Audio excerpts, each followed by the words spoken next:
You're hot.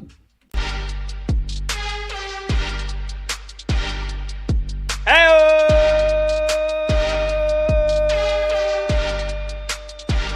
Welcome on in to a Monday night edition of BetMGM tonight here on Westwood One Sports. He's Brad Evans. I'm Pat Boyle.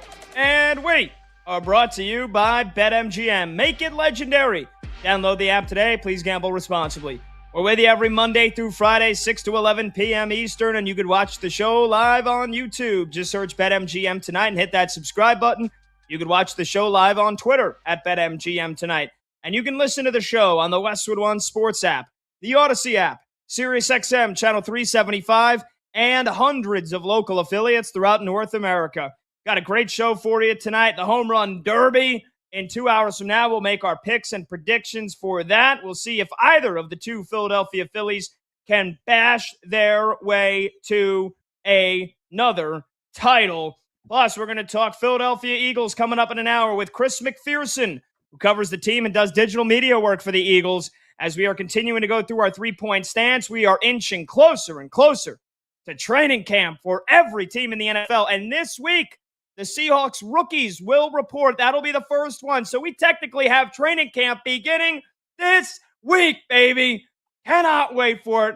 We'll also break down our first half baseball awards and react to the weekend that was, as the first half is officially in the books. But Brad, as we are getting closer and closer to that aforementioned training camp, well, the LA Rams, once they pulled off that trade for Myles Garrett, we knew they were going to be at the top of the board for Super Bowl favorites, and now it feels like they're inching closer and closer to being heavier Super Bowl favorites because we speculated about it. We talked about it weeks ago. He's dropped some hints, and then this weekend, Aaron Donald, the future Hall of Famer, one of the best defensive tackles that has ever lived, retired for the last couple of years, was at the Rams facility working out in pads. Oh, boy. I mean, at this point for me, it is inevitable that Aaron Donald is coming back.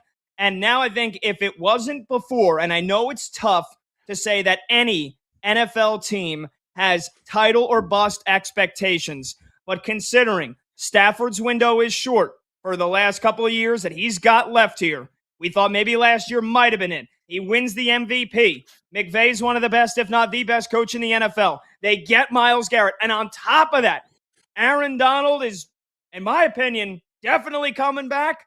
I think it's fair to say this year is title or bust for the LA Rams. Yep. I think Donald's coming back. It's a matter of when, not if. And I think all Rams fans got to be feeling, the entire Ramley has got to be feeling jacked up that this is becoming more and more of I would say a certainty rather than a possibility.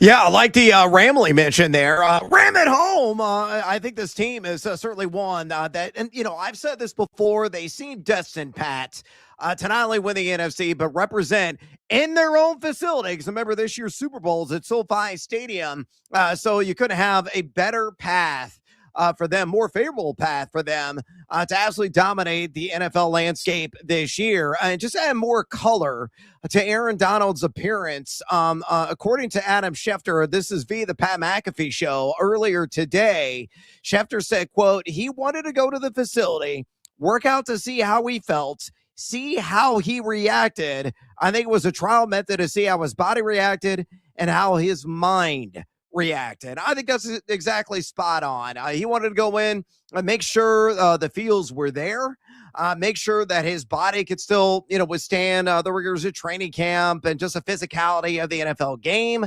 Obviously, when the real bullets start flying, the body's going to react a little bit differently. But Aaron Donald, in his mid-30s, you've seen a lot of his workouts on social media. Guy's a freak. Guy has got just mammoth power still in that bulky frame of his, doing the ridiculous workouts and squats and weightlifting. He is going to be a certifiable man mover and a man eater as well in the trenches. I think I agree with you. I think it's a foregone conclusion.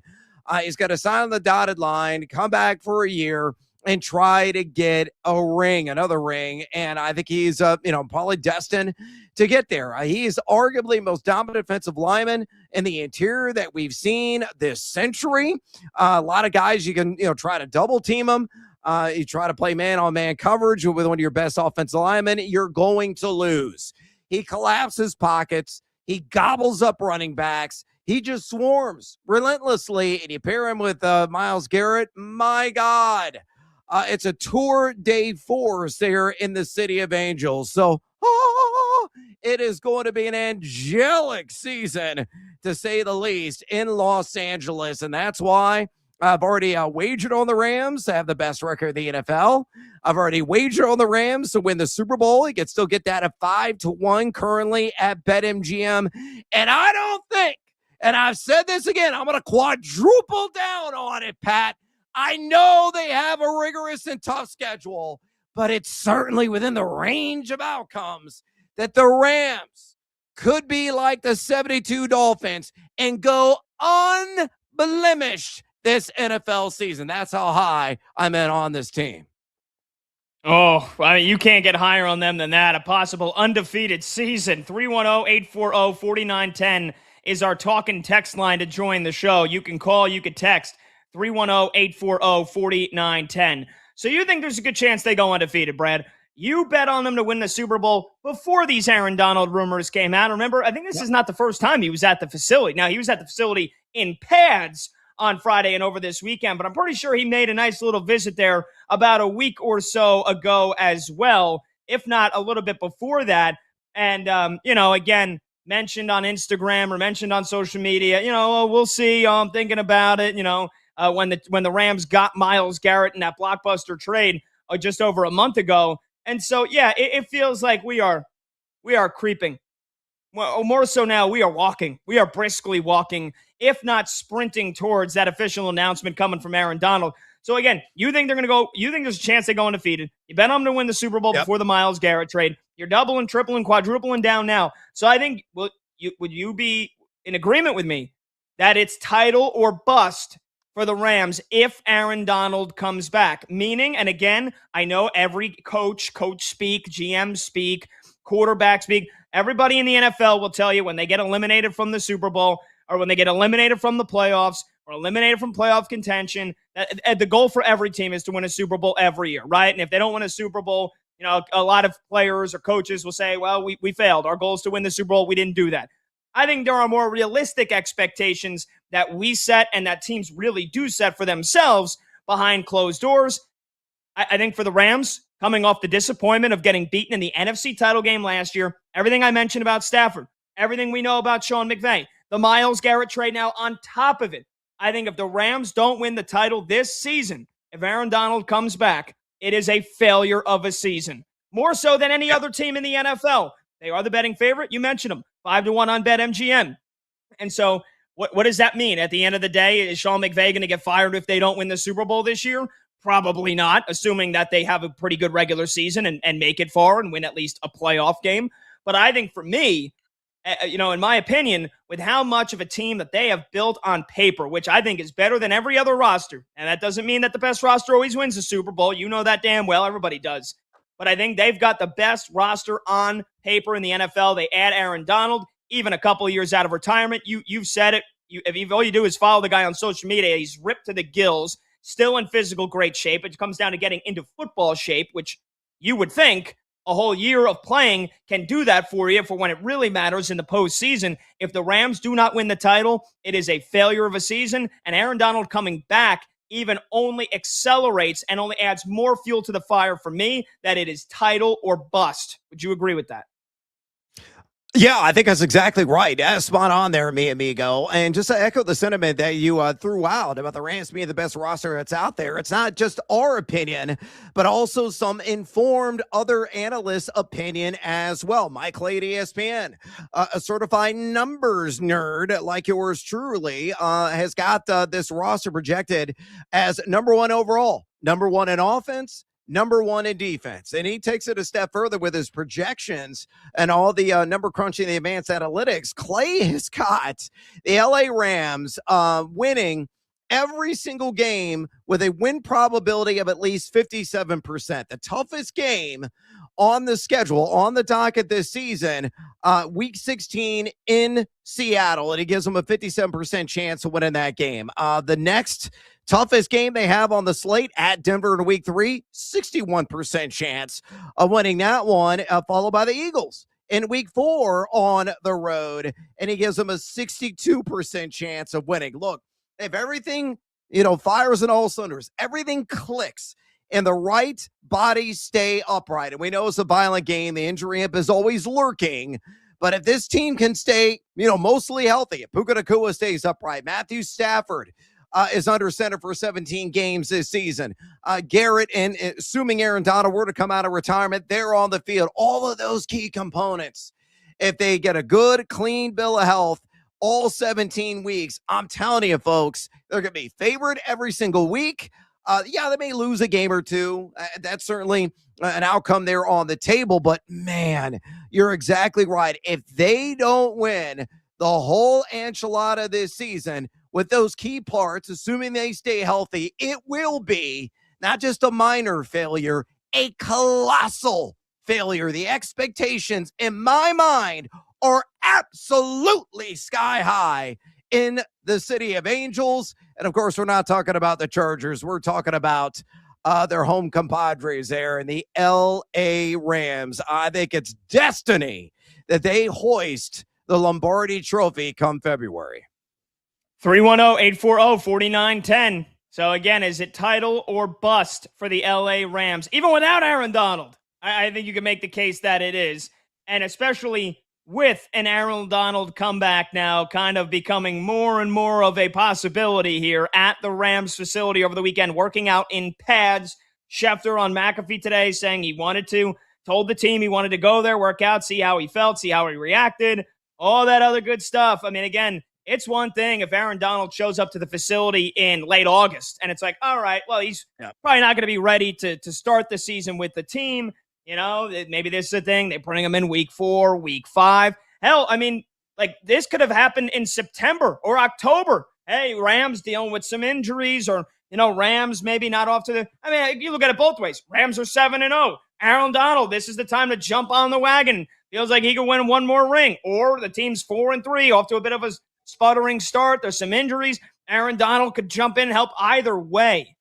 This feels like Aaron Donald is coming back, and the fact that he's going there and working out this early in July tells me I'm predicting he will be on the roster by week 1 in uniform and playing. And I think it is a foregone conclusion. You don't show up to the team's facility in the dead of summer before training camp even begins, working out in pads, talking about, oh, yeah, I want to see how it feels. Again, the guy is a freaking Adonis. He's been that way his entire career. So, again, think about the other moves they've made. I mentioned the Garrett trade. Think about the season that Stafford had last year. Let's not forget they traded first-round draft pick, multiple draft picks for Trent McDuffie from the Chiefs, and then signed him to a big, fat $124 million contract.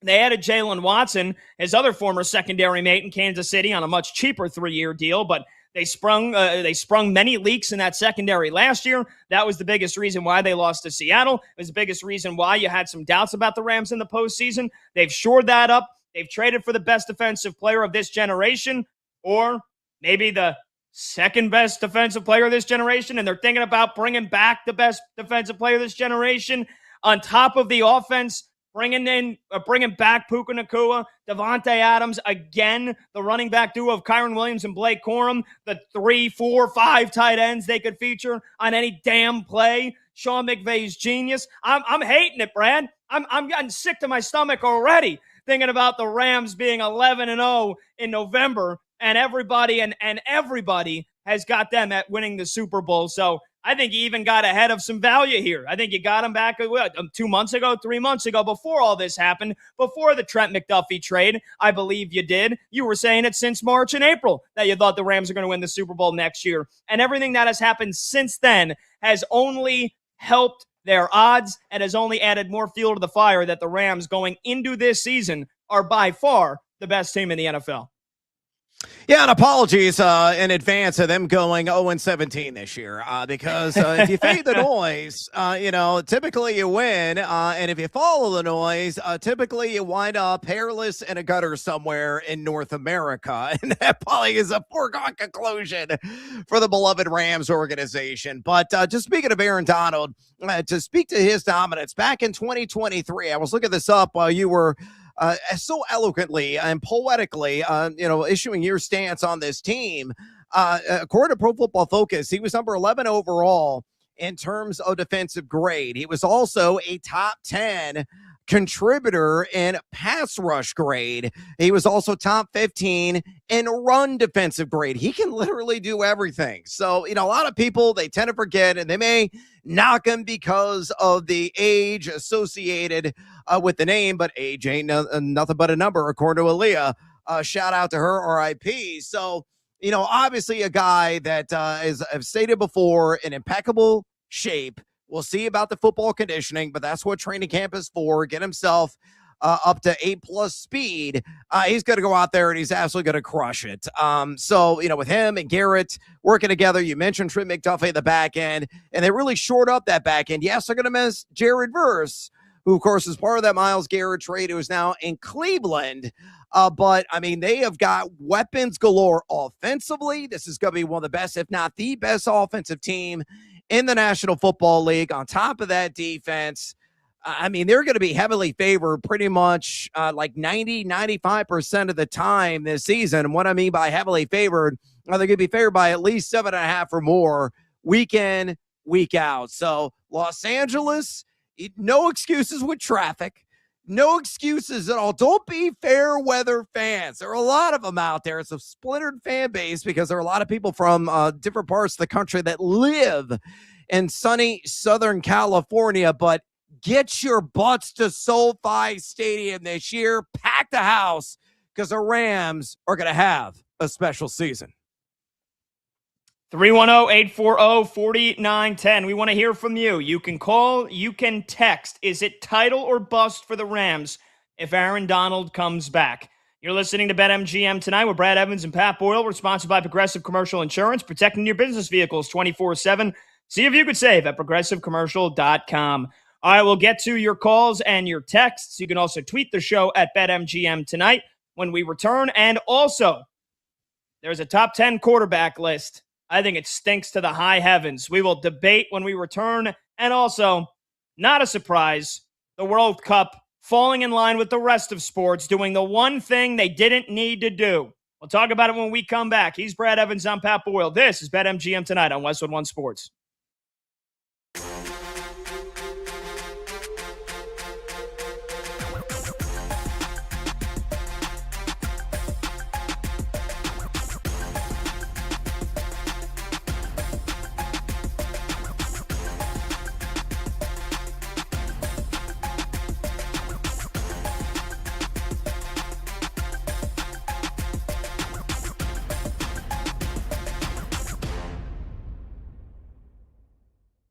But the conversation that I'm not going to be a part of is the conversation that Jaylen Brown's actually not that good. Because it shows that, you are a spreadsheet monkey if you think that. You're a slave to numbers and a slave to your computer screen and to the algorithm and to VORP and to DVOA and to XFIP and to whatever nonsense you want to create. I'm not interested because I watch the games. And I'm not someone that poo-poos analytics at all. It's just when something is presented in front of your face, when, again, you have to reject the evidence of your eyes and ears, that's when I have a problem with it. That's when I have a problem with it. So this is an A++ trade for the Philadelphia 76ers and an F-, trade for the Boston Celtics. And everyone that's defending the Celtics trade and defending Brad Stevens here, I promise, you don't have to do this. You don't have to do mental contortions like you're in Cirque du Soleil. You don't have to bend over backwards. It's Brad Stevens, so I just trust everything he does. No. You know what you sound like? A partner who's been cheated on and is going to defend it and be like, well, he still loves me, so it's okay. No, you don't have to defend it. It's indefensible. It's horrible. It's a terrible trade. It's a horrible trade for the Celtics. It's a great trade for the Philadelphia 76ers and their new front office with Mike Gansey and Kevin Pittsnogle and company. Just kidding. It's only Mike Gansey. Well, what a world we live in that these names are still around in the year of our Lord, 2026. You bet on this Monday. Nick Costos and you on Westwood One Sports. So look, as we project this season now in the NBA, if you had to ask me, and I asked Matt Moore this question, I'll ask all of you. Who's going to win more regular season games this year? The Celtics or the Sixers? I think if your answer is Boston, I do think it's a reasonable answer. I think Tatum is better than Jaylen Brown, and I don't mean that as an insult to Jaylen Brown. I think Jaylen Brown's awesome, but I think Tatum's better. So now Tatum's in the Brown role, and in theory, all these young players are a year older and should be a year better. Joe Mazzulla's the reigning coach of the year. They are, even if that trade's a brain-dead trade, they're a great organization. The Celtics should roll out of bed and win 50 games this year, assuming health for Jason Tatum, right? Their floor is higher. Boston's floor is higher than Philadelphia's floor. But the ceiling for the Sixers is sky high.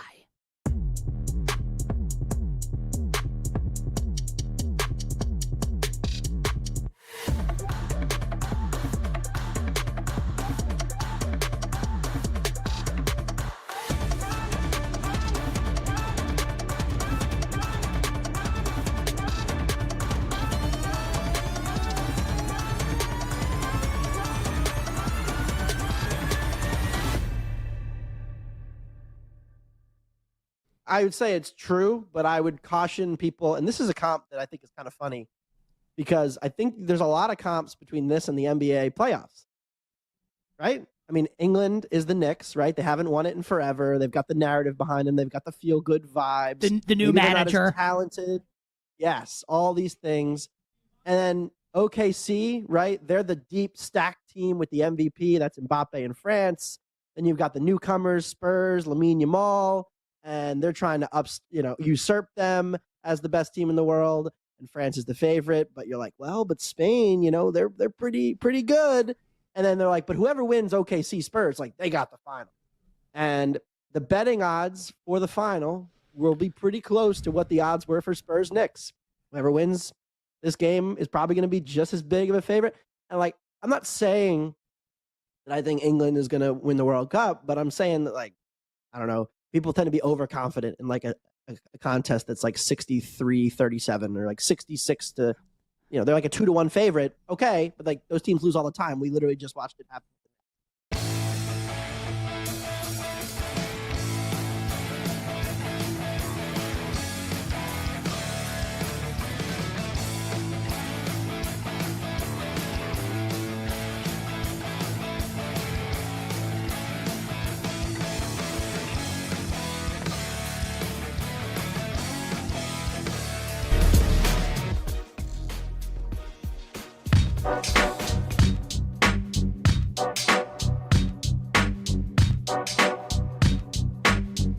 Live lines, late games, and breaking English. You're up. BetMGM tonight with Brad Evans and Pat Boyle. Back now. All right, welcome on back. BetMGM tonight, Westwood One Sports. He's Brad Evans. I'm Pat Boyle. The phone number to join the show, 310-840-4910. You can call, you can text. Coming up in 15 minutes, we're going to give out our home run derby picks. The batting order is out. Important information you need to know. Everything you need to know ahead of the home run derby tonight at Citizens Bank Ballpark in Philadelphia, in the city of brotherly love. And especially for me, why I think one player is getting absolutely disrespected. And I'll be rooting for him tonight. That's coming up in just a bit. Opening segment, we debated if it's title or bust this year for the LA Rams, if what looks like is possible ends up becoming reality. Aaron Donald working out at the Rams facility over the weekend in pads. Brad and I both think he's coming back. I think it's a foregone conclusion. I think it's title or bust for the L.A. Rams. And Brad already put some shekels down on them to win the Super Bowl weeks and weeks ago before this news ever even came out, before the Myles Garrett trade as well. So we'll get your phone calls and your texts on that, 310-840-4910. You know what also came across my screen today, Brad, and I'm sure a lot of other people, is a list. Not our list, not the list, which we do every Friday, but a list. And everybody loves doing lists in July, and I don't blame them. And I certainly don't blame ESPN for conducting a survey where they asked around the league for executives, coaches, and scouts. They've been doing this for over a week now. They had the top 10 running backs. Then it was corners. Then it was edge rushers, defensive tackles, tight ends, offensive tackles, interior offensive linemen. Well, today they rolled out the quarterbacks, the top 10 quarterbacks, and it stinks. The list absolutely stinks, in my opinion, Brad. Maybe not so much at the top. I don't really have any qualms or major disagreements with the top 5, but it's after that is where it gets real bad and it gets real disgusting. Let me give you the top 10 first. It is Josh Allen at number 1, Patrick Mahomes at number 2. And by the way, if you're watching live on YouTube, Twitter, or Twitch, great job by our video producer, Michael Montgomery. He's got this list. Again, Jeremy Fowler is the one that spearheaded the article. This was voted on by NFL executives, coaches, and scouts. ESPN conducted the survey. Josh Allen, number 1. Patrick Mahomes, number 2. Matthew Stafford, the reigning MVP, number 3. Joe Burrow, number 4. Lamar Jackson, 5. Dak Prescott, 6. Justin Herbert, 7. Drake May, 8. Jared Goff, 9. And your guy, Brad, Caleb Williams, rounded out the top 10. Let me put one other guideline here for folks that are listening and watching. The point was, and I believe this was communicated to these NFL league scouts, executives, and coaches, and that is, who are the top players right now at each position. Now, each person they went to didn't say, here, make your top 10. They voted for the best player. There was first place votes, and then this was basically a compilation of the average of everybody's votes here. So again, that's how it shook out. I don't know how many people are putting Dak Prescott not only in the top 10, but at number 6. That's my first issue with it. And also the fact that Drake May is in the top 10 over my guy Jordan Love, over Sam Darnold, who just won a Super Bowl last year, and the last 2 years has proven he's a top 10 quarterback. I think the fact that Drake May and Dak Prescott are in there, everybody seemingly can't quit Justin Herbert. Why? When we see what he does in the playoffs every year, how are they the back half of this top 10? I disagree with basically all of it.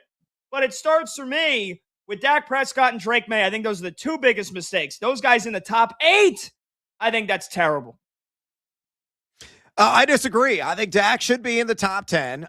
He might be a little bit aggressive at number 6 overall, but very deserving of a top 10 placement on this ranking. And I also disagree on Drake May. You got to look at it from what the definition is of this ranking. This current moment in time. It's not accumulation of achievements in the past. It's who are the top 10 quarterbacks entering this season. I understand the body of work is limited with Drake May, but he was number 7 last season, adjusted completion percentage. Obviously, made it to the big game, fell short, but a guy that certainly deserves all the kudos imaginable, considering that he had a rather, bare cupboard when it came to wide receiver weapons. Kayshon Boutte, Stephon Diggs. I mean, they weren't exactly elite WRs he had on this roster, and that includes the tight ends. I think he made a lot out of what is largely mediocre wide receiver and tight end arsenal, and now he's got A.J. Brown. So no excuses for him this year. He's got to go out and, shine under the bright lights, yet again, improve individuals like you or supreme doubters completely and utterly wrong. No, I'm not a Patriots fan by any stretch of the imagination, but I think Drake May deserves top 10 placement on this list. I agree with you about Justin Herbert. At best, he's straddling the number 10 line. I'd move Jared Goff maybe up a spot. I'd probably move Caleb Williams. Yes, bear down, Chicago Bears, up a spot or two. And the one name I would love to have seen on this list, no, it wasn't Jordan Love, and you're probably going to argue that here in a second. No, it's not Baker Mayfield. We got some news today about him having LCL and MCL issues last season. Still played decently well, though he took a step back from where he was a couple of years ago with the Tampa Bay Buccaneers. You could also argue that Jalen Hurts deserves top 10 recognition, but he's had some inaccuracy issues. I like Jaden Daniels. I know it's similar to Drake May in terms of limited body of work because he's only been in league now entering his third season. He was largely injured last year, but go back to the rookie season. We know what he is capable of when he's bringing the goods to the table, one of the supreme dual threats in this league. And he's a guy that I'm going to have multitude of shares of in fantasy football this season because the Washington Commanders defense is going to royally suck, which means he is going to be turn it airborne early and often, stretching the field and extending the action and moving the chains with his legs as well. So that would be the only one that I felt that needed to be in the top 10. I don't understand the love for Sam Darnold. I really don't. He's a good quarterback. Don't get me wrong, but is he top 10 good, Pat? No, he's not. He's a guy that certainly benefited from an elite defense, benefited from a strong ground game. He's a guy that's, probably a top 15 quarterback in the league, but top 10, nah, I ain't buying it. You are making strong arguments for him to be top 10. Brandon Combs, who's having some tech issues right now, was saying the same thing on our prep call earlier today. I am not buying that at all. Not remotely close. Sam Darnold does not belong on a top 10 NFL quarterback list. Again, in this moment in time. All right, well, that's where I have the biggest issue is, and again, maybe before the beginning of the playoffs, I would have said Darnold 12, 13. What he did in the playoffs, what he did in the Super Bowl, and I get largely was Drake May was terrible. The Patriots offense was absolutely god-awful. They relied on the ground game. But it's okay. Like, for me, it's the issue with recency bias for one guy, no recency bias for the other guy. Drake May a year ago wouldn't even be near the top 10. Jaden Daniels would be inside the top 7, top 6, hell, top 5. But a year later, Jaden Daniels deals with injuries. Jaden Daniels deals with a team around him that stinks. Drake May gets a great head coach, gets a tremendous defense, gets the easiest schedule and maybe in NFL history, one of the top 5 easiest schedules in NFL history. And because he rides the coattails of that, and yes, he was MVP runner-up, we saw how bad he was in the playoffs. He's a guaranteed lock, top 10 quarterback over Jaden Daniels, over Sam Darnold. And if you want to say Darnold was carried by a good defense and he had Jackson Smith and Jigba and a great ground game, okay, that's fine. What about the year before that in Minnesota?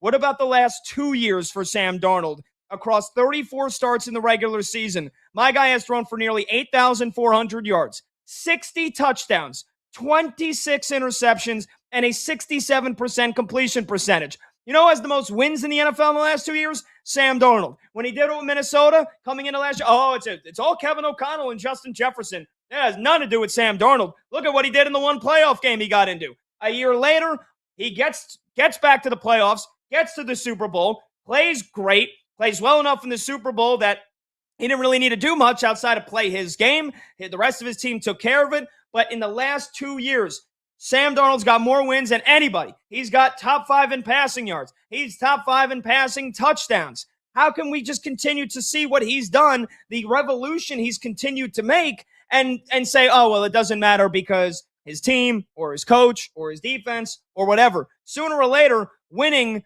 it might not do everything with your quarterback, but a lot of the times winning starts and ends with your quarterback, and there has been no better winner in the last 2 years than Sam Darnold across 2 different teams. You know what I feel like right now? I feel like that old guy that got rammed by that bonkers bison at Yellowstone, and that was making the rounds on social media. You're incensed, you're angry, you're charging hard, and you're flipping my ass into the air about Sam Darnold. Look, you make a legitimate argument, and that's the great debate about this top 10 list. There's no perfect answer. There is no perfect pecking order. I think Darnold's a top 15 quarterback in the NFL. He makes some astute points, obviously backing it up with his days in Minnesota, what he did last season, winning the Super Bowl.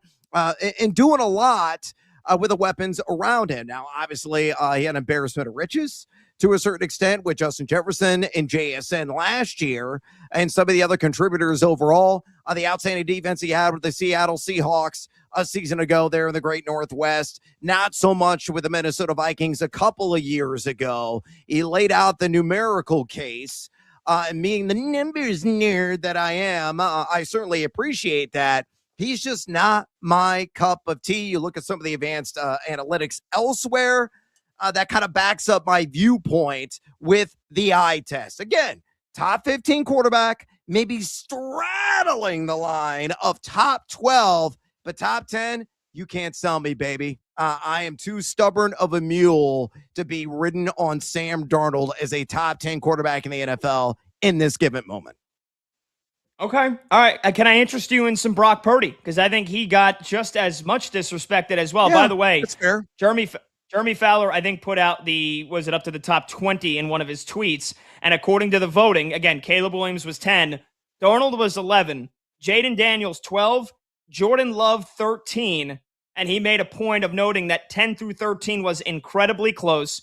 Purdy 14, Baker Mayfield 15. Brock Purdy, a couple of years ago, this guy goes to the Super Bowl. And it's again, here's all the classic arguments as to put a player down. Oh, it's not him. Look at his weapons. He's got McCaffrey. He's got Kittle. He's got, at the time, Ayuk. He's got all these guys around him.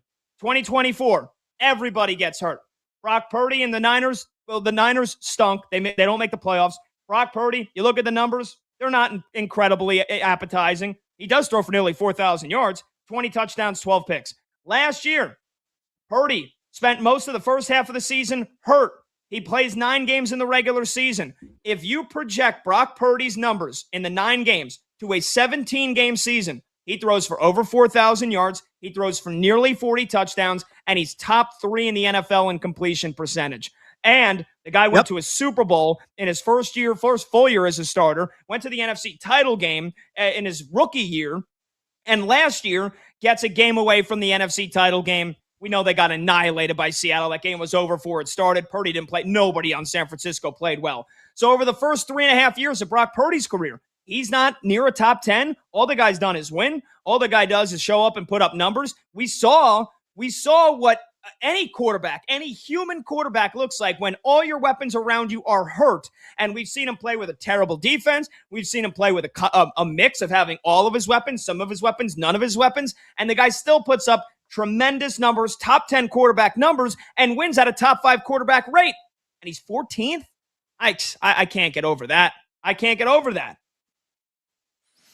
You and I are on the same page. You don't have to really sell me on the greatness of Brock. Ain't he so purdy? A guy that when he's on the field and upright simply makes plays. And he's more than just a thrower. He can make plays being an opportunistic runner. He'll be a guy that gets you, 15 to 25 rush yards any given week during the regular season.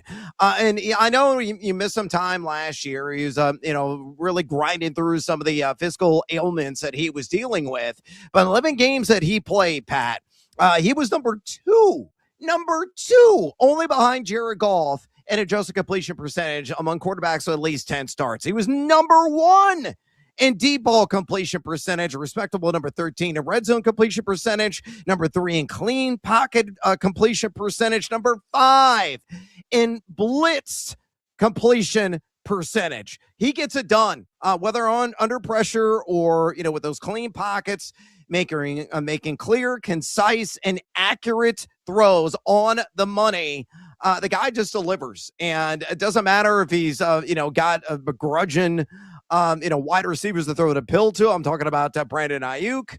Whether or not he's got a healthy George Kittle, he simply delivers the goods, even with a bunch of backups there in uniform by the Bay. So I'm all in on Brock Purdy, man. He is terribly disrespected. The former Mr. Irrelevant continues to overachieve. We might have to, scrawl our own top 10 list of NFL quarterbacks. Again, in this moment in time, there's a really good shot. Ain't he so purdy is going to make mine. Okay, good. I'm glad we agree on that. We'll have to make a top 10 list for tomorrow's show. The one other problem I have, I love Jordan Love. I don't know if I need to go there. I waxed plenty of poetic on him on Friday. Kate Constable must have been throwing up in her mouth. By the way, we don't have time for me to tell you and everybody else and Combs and all the Bears fans why Caleb Williams is not a top 10 quarterback. If there's one person who's going to regress without their fourth quarter comebacks and, having a defense basically relying upon interceptions this year, it's Caleb Williams. But if there's one more player that does not deserve to be in the top 10, and his stats really don't tell you that he should, and his winning sure as hell don't tell you that he should, how does Herbert continue? Why do people still look at, have we not seen the last 2.5 years of Justin Herbert melt down in playoff games, be buoyed by a strong running game and a really good coach? And he's got decent weapons, and last year his weapons might not have been as great as when he was early in his career, but the last 3 years, Justin Herbert is averaging 3,500 passing yards. He hasn't even sniffed 30 passing touchdowns in 4 years. And again, the guy gets to a playoff game and he melts. He melts. How does not count for anything? I can't believe people around the league, the NFL, still look at Justin Herbert and say, yeah, that guy's a top 10 quarterback. I can't believe that. Well, I can believe it because he's associated with Madison Beer. Period, end of story. That's basically the bottom line. When you're walking around with significant eye candy, I guess it kind of boosts the overall profile, whether getting it done on the field or not, because when he's off the field, he's certainly winning. Yes, that is the one area that he is winning. It's hard to argue with that.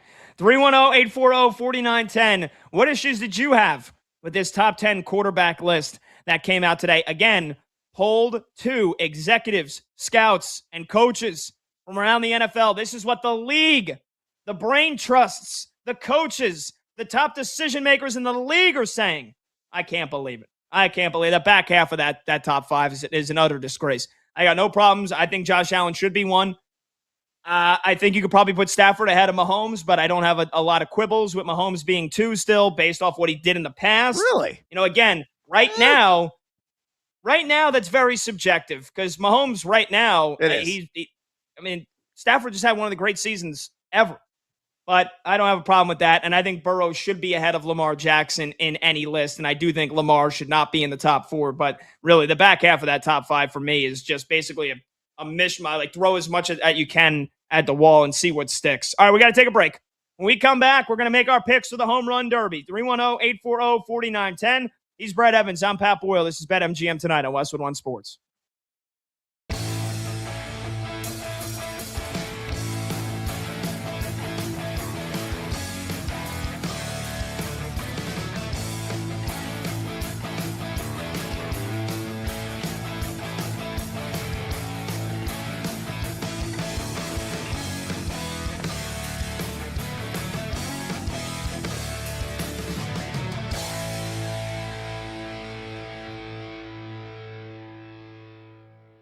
So outside of Terry McLaurin right now, the Commanders wide receiving group, and this matters for Jaden Daniels this year, and it matters for fantasy football as well.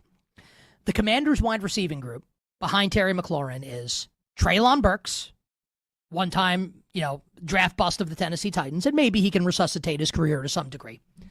Rookie Antonio Williams, who seems like he's a slot-only player. Jalen Lane, Luke McCaffrey, De'Ami Brown. This is no one's looking at this and seeing Art Monk anywhere on this team or Gary Clark anywhere on this team, right? The Commanders desperately need a second option in the passing game. And maybe you want to say it's Chigakonkwo, the tight end they signed away from Tennessee. Maybe you'd like a number 2 receiver, right? We all kind of thought it's going to be Brandon Ayuk. The problem, as I've said on this show, is that Brandon Ayuk is crazy. And he's not crazy in the way that you meet someone who's a little off and you be like, that dude's crazy. No. Brandon Ayuk is the type of crazy person that you meet and you think, wow, that. Now I know what crazy actually is. He's got a screw loose. And honestly, I kind of think I don't know him or anything. Kind of seems like he needs to talk to someone, right? I'm not trying to be rude or mean. He's crazy, right? Feuding with Jaden Daniels. It's what's happening is banana land. With Brandon Ayuk. So let's say the Niners cut him today. Let's say that happens. Do you think the Commanders should sign him? Is anyone going to sign him? So we have basically all thought this entire offseason, right? I thought it. Brandon Ayuk's going to be a Commander. He's going to play with Jaden Daniels again, and he'll solve their number 2 receiver problem. I don't think that's happening now. So now what happens if you're Washington? You sign Stephon Diggs. They should have done it yesterday. Stephon Diggs publicly said this weekend he's the best number 2 receiver in the league. Whether or not that's true or not, like, he is still a good receiver. And even if he's kind of crazy also, he's not crazy in the way Brandon Ayuk's crazy. The Commanders have to sign Stephon Diggs, and really, they should do it today.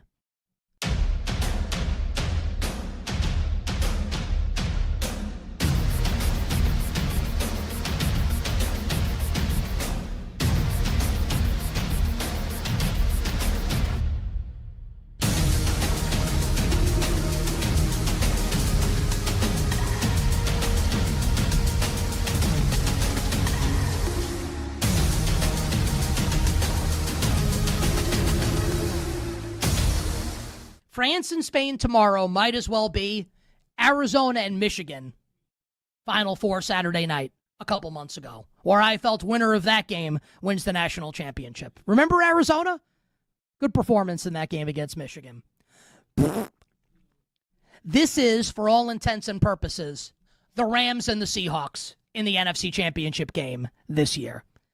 And that is slightly disrespectful to England and Argentina, because I would say England and Argentina are both better equivalent than the Patriots were heading into the Super Bowl back in February. But the point stands. These are the 2 best teams, France and Spain, and they are meeting in the semi-final round. And France has been incredible in this tournament. A deserved favorite tomorrow against Spain, and the deserved favorite to win the World Cup for the second time in 3 World Cups, and looking to become one of the only countries in history to go to 3 consecutive World Cup finals. This attacking trident that France possesses with Olise and Dembele and obviously Mbappe, it's embarrassing how good it is. The depth that the French team has is ridiculous. Do you remember when I said prior to the tournament starting that France's backups could make a deep run in this World Cup? Some of you told me I was nuts. How could you say that? They're backups. What? How do you like it now? What do you think? You watch the games?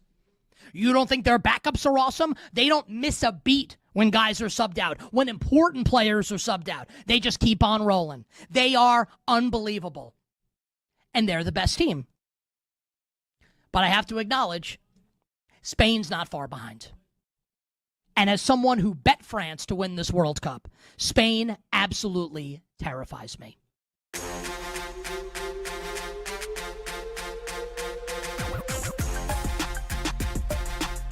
Energy, real-time reaction. BetMGM tonight with Brad Evans and Pat Boyle rolls on. Welcome on back. BetMGM tonight, Westwood One Sports. He's Brett Evans. I'm Pat Boyle. All right, we're just over an hour away from the Home Run Derby in my backyard. And if you don't, those of you that don't know by now, I'm in Philly, moved to Philly. All-Star game tomorrow. Home Run Derby tonight at Citizens Bank Park. And why don't we make some picks? But before we do that, you know, if you haven't heard yet, Home Run Derby on Netflix tonight, first time ever. And they got rid of the clock, new format, 20 swings, and then 15 swings for the semis and the finals. And let's hear what MLB insider Jeff Passan has to think about the new format in the Home Run Derby this year. Take a listen. I think it's going to stink. And I'm like, genuinely, I'm worried about that, because the whole reason that the timer came in the first place is because it felt really slow. And the timer brought urgency, and the timer brought a countdown and an end. And, you know, we're just going to see tonight, I think, time between pitches, it's going to grind a little bit. But look, when you have Junior Caminero in there and Kyle Schwarber in there and Bryce Harper and, luminaries who can hit the ball 500 feet, it's still going to be a good show. And at the end of the day, all we want to do is see people hit balls really far.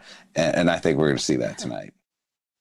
That was courtesy of ESPN. By the way, shocker, Brad, the guy from ESPN, who the Home Run Derby is no longer on, thinks that the new format's going to stink. I mean, get lost. I don't know about you. I'm very excited for this new format because I thought the clock was actually one of the worst things to happen to the Home Run Derby. We don't need to cater everything to everybody's TikTok, Instagram Reels, 10-second attention span mind, right? Oh, it's going to be really slow. What? Because there's not a home run every single 5 seconds because a guy might take 2 pitches before he gets one that he likes. Rather than having to swing over and over, we see a ball get cranked 500 feet, and we don't even get to see it land because, hey, you better swing at the next pitch. You only got a minute 30 seconds.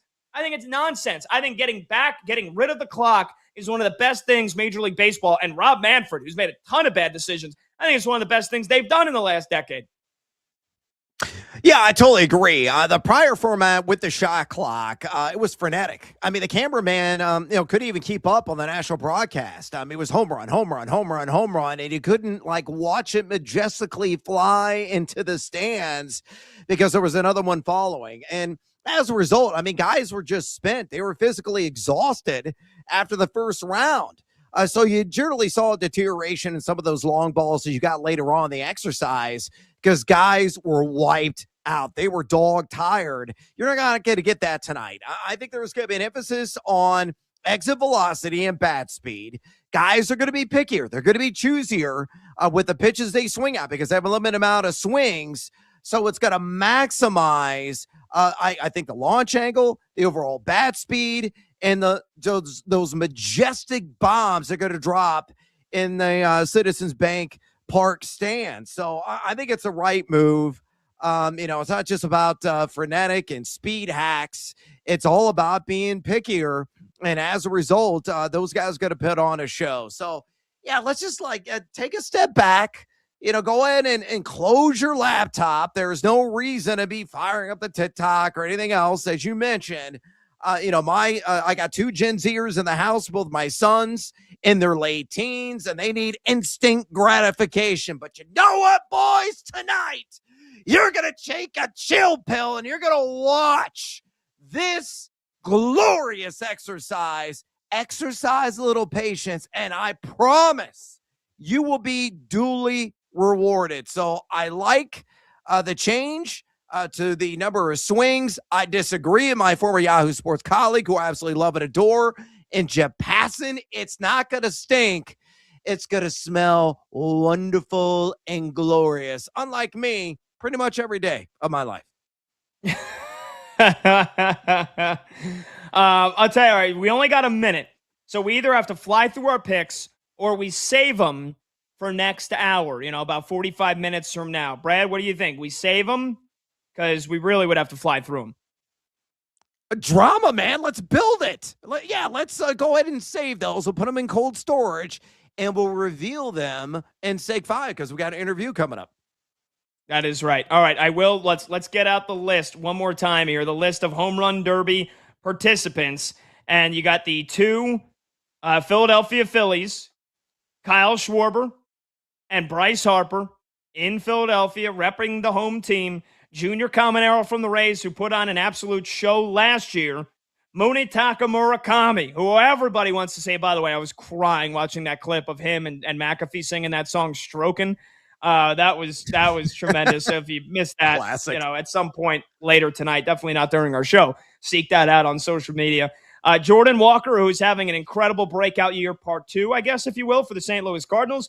Jack Caglione, rising star for the Royals. My guy, Benny Barrels, Rice Baby from the New York Yankees. Wilson Contreras having a hell of a season for the Boston Red Sox.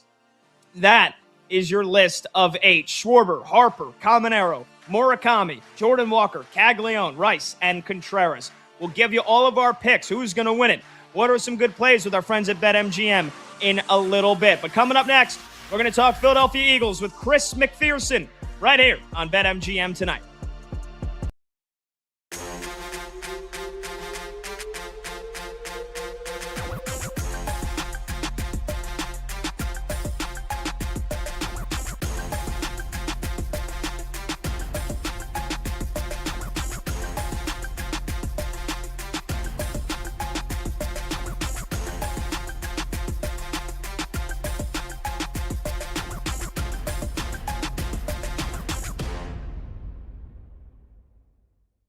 Who's coaching the Cavs after they fire Kenny Atkinson?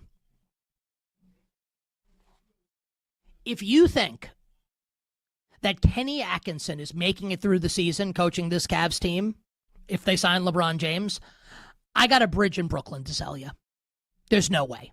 There's no way. Kenny Atkinson embarrassed himself in the Eastern Conference Final. Embarrassed himself, right? How about in the opening series? It went 7 against Toronto, and then if Detroit had been more ready for primetime, they would have lost to Detroit. Because not only did the Cavs get their lunch handed to them by Jalen Brunson and the Knicks, but Kenny Atkinson had the gall to say that, like, actually analytics say that we're winning this series. Like, could you imagine? You're not calling timeouts as the Knicks came back in game 1. Like, it was brutal. You think LeBron James in his final season is going to be cool with all of this? Like LeBron is going to be cool with, yeah, actually, we got swept, but we were better. You think LeBron's going to be cool with that? Like, stop it. Like, come on. Really? So Kenny Atkinson can start the year for the Cavs as the coach. Who's going to be the Cavs coach after they fire him? Those two questions I want answered if and when the Cavs sign LeBron James. Who's handling the ball late in playoff games and making the biggest decisions? Needs to be LeBron. And who's going to coach the team after they fire Kenny Atkinson?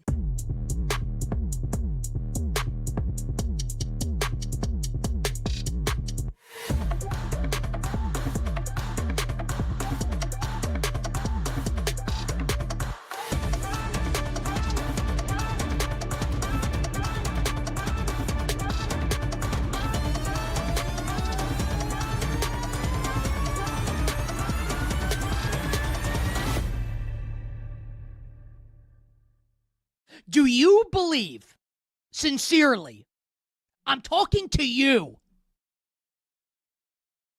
do you believe in your heart of hearts that Josh Allen's better than Patrick Mahomes? Do you believe that?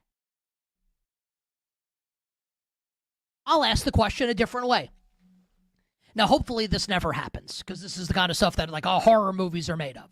If your life was on the line and you needed one quarterback to win the game for you at the end, and I gave you Patrick Mahomes on one side and Josh Allen on the other, who are you taking? Be honest. Be honest. Be honest. Can you? Can you be honest? Even if you hate the Chiefs, even if you hate Patrick Mahomes, in the same way that you hated Tom Brady and you hated the New England Patriots, right? I get it. You hate the Chiefs. I get it. You're tired of Kansas City. I get it. You reveled in the Chiefs' misery last year. I understand. It all makes sense. But you can't say that Mahomes is not the best, even with the way last year went.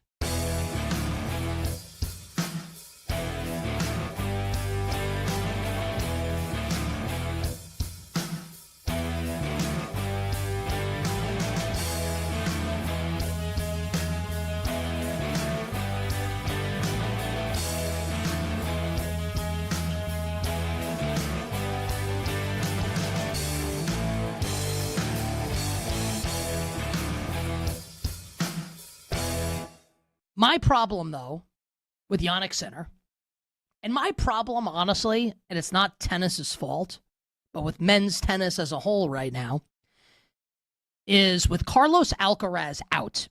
And at this point right now, we don't know if Alcaraz is playing at the U.S. Open, where Sinner will be the huge favorite in that tournament as well. Without Alcaraz, it's not really that compelling. Like, at least during the Big Three era, you had three guys that could win any given tournament in Djokovic, Federer, and Nadal. Now it feels like, and of course, like, things can happen, like Sinner losing. Also, if Sinner loses early, Where's the star power? Tennis needs Alcaraz back. Because, like, for as good as Novak Djokovic is playing for the love of the game right now. Because, like, he can't beat Sinner. And I know he did earlier this year, but he even said it after Sinner destroyed him at Wimbledon. We need Alcaraz back, and we need him back for the U.S. Open to make this compelling on the men's side.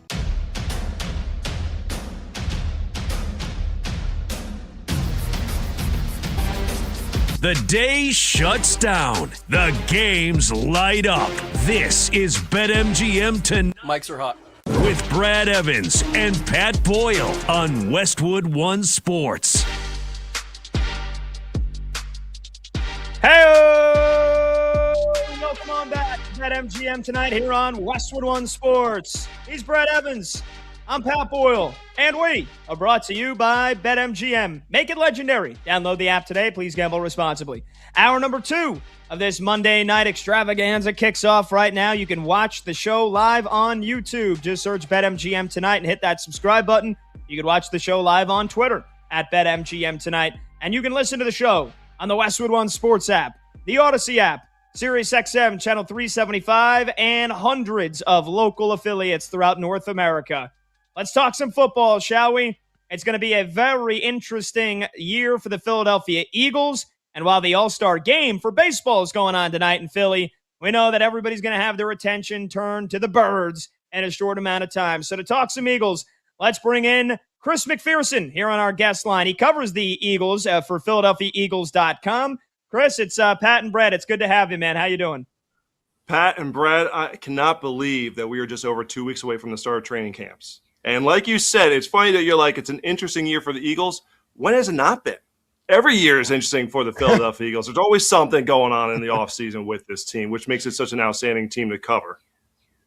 Yeah, and let's jump right into it. You know, this training camp is surely going to bring out some big headlines. Most important for me is how the offense looks with a, once again, first-time play caller for the second straight year in Sean Mannion.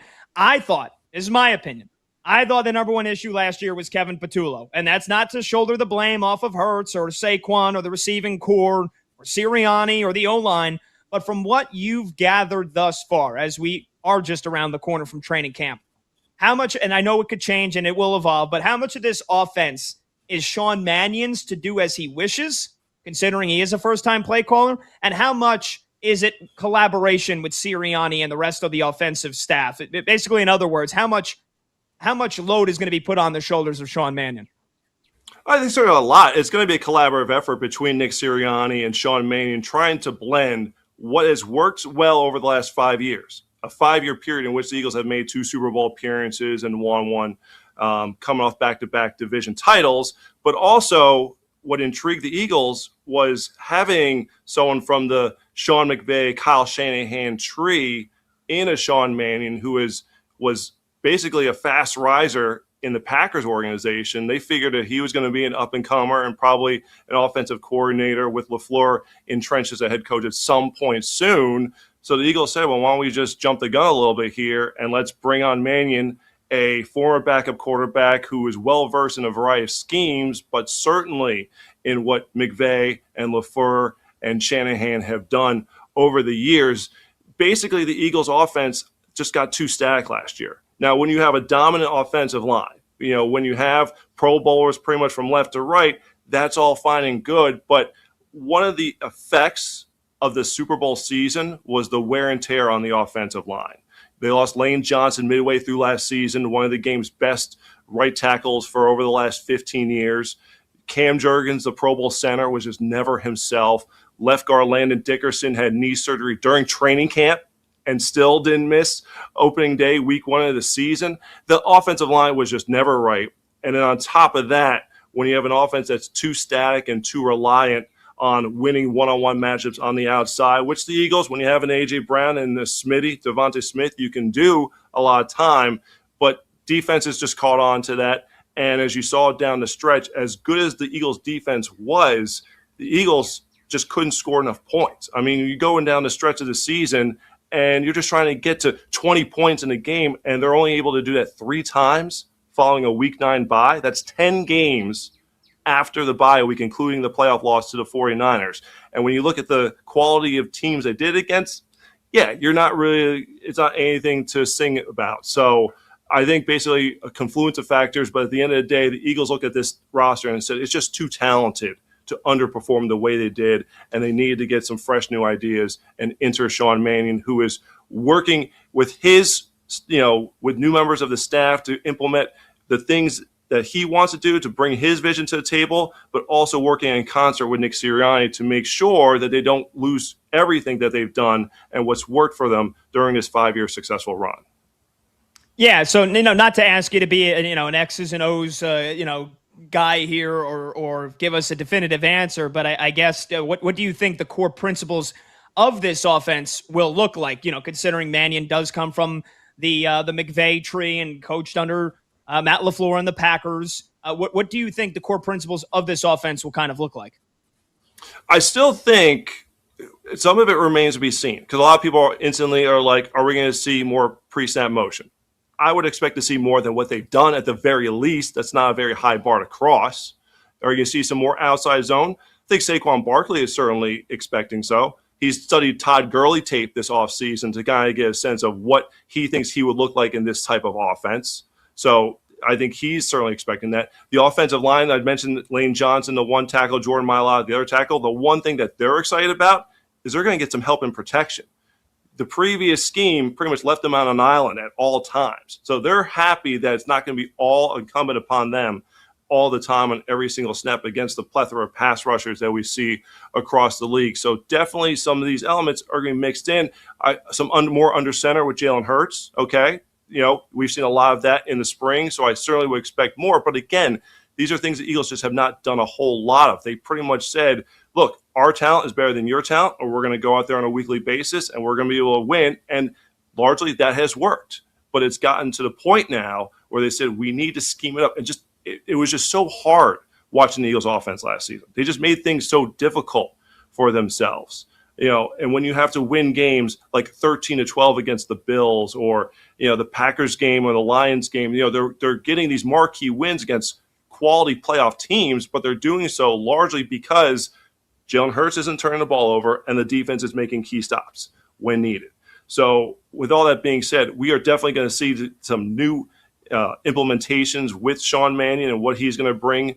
They did not hire him just to come in and do what has been done completely, copy and paste the last 5 years. So we are definitely going to see some elements. It's the question of to what extent. I think those are the things that we're going to be looking to watch throughout training camp in the preseason. Chris, let's go ahead and focus on the ground attack of Fly, Eagles, Fly. An NFL coordinator recently told ESPN Saquon Barkley, quote, needs things perfectly set up for him, end quote. What are your 2 cents on that comment? And what kind of season are you expecting from the quads this year? Is this maybe a closer to 2024 campaign in which you had over 2,000 yards on the ground, or more so like last year, just over 1,100 yards on the ground? Also, will we see more of him in the pass game this year, coming off last season's 37 receptions? So talk a little Saquon Barkley to me. That's crazy to think that he only had 37 receptions last season. With as talented as he is, wild. you're trying to find unique ways to give him the ball because, as I mentioned earlier, the offensive line protection was not as good, and those easy runs were just not there. I mean, once he gets a little bit of a crease, he's gone. And he was breaking off 10-plus, 20-plus yard runs, verbatim over and over again in that Super Bowl season. It was historic, and I think he was trying so hard to get back to that level that he's starting to press. And that's why you maybe hear people say that he needs things blocked up perfectly. I don't think that's the case. I think he's just understanding that when the offense was struggling the way it was, everybody's putting the pressure on themselves to make something happen. And he's saying, a year ago, I was able to go for 150, 200 yards a game with almost no problem. You expected at least once a quarter for him to break off a 20-plus yard run. But that just wasn't the case. The blocking wasn't as good. Defenses were keying in on him. It just wasn't there for him last season. So I expect him to get back more. I don't know if we're going to see 2024. That was such a historic season, but definitely more closer to that than what we saw last season. And definitely I would expect him to be more involved in the pass game. Again, 37 touches. And when you have all these playmakers at your disposal. You could talk about there's only one ball to go around, but when you have a talent like Saquon Barkley, who is still, one of, if not the best running back in the NFL, coming just 1 year removed from the historic 2,000-yard campaign, you can help find ways to feature him more in the offense. Oh, that's music to fantasy managers' ears, Chris, because Saquon right now, you can get him in the middle of round 2 in average 12-team drafts. Could be quite valuable at that juncture in the exercise. Chris, examining the wide receiver room, with A.J. Brown now in New England, it's Devontae Smith in his time to shine. What's your projection for him as a WR1? Do you believe he can thrive in this role? And is it a layup? Assuming he plays 17 games, he cracks the 1,000-yard mark. He's done it 3 times already. So to me, as long as he's healthy, yes, I would say that's as close to a layup as you're going to get, just because we've seen that from him already, even with A.J. Brown in this offense. When it comes to Smitty, the route running, the body control, the hands, he is a fabulous top-tier receiver in his own right. And I'm excited to see him come out of the shadows, so to speak, of A.J. Brown. People say it's been like a Batman-Robin situation. No, A.J. Brown said best. They had multiple Batmen in that locker room, and Devontae Smith certainly can carry the load as the top receiver. We saw it in the college ranks when he won a national championship and the Heisman Trophy as a wide receiver at Alabama as a true wide receiver, and he's done nothing but produce in the NFL. It's just been kind of overshadowed because you had an A.J. Brown in this lineup. But for him to be the guy with his versatile and with his offense, with the way that I would envision the passing game looking to feed the ball to as many of these playmakers as possible, I'm very, very bullish on what Devontae Smith is going to be able to do in this offense. I've said for the last couple of seasons, I was expecting more of a breakout season from Devontae Smith. And even still, he's still producing 1,000-yard seasons. So definitely the biggest thing with this wide receiver group as a whole is, okay, you obviously have a known quantity with Devontae Smith. Howard Roseman said they need to get deeper at this position. Okay, so they used the first-round pick of Mekhi Lemon, who's tough, competitive, won the Blitnikoff last season at USC for their first-round pick. They brought Dontavian Wicks, who Sean Mannion loved during his time in Green Bay. They love his route-running ability. They think there's a lot of upside with him. They not just only traded for him, but they signed him to an extension right afterwards. They brought back some proven veterans they signed some proven veterans in Hollywood Brown and Elijah Moore. So they definitely made this a much deeper, and I'm not even just adding on to the tight ends there, but a deeper wide receiver room that is going to be very exciting to watch here in this training camp and during the season, especially in this new offense. We're talking to Chris McPherson here on BetMGM tonight, Westwood One Sports. He's Brad Evans. I'm Pat Boyle. Chris covers the Philadelphia Eagles for PhiladelphiaEagles.com. We're going right to the source here. Talking all things Philly. Chris, going back to last year, feeling like the Eagles offense could really never get out of first gear. A lot was made about Jalen Hurts, and again, a lot of it was reporting and rumors and speculation, but a popular theme seemed to emanate that there was a reported unwillingness to change how he played the position or make throws that were maybe uncomfortable for him throughout the spring. And again, we're right around the corner from training camp. What have you seen and heard about the changes that are coming and maybe the adjustments that Jalen Hurts will have to make in order to better meet the needs of this offense? I mean, Jalen Hurts has been willing to do whatever the team has needed over the years. You go back to the Super Bowl season when they relied more on the run game, and then all of a sudden it's like, okay, he's going to be someone who you make sure he takes care of the football and does not turn the ball over whatsoever. And he was a lot the same way last season. But when he had to step up, and you go back to that Super Bowl performance of 2024, you go back to the first Super Bowl performance against the Chiefs, when he's been on the biggest of stages, he's been able to shine and take over a game. So that's not been the question with Jalen Hurts whatsoever. For him, it's all about finding ways to win and doing whatever it takes for that to become a reality. And when you look at the results, that has been the case for the Eagles with 5 straight playoff appearances and back-to-back division crowns with a Super Bowl mixed in there. So every year it's been, okay, he's going to have a new coordinator, he's going to have a new play caller, he's going to have something to adjust to. And that's the case once again, and this is dating back all the way to his time at Alabama and then Oklahoma. I think he's been a bit rejuvenated this offseason. I think hearing all the noise about, whether he can lead this team back or whether he can succeed in this offense, I think it's certainly fueling him. And I think it's one of those things that when we're going to see I expect to see the best of Jalen Hurts, because I feel like when the chips are down and when he's being questioned the most, that's when he shines. And I think we saw a lot of this going from the 2023 offseason, where the Eagles had a one and done in the playoffs against Tampa Bay. And there was a lot of talk about, that teams had kind of figured out Jalen Hurts. They go into 2024 and he leads them on the way to a Super Bowl, winning Super Bowl MVP honors in the process. So the skills are there. The question that I have, the thing I'm most intrigued by with Jalen Hurts is going to be the rushing, because he ran probably about 50 or so attempts fewer last year as compared to 2023 and those, or 2024, I should say, and pretty much 2022 through 2024, you were looking at about 150 or so rushing attempts per year. Well, he was down to just over 100. Still productive, but certainly different than what we saw earlier in his career. So it's going to be partly, what do Nick Sirianni and Sean Mannion want out of him? How much is he comfortable running with it? Is this something that's evolving as he gets, more into his career and wants to protect himself and make sure that he's on the field for all 17 games, which he was able to do last season? Of course, they rested a lot of the starters in the last game. So to me, that's the one element that I'm intrigued by, is how will Sean Mannion utilize the legs of Jalen Hurts? Again, we're going to see probably more under center. We'll see some more preset motion. But I think once beyond that, it's going to be the running element, because that's something that has made Jalen Hurts very special, that he has been one of the most dynamic rushing quarterbacks, of the last 5 years. When you look at Lamar Jackson, Josh Allen, from a productivity standpoint, Jalen Hurts is right there with all those guys. And even though he had fewer attempts last year, he was still 6th in the league among quarterbacks in rushing yards and still had 8 touchdowns, even though the tush push was not as effective as it was in previous years.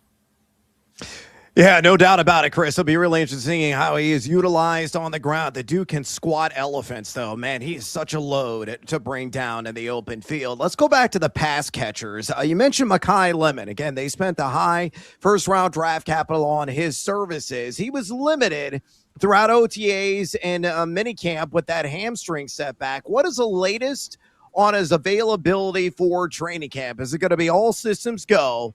And assuming he's healthy, what kind of role is he going to carve out this year? And the last one, let's go in and quantify it here. Over or under 650.5 receiving yards for Lemon in year one? What do you say? Wow. I don't know where we're gonna go with that one. But in terms of his availability, they really have not – the team hasn't said anything, and it was all precautionary during the spring. So there doesn't seem like there's going to be any long-term setback or anything along those lines with Mekhi Lemon. The Eagles obviously are very excited getting him in the building to see what he can do.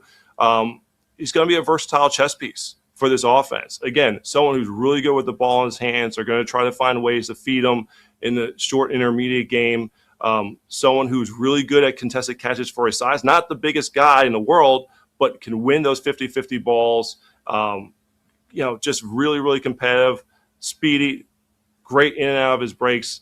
So much to like about him. Both, the entire organization raved and were happy to be able to cut out the Pittsburgh Steelers to be able to get him. I mean, they traded with the Dallas Cowboys, for crying out loud, to be able to get Mekhi Lemon. So that's to let you know how bad they wanted him. The last time they did such a trade was when they got Devontae Smith back in 21 in the first round. So, to have another great running mate to go along with Devontae Smith, another piece here for Nick Sirianni and Sean Mannion's offense. Again, I think the biggest thing, though, is the depth. That's why it's so hard to calculate the numbers right now of where he's going to come in, because you're going to expect Tay Wicks to get his touches. And we haven't even touched on the tight end situation with Dallas Goedert coming off an 11-touchdown campaign last season. They used a second-round pick on Eli Stowers, the Mackey Award winner out of Vanderbilt. So there are going to be a lot of mouths to feed in this offense. But certainly from the skill set standpoint, the Eagles love what Mekhi Lemon brings to the table, and there don't appear to be any signs that there are going to be any limitations on him once training camp gets rolling in, I think it's just a little over 2 weeks from now. Yeah, wild. That is right. We're talking with Chris McPherson here on BetMGM tonight. All things Eagles for another 2 or 3 minutes or so. Chris, let's look at the other side of the ball, the side of the ball that was really the strength and the identity of the Eagles last year, the defense. Who are you most excited to watch this year on Vic Fangio's defense? Is it one of the newcomers in Jonathan Grenard or Reek Woolen? Or are you more so looking to see how big of a step guys like Quinyon Mitchell, Cooper DeJean, or Jalen Carter can take this year?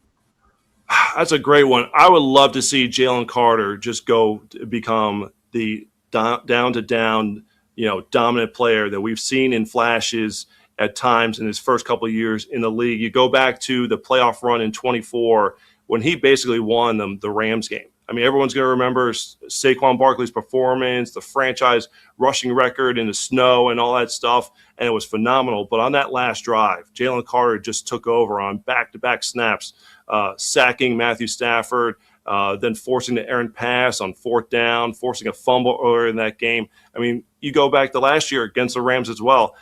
He had a blocked extra point or blocked field goal on that game.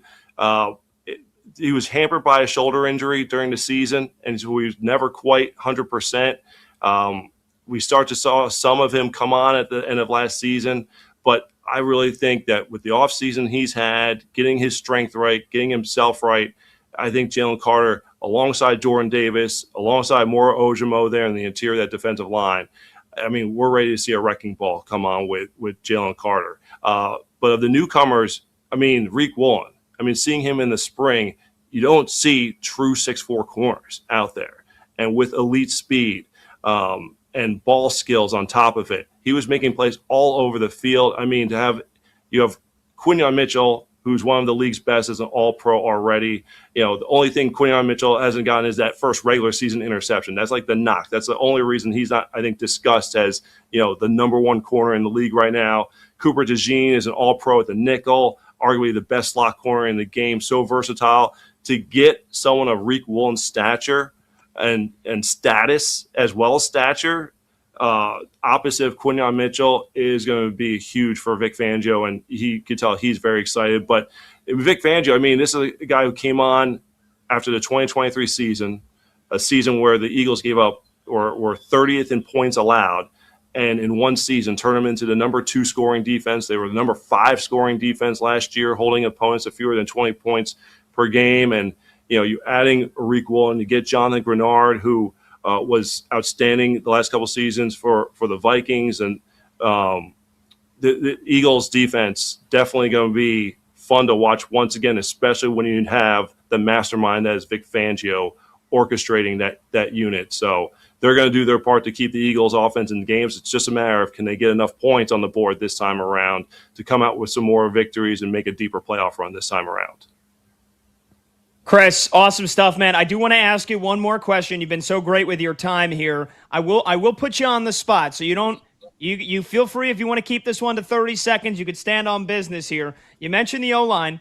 Jeff Stoutland, legendary coach, left the team in February. I know that raised a lot of eyebrows. That got the folks in Philly talking. This unit was unstoppable in 2024. You mentioned the regressions, a lot of it due to injuries and maybe some scheme. But I'll ask you, if healthy, this year, is this the best O-line in football? I don't know if it's best, but it's definitely going to be one of the best. I think they will get back to that elite level that they were at in 2024. The talent is there, okay? You look at the bookends right off the bat with Mailata and Johnson, okay? You're not going to find a better tackle duo in the league. Cam Jurgens was on the rise, was a Pro Bowler at center, taking over for Jason Kelce. Everyone wondered how would he take over for a legend. He has done so quite well in the last couple of years.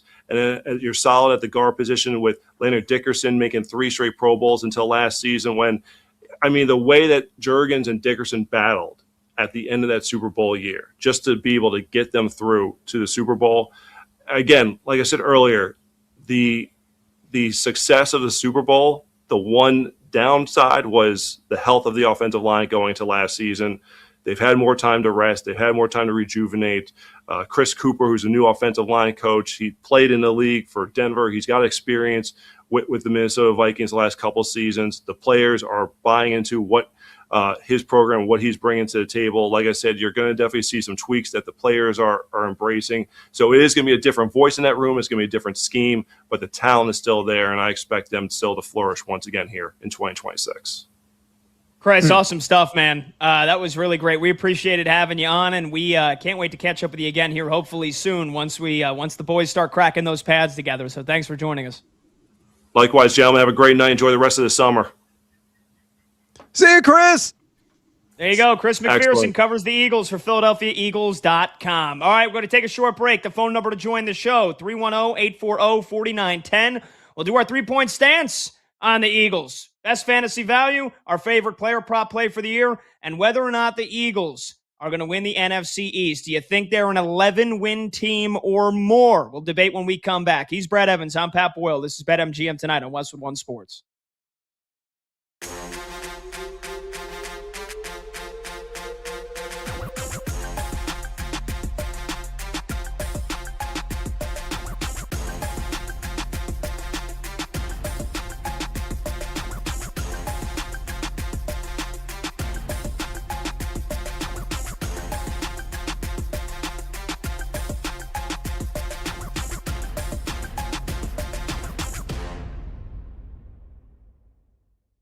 But the conversation that I'm not going to be a part of is the conversation that Jaylen Brown's actually not that good. Because it shows that, like, you are a spreadsheet monkey if you think that. You're a slave to numbers and a slave to your computer screen and to the algorithm and to VORP and to DVOA and to XFIP and to whatever nonsense you want to create. I'm not interested because I watch the games. And I'm not someone that poo-poos analytics at all. It's just when something is presented in front of your face, when, again, you have to reject the evidence of your eyes and ears, that's when I have a problem with it. That's when I have a problem with it. So this is an A++ trade for the Philadelphia 76ers and an F-— trade for the Boston Celtics. And everyone that's defending the Celtics trade and defending Brad Stevens here, like, I promise, you don't have to do this. You don't have to do mental contortions like you're in Cirque du Soleil. You don't have to bend over backwards. It's Brad Stevens, so I just trust everything he does. No. You know what you sound like? A partner who's been cheated on and is going to defend it and be like, well, actually, he still loves me, so it's okay. No, like, you don't have to defend it. It's indefensible. It's horrible. It's a terrible trade. It's a horrible trade for the Celtics. It's a great trade for the Philadelphia 76ers and their new front office with Mike Gansey and Kevin Pittsnoggle and company. Just kidding. It's only Mike Gansey. Well, what a world we live in that these names are still around in the year of our Lord, 2026. You bet on this Monday. Nick Costos and you on Westwood One Sports. So look, as we project this season now in the NBA, if you had to ask me, and I asked Matt Moore this question, I'll ask all of you. Who's going to win more regular season games this year? The Celtics or the Sixers? I think if your answer is Boston, I do think it's a reasonable answer. I think Tatum is better than Jaylen Brown, and I don't mean that as an insult to Jaylen Brown. I think Jaylen Brown's awesome, but I think Tatum's better. So now Tatum's in the Brown role, and in theory, all these young players are a year older and should be a year better. Joe Mazzulla's the reigning coach of the year. They are, even if that trade's a brain-dead trade, they're a great organization. The Celtics should roll out of bed and win 50 games this year, assuming health for Jason Tatum, right? Their floor is higher. Boston's floor is higher than Philadelphia's floor. But the ceiling for the Sixers is sky high.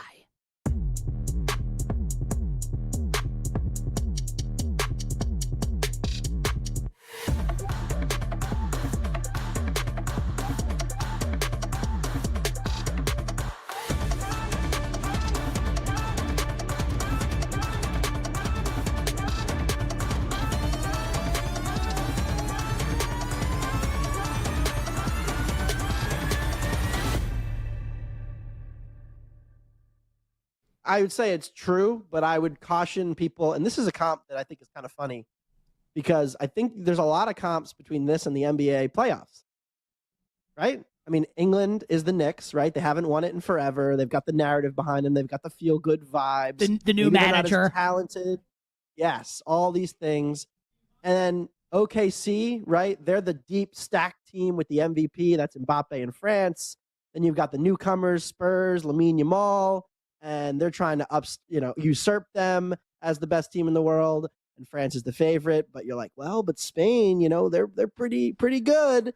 And then they're like, but whoever wins OKC Spurs, like they got the final. And the betting odds for the final will be pretty close to what the odds were for Spurs Knicks. Whoever wins this game is probably going to be just as big of a favorite. And like, I'm not saying that I think England is going to win the World Cup, but I'm saying that, like, I don't know, people tend to be overconfident in like a contest that's like 63-37 or like 66 to, they're like a 2-1 favorite. Okay. But like those teams lose all the time. We literally just watched it happen.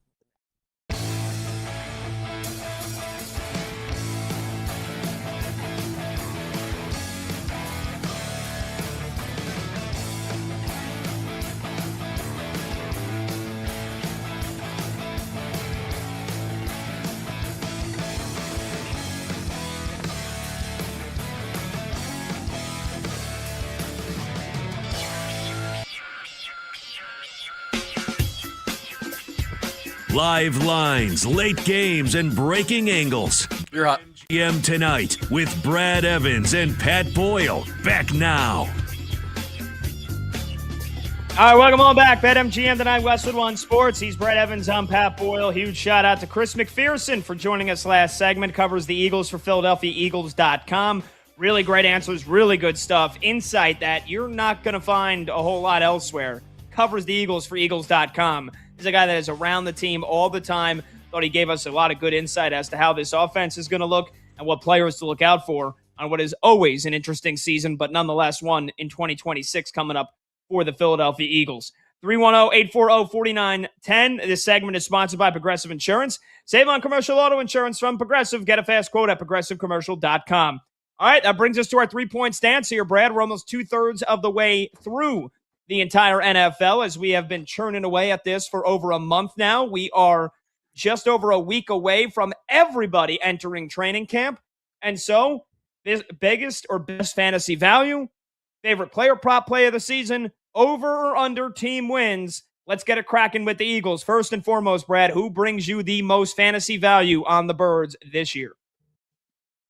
Well, the guy's got a lot of pop, in my opinion. You can get it right now at number 15 at his position. Pick number 132.08 overall, Dallas Goedert.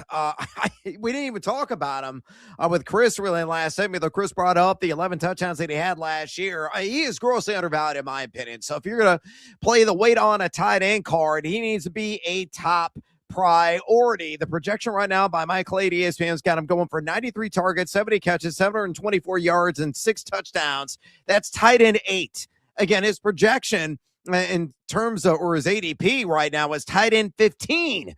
So a lot of profit potential that is built in. Guy averaged 5.5 targets per game last season, number 13 in total air yards. He was top 5 in red zone target percentage. Yeah, the yak numbers were great, but when targeted, an off-the-charts 132.7 passer rating. That was the 4th best among plus-size targets in the NFL. Oh, cherry on top of the Sunday, Pat, the easiest strength of schedule for a fantasy tight end. Dallas Goedert's going to be high on my wish list this year. And I like that. I like that a lot. I'm going more towards the top of the board here, and I'm counting on a big bounce-back season. And if that happens, I think you are getting value. You hinted to it. You alluded to it. I'm running with it. I think there's value in Saquon Barkley. Running back 10. Yep. Running back 10 for Saquon. Average draft position, you mentioned, Brad, 18. That's in the middle of round 2 for a 12-team league. And we talked with Chris. A lot of this will depend on the offensive line, for sure. There's been some damning quotes. Oh, Saquon tends to need things lined up perfectly for him. I can already see, though, what a lot of people are thinking. I'm too scared to take Saquon. Oh, all of a sudden, he's 29. Look at what he did last year. He's only going to get worse. He can't replicate what he ever did in 2024. Who can? Who can replicate a 2,000-yard season? Mostly nobody. But even in a down year, probably about as bad of a year as Saquon could have had for playing all 16 games. Remember, they sat just about everybody week 17 or week 18. He played all 16 games for the second straight year, and 3 out of the last 4, 1,140 yards. And that was a bad season for Saquon. If 1,140 yards is a bad season, what does an average season look like? 1,400, 1,500. That puts him in the top 5, if not the top 3. That, coupled with the fact that I do think, Brad, as you wondered, and we wonder aloud, if he's going to be a bigger factor in the passing game this year. I think he has to be. I'm trusting that he will. Saquon is giving you value. The fact that he is going to be on average the 10th running back taken off the board. Oh, look out. I think Saquon is going to prove a lot of people wrong this year. Brings us to our favorite player prop play, Brad. And could there be another player on this Eagles offense that proves a lot of the doubters wrong? What do you like for your favorite player prop for the Eagles this year? Oh, go ahead and crank that. It hurts so good. Come on, Jalen, make it hurt so good. I'll take the over 8.5 rush TDs for the running quarterback, one of the preeminent dual threats in the National Football League. Minus 110 on that proposition, available right now at our friends at BetMGM. The projection by Mike Clay has gone going for 106 carries, 438 yards on the ground, and 9 touchdowns. You might be a little sweaty if you go ahead and ride this with me, but I think he is going to get not to 9, but 10 total touchdowns, even if his ground carries are about the same as last year. You know, Chris McPherson, we had on last segment, said they slice all about 50 carries last year from year over year, what it usually churns out. But Sean Mannion wants to get back to maybe featuring him more on the ground, and the tush push is still alive, not as well as we've seen before, but still an effective play. You're going to have, at a minimum, a top 5 offensive line. You mentioned with McPherson, it could be the best offensive line in the NFL. A guy's going to have a very high carry percentage. It was nearly 28% last year. He was averaging 1.7 red zone attempts per game on the ground. He had the 8 rushing touchdowns. He's done this in 4 of his last 5 years. And again, the easiest strength of schedule for a fantasy quarterback, along with that elite offensive line. So I think he's going to best this by a full touchdown and a half. Give me the over. Jalen Hurts, 8.5 rush TDs at minus 110. I am in a very similar boat as you are, Brad. I'm not in the same boat. I'm in a similar boat. I'm going to take the rushing yards for Jalen Hurts. I agree with everything you said and with what Chris McPherson told us. I think they're going to get not going to, he's not going to be like Lamar running the football, and it's not going to be like Josh Allen. But I do think they're going to have Jalen Hurts running the football more this year, and not just necessarily the tush push. So I'm taking Jalen Hurts over rushing yards, which is 400 on the dot, or 399.5 with our friends at BetMGM. So I think Jalen, by the way, last year, you mentioned they took 50 carries off. He only ran it 105 times last year compared to at least 150 in each of the 3 years prior. He still got 421 yards. And again, he ran the ball considerably less. He runs the ball a little bit more this year. I see him getting over 400. Again, assuming he's got to stay healthy, can't miss probably more than 2 or 3 games. But I think over 400 rushing yards, that's the thing for Jalen Hurts. And I think that's coming home if he stays healthy. Finally, Brad, how high are you on the Eagles this year? Do they get back to dominance in the regular season? Or is that offense going to once again stagnate this year? And maybe does the defense take a step back? Team wins with our friends at BetMGM, 10.5. The over is plus money, plus 120. The under is minus 145. Brad, do you think the Eagles are going over or under 10.5 wins? Definitely the value is on the over, but I'm going to listen to my gut. I'm going to trust it. I'm going to live in the land down under on the 10.5. I think it's going to be 10 wins exactly. Yes, this team is relatively balanced across the board. You look at the overall strength of schedule, one that is inside the top 15 in the NFL. I honestly believe it's going to come down the last couple of games of the year, and both those matchups on the road at San Francisco and against your beloveds in the New York Giants. And the Giants going to be much improved. I think the Cowboys going to be much improved. Yes, the Commanders going to be the dregs of the keg, but I think the Eagles are a 10-win team. I don't think they quite get to 11 wins, though they'll make the postseason this year. So again, give me the under 10.5 wins at a not so palatable minus 145. Yeah, I'm gonna go plus money here. Give me the over. I think the Eagles return. I think that offensive line stays healthy this year. I think Saquon, big year. Jalen Hurts, big year. Maybe I'm a believer in Sean Mannion. Maybe I just think Kevin Patullo is that much of a moron that anybody else calling plays for this team this year will allow them to look how they should, and that is a dominant unit. I believe in Howie Roseman, and again, as a Giants fan, I hate it, and I hate to see what is probably coming down the turnpike this year for the Eagles, but I think it's 12 wins, 13 wins. I really think they could be a dominant unit. Yes, I know that the schedule has definitely some tough spots. There are also some gimme spots. I just think they're going to be a great team this year, so I'll take the over. I think the Eagles 12-5 would be my prediction, and once again atop the NFC East, repeating once more after we saw this was not possible for the 20 years prior. I think they three-peat as NFC East champions. 310-840-4910. When we come back, we'll give you our picks for the Derby before it kicks off in 20 minutes. He's Brad Evans. I'm Pat Boyle. This is BetMGM tonight on Westwood One Sports.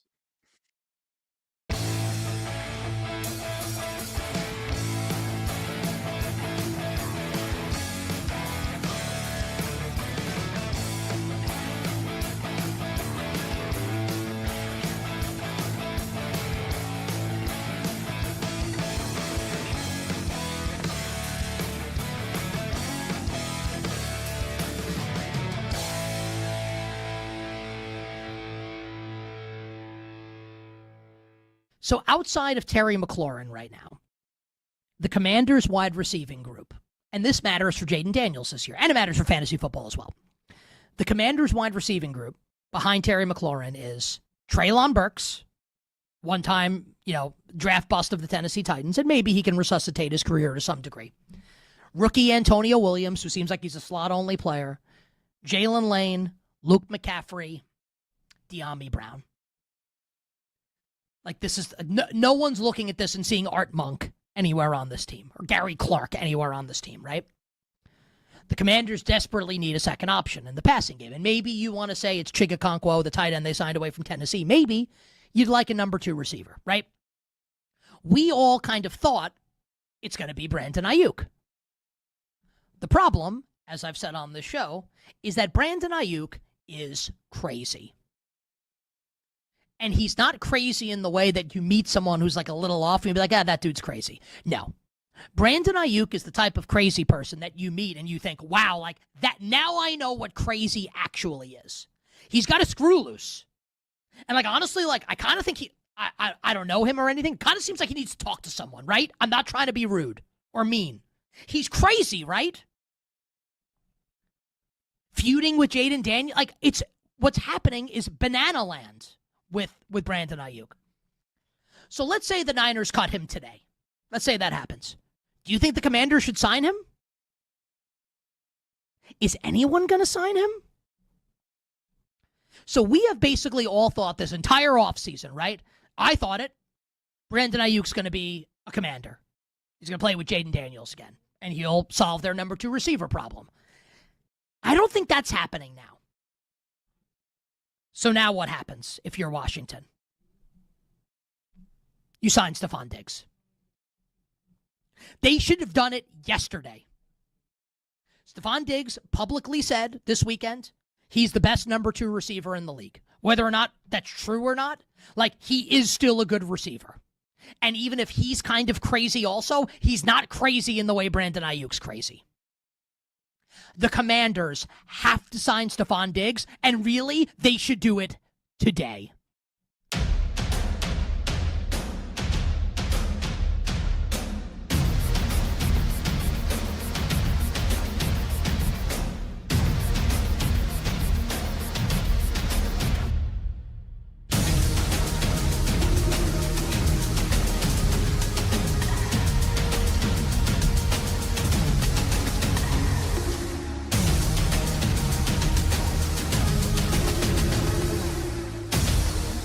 France and Spain tomorrow might as well be Arizona and Michigan. Final Four Saturday night a couple months ago, where I felt winner of that game wins the national championship. Remember Arizona? Good performance in that game against Michigan. This is, for all intents and purposes, the Rams and the Seahawks in the NFC Championship game this year. And that is slightly disrespectful to England and Argentina, because I would say England and Argentina are both better equivalent to than the Patriots were heading into the Super Bowl back in February. But the point stands. These are the two best teams, France and Spain, and they are meeting in the semi-final round. And France has been incredible in this tournament. A deserved favorite tomorrow against Spain, and the deserved favorite to win the World Cup for the second time in 3 World Cups, and looking to become one of the only countries in history to go to 3 consecutive World Cup finals. This attacking trident that France possesses with Olise and Dembele and obviously Mbappe, it's embarrassing how good it is.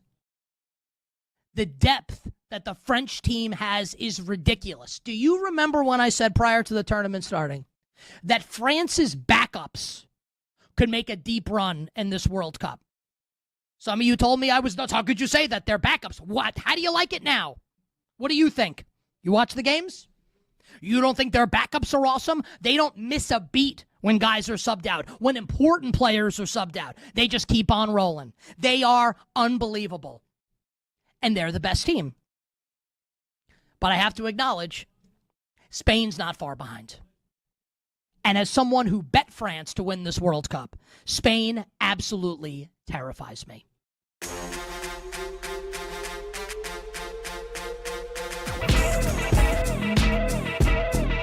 Red Zone Energy, real-time reaction. You're hot. BetMGM Tonight with Brad Evans and Pat Boyle rolls on. All right, welcome on back. BetMGM Tonight, Westwood One Sports. He's Brad Evans. I'm Pat Boyle. Phone number to join the show, 310-840-4910. It's time to make some picks, shall we? It's the Home Run Derby. Why not? You're looking to get involved with our friends at BetMGM. They've got some good odds boost tokens that you can apply for the Home Run Derby tonight. So $5, $10, however much you're feeling. Here are the odds before we give out our picks and predictions for the Bomb Fest before it begins. Kyle Schwarber, speaking of which, the Schwar Bomb, they're showing that Sunday, which is like a fried Uncrustable, Fruity Pebbles, ice cream. Oh, man, what that is going to do to your stomach, but in the time being, what it would do to your taste buds, I can imagine is unreal. Schwarber, the favorite, plus 275 with our friends at BetMGM. Junior Caminero from the Rays, plus 340. And if you will flash back to 2025, remember Big Dumper did win it, but he just edged out Junior Caminero, who nearly won it. So he is the second best odds, or the second shortest odds, excuse me. Then it's the first timer, the rookie Munetaka Murakami from the White Sox at plus 550. The Royals' young star Jack Caglione at 7-1. Jordan Walker having a breakout season again in St. Louis, plus 750. Bryce Harper, he's been fluctuating. I saw him at 1.9-1 with our friends at BetMGM. He's now 8-1. Ben Rice, 11-1. And Wilson Contreras, 19-1 to win the Derby. Brad, let's start with you. Your predictions, your picks, your plays for the Derby. All right, here's my card tonight. I'm going to go with Schwarbs to win this thing. I know he's the favorite. I actually got it earlier today at plus 310, and I applied the 15% odds boost at BetMGM, so I got even a better odds. So now it's at plus 275, but I'm still riding. I think he will take the crown in the Derby competition night. Slight breeze blowing out to right. Short porch there in right field. Of course, him being a lefty, he's going to absolutely mash. Junior Caminero to make the finals right now at BetMGM is plus 210. I think it's going to be Schwarber versus Caminero in the finals. Again, Schwarber was a runner-up in 2018. This is third time he's been in this competition. Number 11 in exit velocity is Schwarbs. He's also got the best launch angle sweet spot percentage at 40.1%. Judy Caminero, number 5 in exit velo, Major League Baseball this season, number 6 in total hard hit rate. And a guy that was, the runner-up with the Cal Raleigh. So I think it's going to be more of the same. Another runner-up performance for Caminero tonight. Like him to make the finals of plus 210. And last one, longest home run over 484.5 feet at minus 115. If you look at the average distance of the last 3 home run derbies, 432, 423, 408. That's not great. But 2 of the last 5 have gone over 484.5 feet. I think Schwarber alone is going to maybe flirt with a 500-footer tonight. So, again, trust in my gut. I'll take the over longest home run hit in tonight's home run derby competition at -115. So to recap quickly, Pat, Schwarber to win, +275. Caminero to make the finals, a +210. Longest home run over 484.5 feet at -115. Let's break out the brooms, baby, and sweep the board. Beautiful. Well, beautiful because I'm hoping that who I pick to win wins it. But other than that, I like your predictions.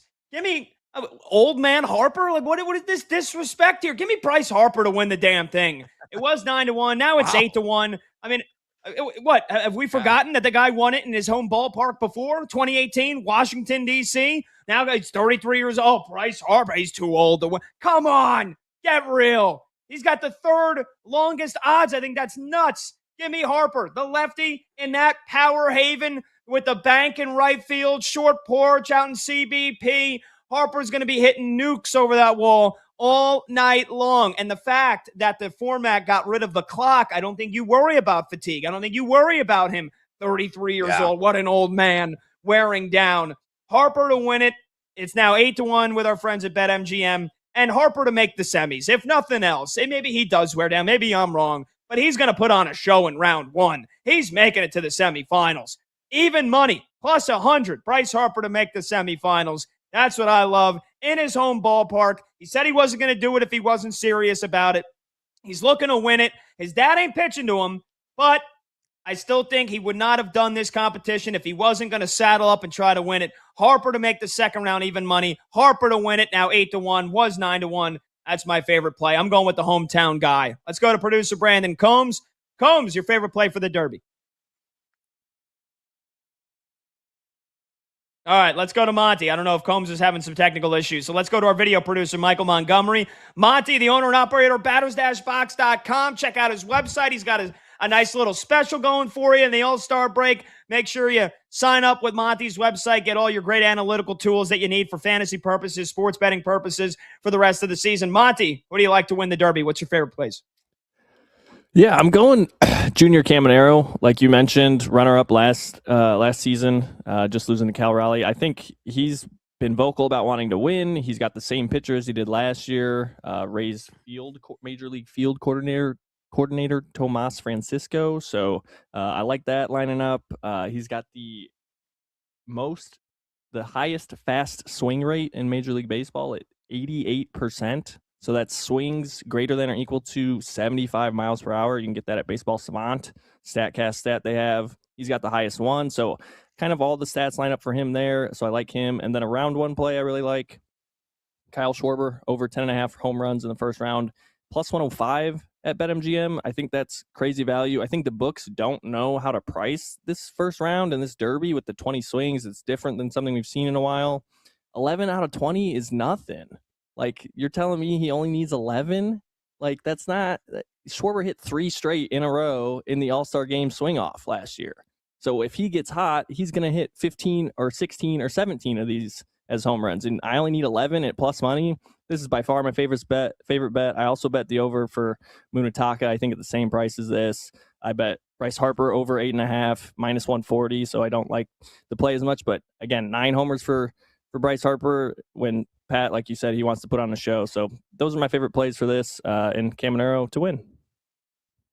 All right, very good. Yeah, by the way, important distinction to note that if once you get to that final swing, that 20th swing, and it's in the second round as well, your last swing, if you hit a home run, you keep going until you don't hit a home run. So, yeah, you could have 9 swings in the first 19 at-bats, and then you hit 3 more in a row, and you keep going until you don't hit a home run anymore. Let's go to our guy Lee in our Westwood One studios. Lee, what do you think? Who wins the Derby tonight, brother? Oh, somebody that everyone's sleeping on, but I know you were just talking about him. Give me some moon balls from Munetaka Murakami. Just coming off his IL, with a hammy issue, but he's got 20 home runs and 200 at-bats, and his percentiles and metrics are right there with Caminero. Give me some moon balls from Mooney tonight. Love it. Beautiful. Like so Lee's going with Murakami, who I think, by the way, he could turn into a household name if he's not already. Like, let's be honest, he's playing for the White Sox, as good as he's been. He could turn into a household name with this event tonight if he does well. Let's see. Is Combs, I know, has been working through some technical difficulties. Combs, you there, brother? You want to jump in real quick? All right. Combs is MIA. Maybe Combs drove to Philly. Maybe he's at the ballpark watching the Derby. Maybe he's getting a Schwar bomb. Maybe he's taking a bomb. All right, either way, we'll take a short break. We'll come back. We'll talk some baseball, and we'll have you covered for the Derby as it's going on. So don't worry, you won't miss anything. He's Brett Evans. I'm Pat Boyle. This is BetMGM tonight on Westwood One Sports.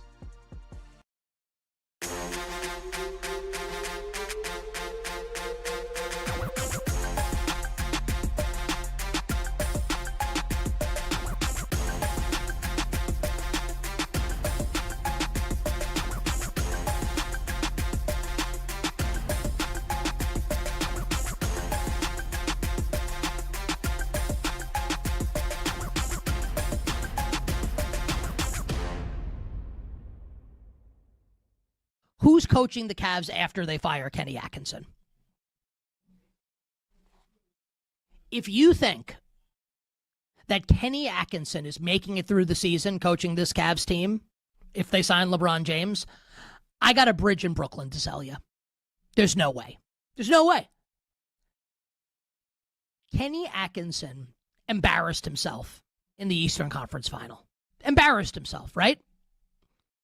How about in the opening series? It went 7 against Toronto, and then if Detroit had been more ready for primetime, they would have lost to Detroit.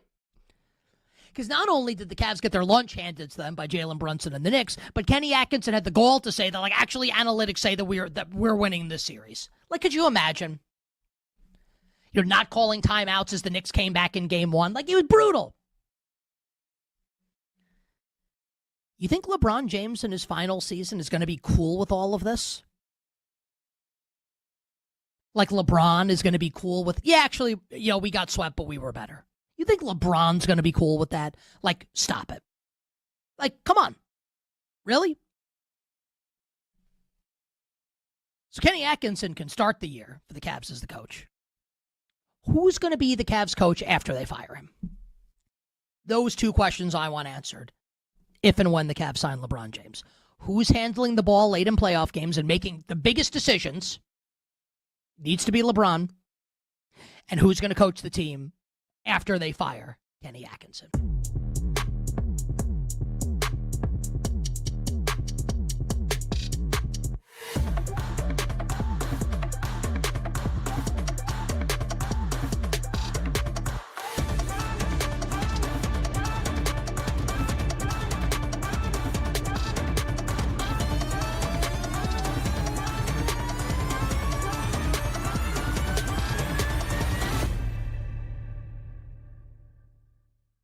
Do you believe, sincerely, I'm talking to you, do you believe in your heart of hearts that Josh Allen's better than Patrick Mahomes? Do you believe that? I'll ask the question a different way. Now, hopefully this never happens, because this is the kind of stuff that horror movies are made of. If your life was on the line and you needed one quarterback to win the game for you at the end, and I gave you Patrick Mahomes on one side and Josh Allen on the other, who are you taking? Be honest. Be honest. Be honest. Can you? Can you be honest? Even if you hate the Chiefs, even if you hate Patrick Mahomes, in the same way that you hated Tom Brady and you hated the New England Patriots, right? I get it. You hate the Chiefs. I get it. You're tired of Kansas City. I get it. You reveled in the Chiefs' misery last year. I understand. It all makes sense. But you can't say that Mahomes is not the best, even with the way last year went.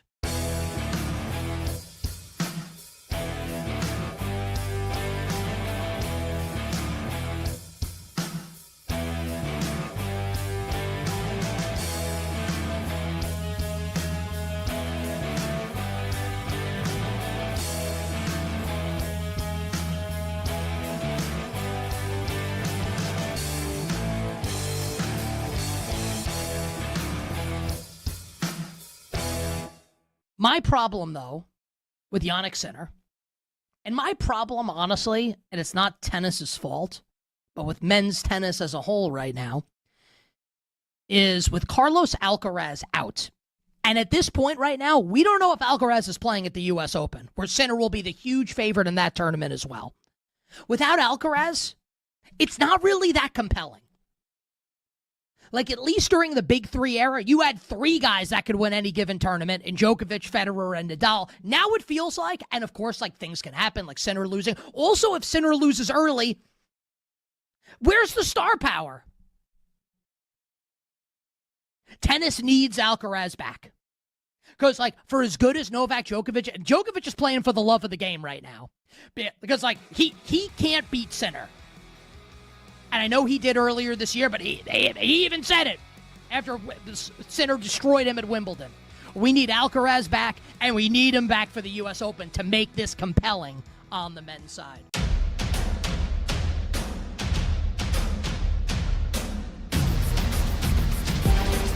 The day shuts down. The games light up. This is You're hot. Tonight with Brad Evans and Pat Boyle on Westwood One Sports.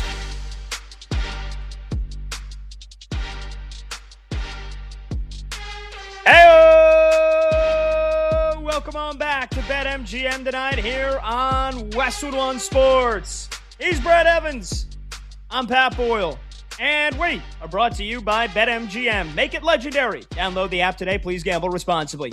Hour number 3 of this Monday night shindig kicks off right now, and you could watch the show live on YouTube. Just search BetMGM tonight and hit that subscribe button. You could watch the show live on Twitter at BetMGM tonight, and you can listen to the program on the Westwood One Sports app, the Odyssey app, SiriusXM Channel 375, and hundreds of local affiliates throughout North America. Our talk and text line to join the show, 310-840-4910. Been a great show so far, debating if it's title or bust for the LA Rams this season. Now that it looks like Aaron Donald coming out of retirement looks more like a reality than just a hope and a dream. Also, we gave out our home run derby picks and predictions. We'll have you covered throughout the derby, so keep it right here. Keep it locked in with us. Don't go anywhere. We'll make sure that we keep you up to date on all the biggest swings, home runs, and updates going on throughout the competition. We talked to Chris McPherson, who covers the Philadelphia Eagles for PhiladelphiaEagles.com. So make sure you go and check that out for some really good insight ahead of the 2026 Philadelphia Eagles season. In case you missed any of that stuff, you can rewind on the Odyssey app, or you can download our podcast, the BetMGM Tonight podcast, wherever you get your podcasts.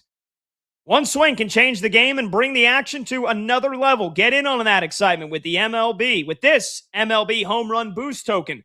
Just activate your token when you bet on any player to hit a home run in any MLB game. If that player goes yard, you'll receive a bigger payout.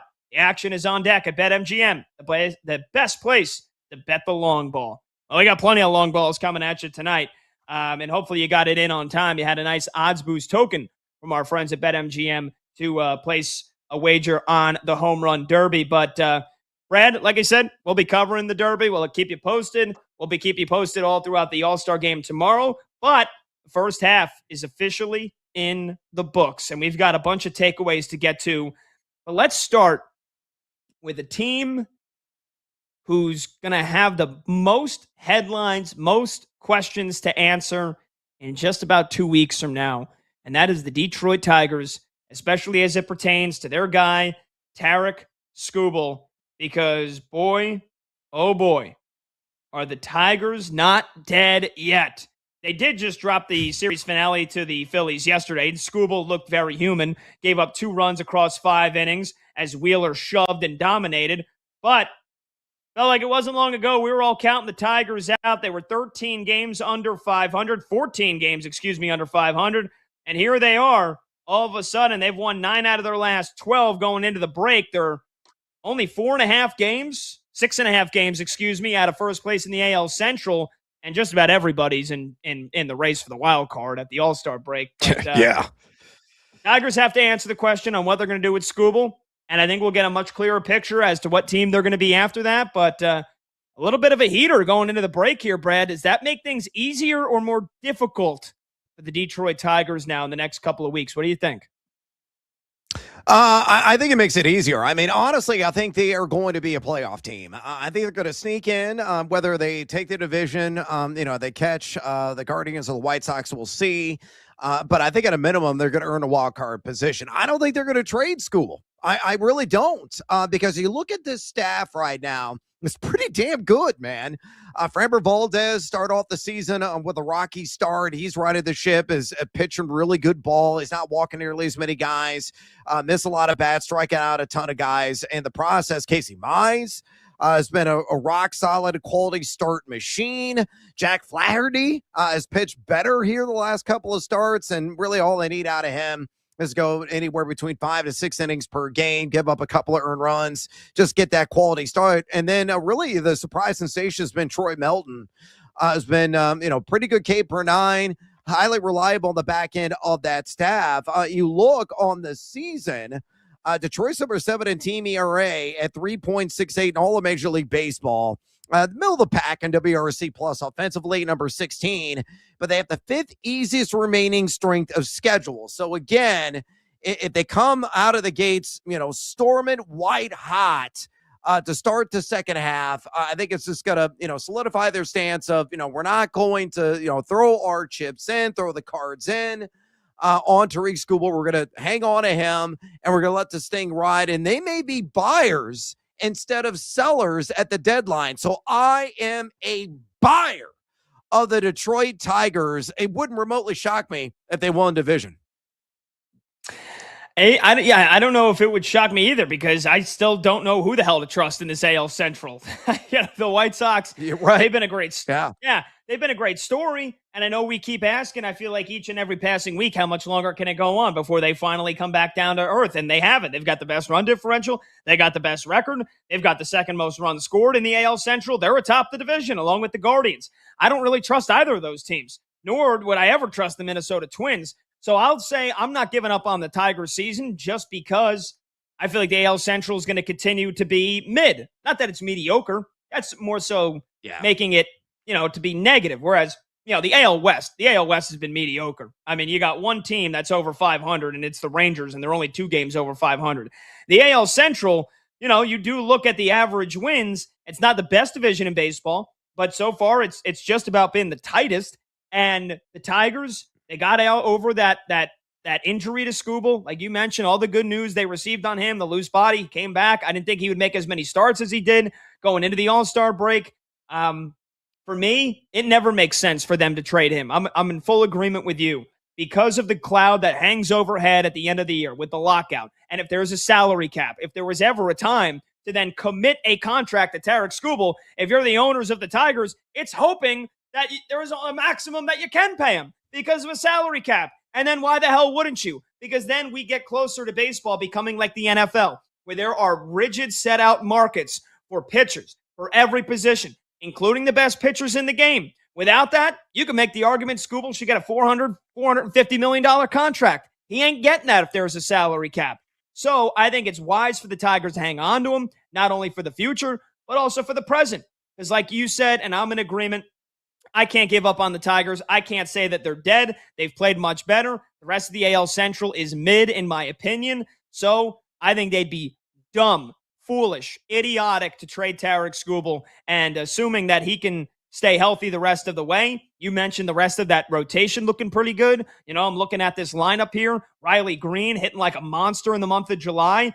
McGonigal turning into a star, has had a great batting average over the last 2 months. Some of the other guys on this team, Eduardo Valencia, a guy that doesn't play often, but, he's basically their backup catcher, and he's got a 1645 OPS in the month of July. Small sample size, but, it was a combination of a lot of things. The lineup wasn't hitting. Skubal was hurt. The bullpen wasn't great. This team's starting to put it together here, and I don't see how you can give up on this team, especially because if you are giving up on this team, you're giving up on your most prized asset, and that is Tarik Skubal. So I think the Tigers have to keep fighting, and I think they've got to rely on making a big second half push.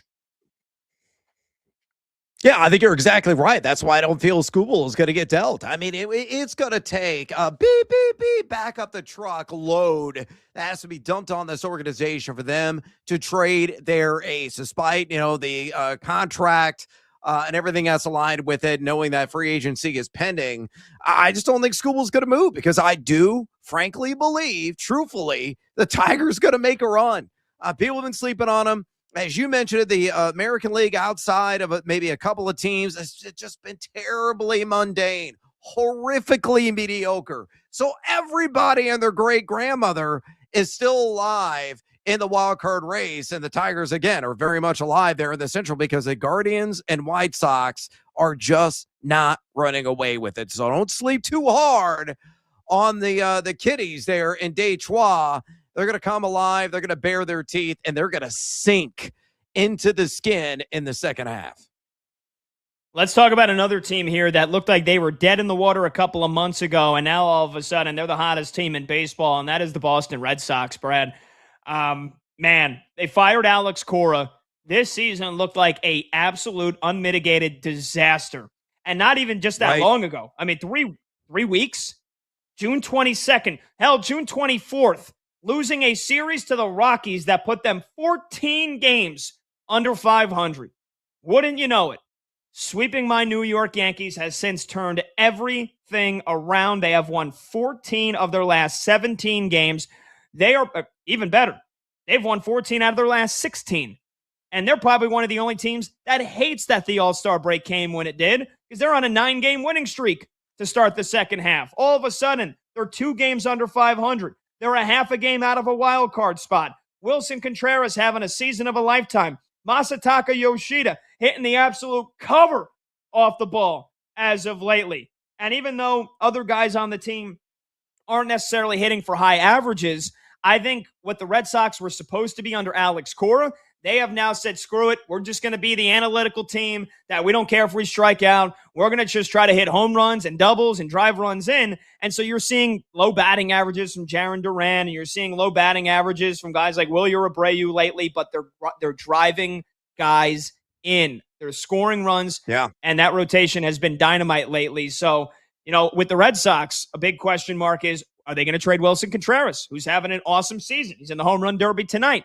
I don't think you could trade him. I don't think you could be sellers. I'm not saying they're going to be buyers, but what the Red Sox do at the deadline is going to be very telling. And I know this ownership has skewed cheap over the last couple of years with the Henrys, and all they want to do is spend on Liverpool and their other assets. But, I mean, they have talk about injecting life into a season. This team looks like they're one of the best teams in baseball over the last 3 weeks, and they've got a young pitching staff. And so I will find it very interesting what the Red Sox do, but I don't think you could sell. I don't think you could trade Wilson Contreras. They're in this thing. Yeah, they're a resurrected corpse, man. I mean, they were dead on arrival. I mean, everybody thought they were going to be selling off their assets. You mentioned Wilson Contreras. Sonny Gray was thought to be a hot commodity at the trade deadline, but I mean, only half a game out of the wild card race. They got to play this thing through. The good news is it sounds like, they've had a ton of injuries that really mounted up. The latest ones in the starting rotation, Connolly early on the 15-day IL right now with left elbow inflammation. Not terribly serious as it currently stands. Hopefully he's only going to, be on for the minimum amount of days. Ranger Suarez, another pitcher that is key in that rotation. He's on the 15-day IL as well with a left groin strain. If they get those guys back, and it sounds like Trevor Story's already begun baseball activities off the sports hernia surgery, so maybe he can get back in the lineup there. Every day, at some point, maybe later this month or early in August. Yeah, it's kind of crazy how they've been able to weather the storm. You mentioned the pitching staff. They've been phenomenal. Number 4 in ERA as a team on the season at 3.39. Though they're only number 24 in WRC plus. So the Bats have got to continue to stay hot for this team to stay afloat in the playoff race. They do have the 12th hardest remaining strength of schedule. I think you're right, man. I think with this siesta, the midseason, the extinguishers are going to come out and they're going to cool off. So it's really going to determine the first 10 games post All-Star break, whether or not they're going to go all in and be buyers at the deadline or maybe scale back to what we thought they were going to be about a month ago. And that is being a seller. So we shall see with the Boston Red Sox. I ain't buying them yet, but credit where credit is due. They've been, like the Red says, red hot, to say the least, the last about 2-3 weeks. All right, 310-840-4910, the number to join the show. Let's hit on one more topic here. The NL wild card, it's looking pretty damn tasty, right? Whereas the American League, you've got, let's see, the last place for a wild card spot right now is a couple of teams under 500 in the Mariners and the Twins, and the Red Sox a half a game out of that. You look at the National League wild card, 5 games over 500 doesn't even put you in a position for a playoff spot right now. That's the St. Louis Cardinals and the Pirates, who are 50-47. They're on the outside looking in. The D-backs and the Padres at or above 500, also on the outside looking in. Chasing the Fish, the Marlins, 52-45. The Phillies, 54-43. And your Chicago Cubbies, currently holding the top wild card spot at 54-42. Brad, I'll tee you up here first. Among those 3 teams, Cubs, Phillies, Marlins, which of those 3 do you think is least likely to make the playoffs? I think it's Philadelphia, man. I really do. Look, and I'm trying to bury the bias the best way I possibly can. Speaking objectively, again, the best way I possibly can. The Cubs are starting to get healthy. I think they're going to get their starting rotation. Some of the big arms back. Jameson Taillon is close to returning. They're probably going to be buyers as well. Hell, Justin Steele has a shot of pitching maybe out of the bullpen at some point this year. We'll see if that actually happens. But the Cubs, if they get a couple of arms, maybe a farmhand can come up and help them out, or they're buyers at the deadline to shore up that bullpen, shore up that rotation. The bats, they've come alive again. You know, they had that lull. They were trapped in cold storage for a better part of a month, from like mid-May to mid-June, but that is no longer, because that is now a flame coming off the wood, largely because PCA has been unstoppable, flirting with 300 very firmly in the MVP conversation, though Shohei Ohtani is probably going to run away with it in the National League. I mean, the Cubs are number 3 in WRC+, number 21, though, in team ERA. And that bullpen has been rickety at times at 4.33 ERA as a collective. They have the 3rd hardest strength of schedule of any MLB team remaining. That's a downside. But the problem with Philadelphia is this. Yeah, they got the big boppers in the lineup. You can see a pair of them here in the home run derby momentarily, and Bryce Harper and Kyle Schwarber. But they're still only number 27 WRC+. Trey Turner's had it down here. Some other bats have had it down here. Alec Bohm's been largely unreliable. The ERA is middle of the pack at number 15. This season, 4.23. Cristobal Sanchez has been largely brilliant, but the home and road splits are an eyesore. Really good at home, not so much on the road. Zach Wheeler has been the bee's knees across the board. Luzardo's not been bad. It's Aaron Nola. Like, what the hell happened to that guy? With his sky-high 6+ ERA, that's a deterrent for this team, though the bullpen has been fairly reliable. And I'm just a buyer in the fish, man. I like this Miami team. I'm kind of falling in love with them. Otto Lopez has been raking the dish well north of 300. Hicks has come on. Stowers has started to heat up.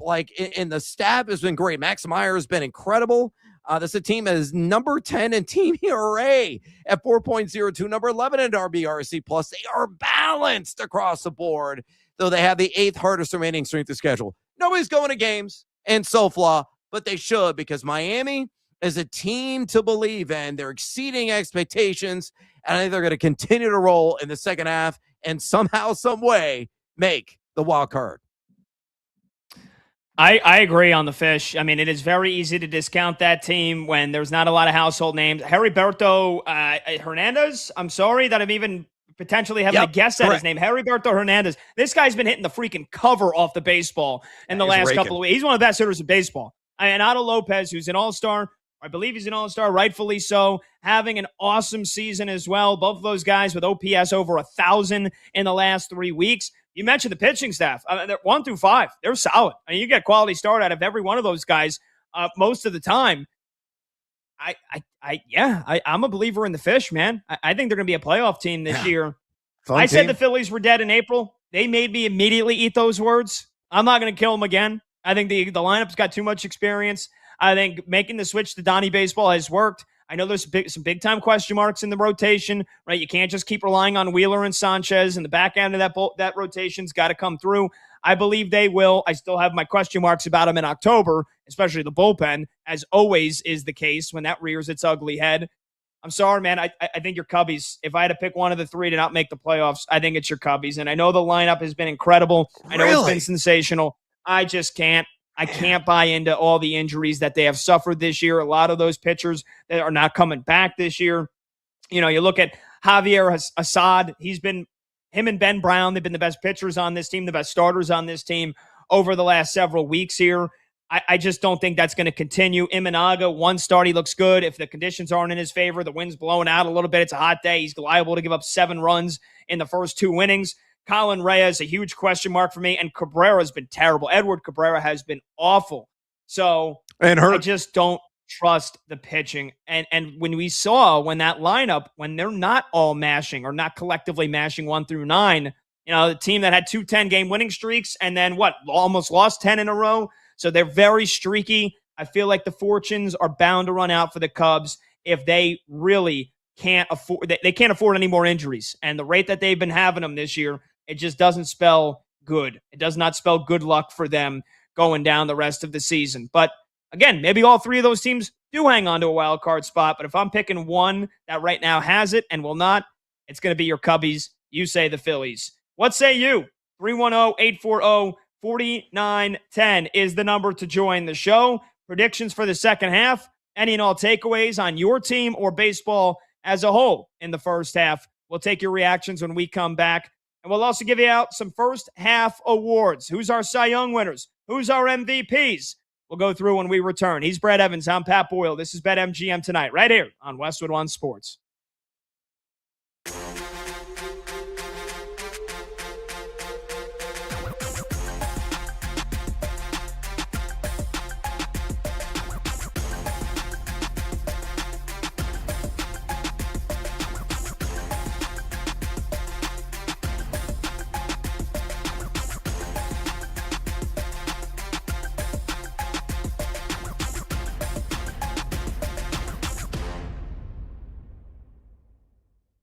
But the conversation that I'm not going to be a part of is the conversation that Jaylen Brown's actually not that good. Because it shows that, like, you are a spreadsheet monkey if you think that. You're a slave to numbers and a slave to your computer screen and to the algorithm and to VORP and to DVOA and to XFIP and to whatever nonsense you want to create. I'm not interested because I watch the games. And I'm not someone that poo-poos analytics at all. It's just when something is presented in front of your face, when, again, you have to reject the evidence of your eyes and ears, that's when I have a problem with it. That's when I have a problem with it. So this is an A++ trade for the Philadelphia 76ers and an F-, trade for the Boston Celtics. And everyone that's defending the Celtics trade and defending Brad Stevens here, like, I promise, you don't have to do this. You don't have to do mental contortions like you're in Cirque du Soleil. You don't have to bend over backwards for, it's Brad Stevens, so I just trust everything he does. No. You know what you sound like? A partner who's been cheated on and is going to defend it and be like, he still loves me, so it's okay. No, like, you don't have to defend it. It's indefensible. It's horrible. It's a terrible trade. It's a horrible trade for the Celtics. It's a great trade for the Philadelphia 76ers and their new front office with Mike Gansey and Kevin Pittsnogle and company. Just kidding. It's only Mike Gansey. Well, what a world we live in that these names are still around in the year of our Lord, 2026. You bet on this Monday. Nick Costos and you on Westwood One Sports. So look, as we project this season now in the NBA, if you had to ask me, and I asked Matt Moore this question, I'll ask all of you. Who's going to win more regular season games this year? The Celtics or the Sixers? I think if your answer is Boston, I do think it's a reasonable answer.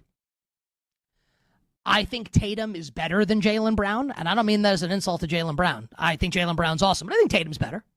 So now Tatum's in the Brown role, and in theory, all these young players are a year older and should be a year better. Joe Mazzulla's the reigning coach of the year. They are, even if that trade's a brain-dead trade, they're a great organization. The Celtics should roll out of bed and win 50 games this year. assuming health for Jason Tatum, right? Their floor is higher. Boston's floor is higher than Philadelphia's floor. But the ceiling for the Sixers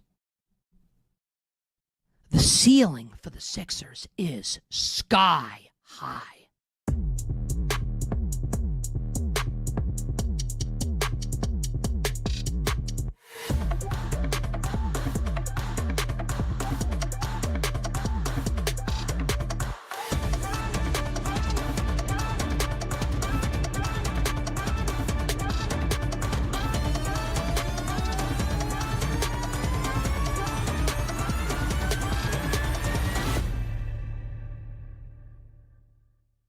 I would say it's true, but I would caution people, and this is a comp that I think is kind of funny because I think there's a lot of comps between this and the NBA playoffs, right? I mean, England is the Knicks, right? They haven't won it in forever. They've got the narrative behind them. They've got the feel-good vibes. The new Maybe they're not manager. as talented. Yes, all these things. And then OKC, right? They're the deep stacked team with the MVP. That's Mbappe in France. Then you've got the newcomers, Spurs, Lamine Yamal, and they're trying to usurp them as the best team in the world. And France is the favorite, but you're like, well, but Spain, they're pretty good. And then they're like, but whoever wins OKC Spurs, like they got the final. And the betting odds for the final will be pretty close to what the odds were for Spurs Knicks. Whoever wins this game is probably going to be just as big of a favorite. And like, I'm not saying that I think England is going to win the World Cup, but I'm saying that, like, I don't know, people tend to be overconfident in like a contest that's like 63-37 or like 66 to, they're like a 2-1 favorite. Okay. But like those teams lose all the time. We literally just watched it happen.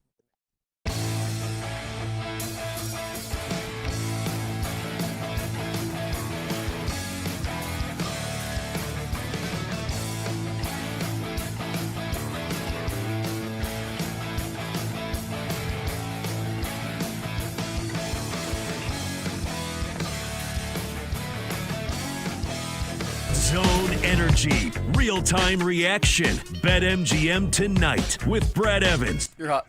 Boyle rolls on. All right, welcome on back. BetMGM tonight, Westwood One Sports. He's Brad Evans. I'm Pat Boyle. The phone number to join the show is 310-840-4910.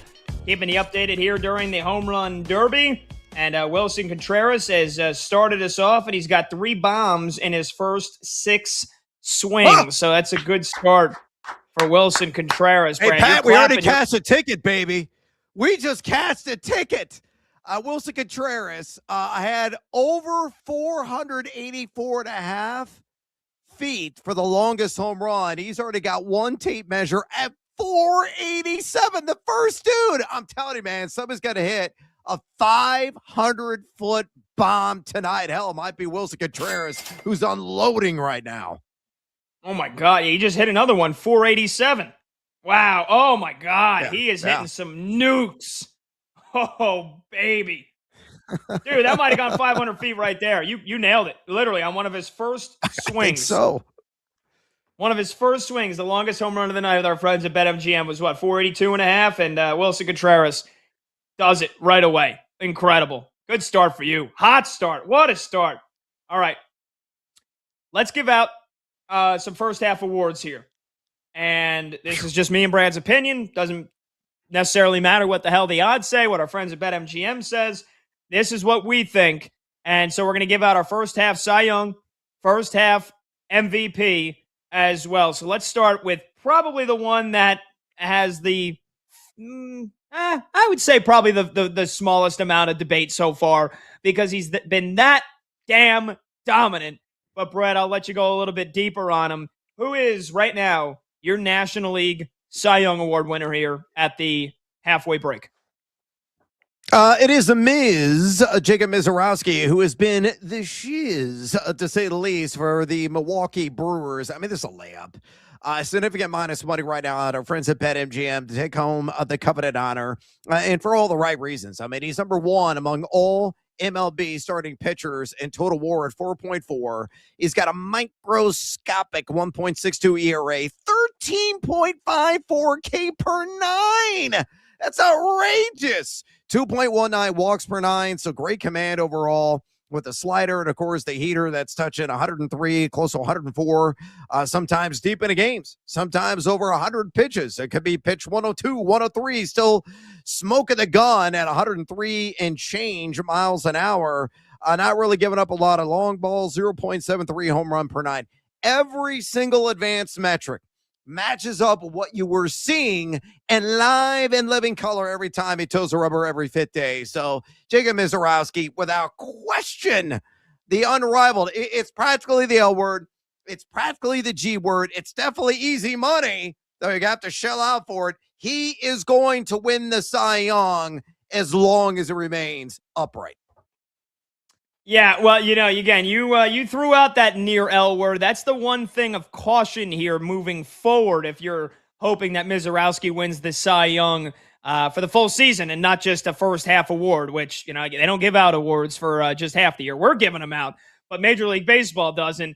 Everything you said. I mean, he's incredible. Absolute flamethrower, basically good for double-digit strikeouts every time he steps on the mound, which he, by the way, has done, as a matter of fact, 8 times so far this year, including that 15 strikeout, 1-hit gem against the Phillies a month ago. He's nearly untouchable. The 1.62 ERA, barely walks any guys. He has the occasional start where he'll walk 3 or 4, but, for the most part, you'll have more 10 strikeout, no walk outings from Jacob Mizorowski than anything else. The one thing that I do urge some caution here, got scratched from his final start of the first half over the weekend due to fatigue, what the Brewers are calling arm fatigue. Now, again, is this just some classic load management?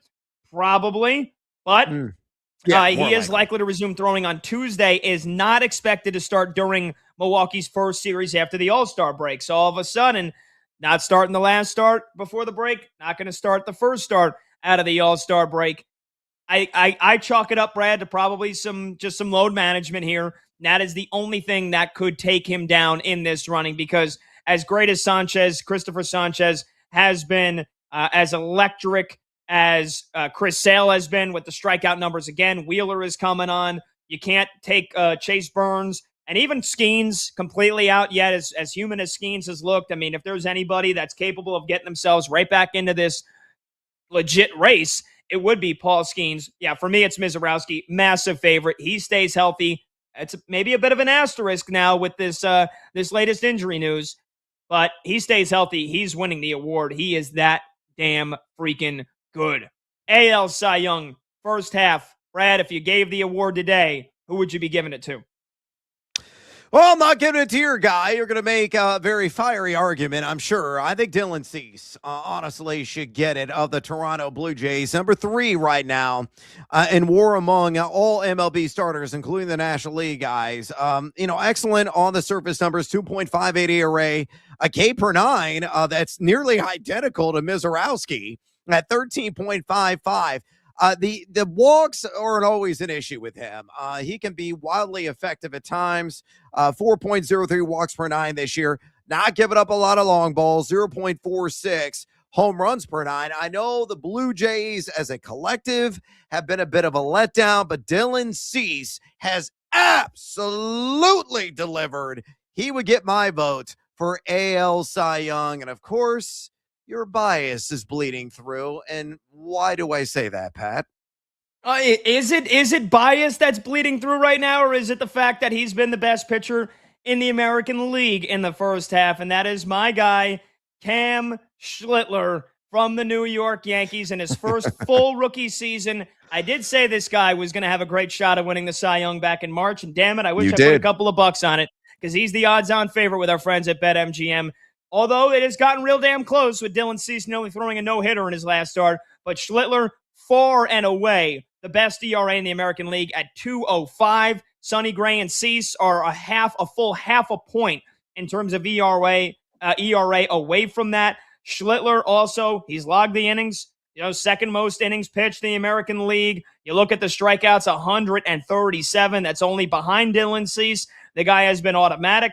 He has been awesome. He has been consistent. And after he did give up 6 runs against the Tigers a couple of starts ago, there was talks of, regression. Cam Schlittler. First full season. He's coming back down to earth. Teams haven't figured out. Yeah. How did he respond in his next outing? 8 innings, 1-run ball, absolutely shoved against the Rays, struck out 8 batters. This kid is legit. He's got all the tools. He's got that big fastball.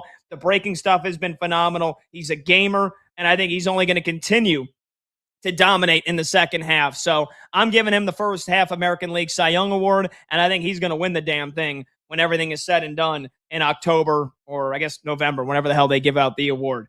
All right, finally, top 5 players. I guess we can call it our MVP, but we're going to combine both American League and National League. So if we had to give out one MVP for all of baseball, Brad, who would be your top 5 at the midway point here this 2026 season? All right, I'll start from 5, and I'll count on up to 1. Number 5 is Bobby Witt Jr. of the Kansas City Royals, a guy that's number 2 in all Major League Baseball in total WAR at 4.8. He's got 30 stolen bases, along with 13 home runs over the first half. He's been fantastic, though. Number 41, that's it, in WRC+. A bit of a letdown there. Number 4, James Wood of the Washington Nationals. Phenomenal first half. He's number 3 in total WAR. 279 batting average, 28 home runs, 64 RBI, and an outlandish 89 runs scored. 89 in the first half of the MLB season, along with 15 stolen bases. Got a 410 on base percentage, 984 OPS. He's number 2 in WRC+. Just an incredible year from him in the nation's capital. Number 3 is my AL MVP. That's Yordan Alvarez, who is number 4 in total WAR, 318 batting average, 31 home runs, 70 RBI, 65 runs scored, a king of consistency, over a 1,000 OPS, 426 on base percentage. By the way, number 1 in WRC+, but number 2, it is PCA, Pete Crow Armstrong of Chicago Cubs, best defensive player regardless of position in Major League Baseball. He is number 1 in total WAR at 6.0. Again, Bobby Witt is number 2 in that category at 4.8. PCA on pace, maybe a 40-40, maybe even a 45-45, may flirt with a 50-50 campaign. 291 batting average, 21 home runs, 53 RBI, 63 runs scored, 24 steals. He's walking more. Number 6 in WRC+. And, of course, number 1, the two-way stud, that is Shohei Ohtani, my National League MVP pick, which is Captain Obvious. 293 batting average, 22 home runs. And also pitching extraordinarily well, 85 2/3, 2.83 ERA, 1.06 whip, 8 wins, 95 Ks. Just gets it done across the board. He is a modern-day Babe Ruth and maybe the greatest baseball player ever to wear a uniform. So, again, 5, Bobby Witt Jr., 4, James Wood, 3, Yordan Alvarez, 2, PCA, and numero uno, there's a layup, Shohei Ohtani. I like your list. Mine looks a little bit different, but I like your list. I'm going to go 5-1 here. Give me Junior Caminero at number 5 for the Tampa Bay Rays, following up his breakout season a year ago with another exceptional campaign this year. Rocket of an arm over at third base, plays a great defense, and then on top of that, a 927 OPS. He's already got 28 bombs. He could hit 40 this year with ease. He could hit 45. 59 ribbies. Again, the heart and soul of that Rays lineup that is in first place in the AL East right now. He gets on base. He scores. I'd like to see a couple more stolen bases from him because I think he does have the speed. He just doesn't run all that often. He's only got 2. And then you're talking about a bona fide 5-tool player. But, I mean, the guy he just mashes baseballs. I mean, his exit velo is off the freaking charts. Every time he hits it, it's a missile. Caminero at number 5. Number 4, how about Benny Barrels? Ben Rice, third highest OPS in all of baseball, 971. He has been carrying a Yankees lineup that has been without Aaron Judge for the last month and a half and has been without Giancarlo Stanton for most of the season. And you might ask yourself, oh, well, the Yankees, they had their June swoon. Yeah, they fell from grace when they were one of the best teams in baseball. They still are in terms of their record. But without Aaron Judge over the last month and a half, how this team hasn't completely hit the skids is because of what Ben Rice has been doing in the middle of that order. He's just an absolute animal. 28 bombs, 68 ribbies. and a 279 batting average. For a guy that doesn't hit lefties all that well, for a guy that he can't hit the breaking ball. Oh, if you pitch him outside, he can't hit. He's having a phenomenal campaign, and he's coming into his own as well on the defensive side. So Ben Rice for me is number 4. Number 3, I'm going to give your guy PCA some love here, and he'd probably be a little bit higher if not for somebody named Shohei Ohtani, because, again, I just don't think there's any chance outside of an Ohtani season-ending injury, knock on wood, no true baseball fan wants to see that PCA can win the MVP. But, damn, in terms of just who's most valuable, he's one of the most valuable players in all of baseball. He has turned into a superstar, nearly batting 300, the OPS over 900. The power is really starting to surface for PCA. He's the only player in baseball right now with 20 and 20, 21 bombs, 24 stolen bases. I can't even hide from it. I can't troll Combs or you or any other Cubs fans. He's the best center fielder in all of baseball. Defensively, he's overall the best center fielder in all of baseball. PCA number 3 for me. I got Yordan Alvarez at 2 because I think he's going to win the American League MVP. He's the only player in baseball right now that qualifies, that has an OPS over 1,000, 31 dongs, 70 RBIs. That is second most in all of baseball. And he's not striking out a whole lot either. Like, he gets up there and he gives you incredible at-bats. He's hitting 318. Like, he has just become an all-around machine at the dish. So for that, Alvarez is 2. And yes, Shohei, it goes without saying here, 5th in baseball in OPS. And that's kind of having a down year, right? He's only got 22 home runs, so he might not hit 40.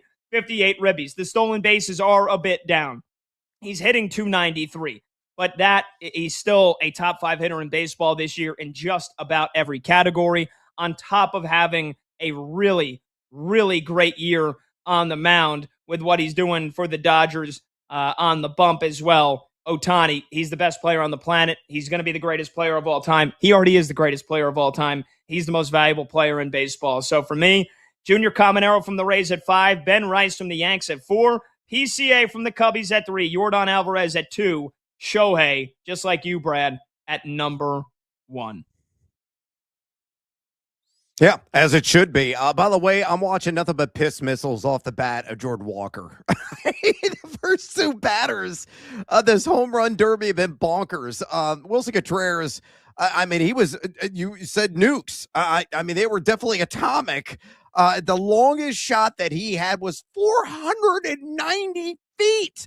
Now, Walker's not getting that kind of distance, but the exit velo has got to be off the charts. They are just line drive rockets to the left field bleachers. So those are just the first 2 participants, and I cannot wait for Munetake Murakami. He's going to be coming up here. I have him at 7-1 to hit the longest home run of tonight's entire home run derby. Maybe a bit of a stretch after we saw from Contreras, but I'm telling you, man, somebody is going to hit a 500-footer.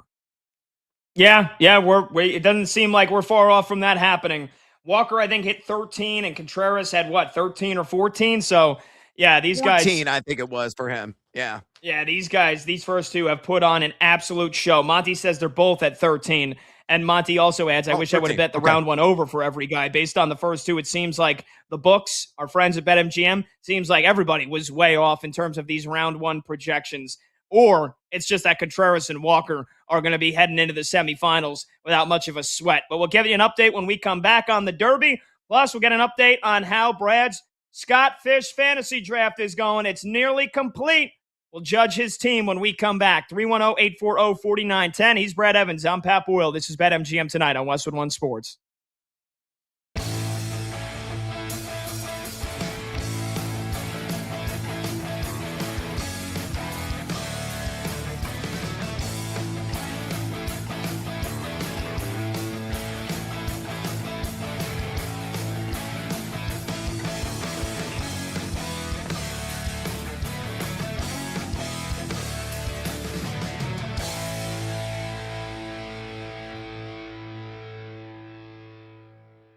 So outside of Terry McLaurin right now, the Commanders wide receiving group, and this matters for Jaden Daniels this year, and it matters for fantasy football as well.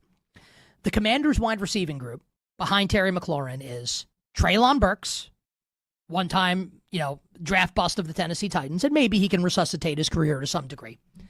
Rookie Antonio Williams, who seems like he's a slot-only player. Jalen Lane, Luke McCaffrey, De'Ami Brown.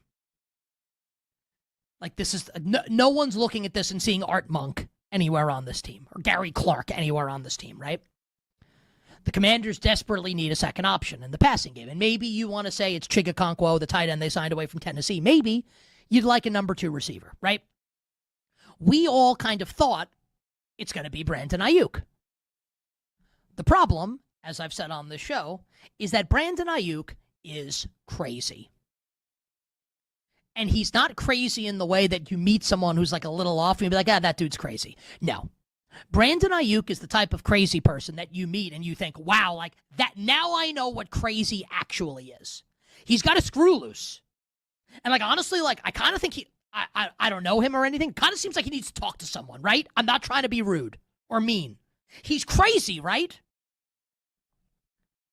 Feuding with Jaden Daniels. Like what's happening is banana land with Brandon Ayuk. So let's say the Niners cut him today. Let's say that happens. Do you think the Commanders should sign him?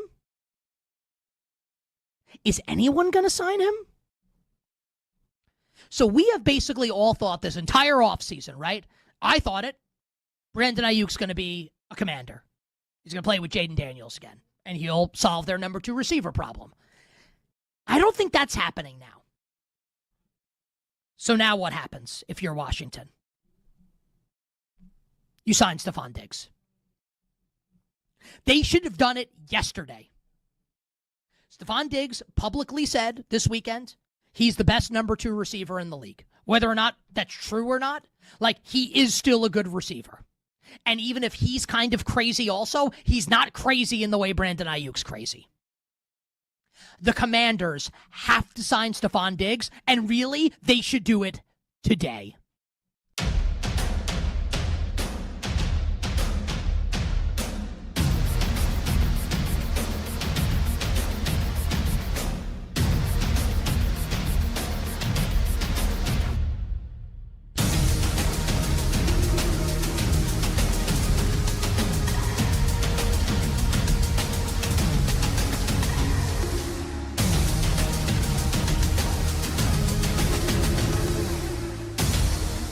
France and Spain tomorrow might as well be Arizona and Michigan.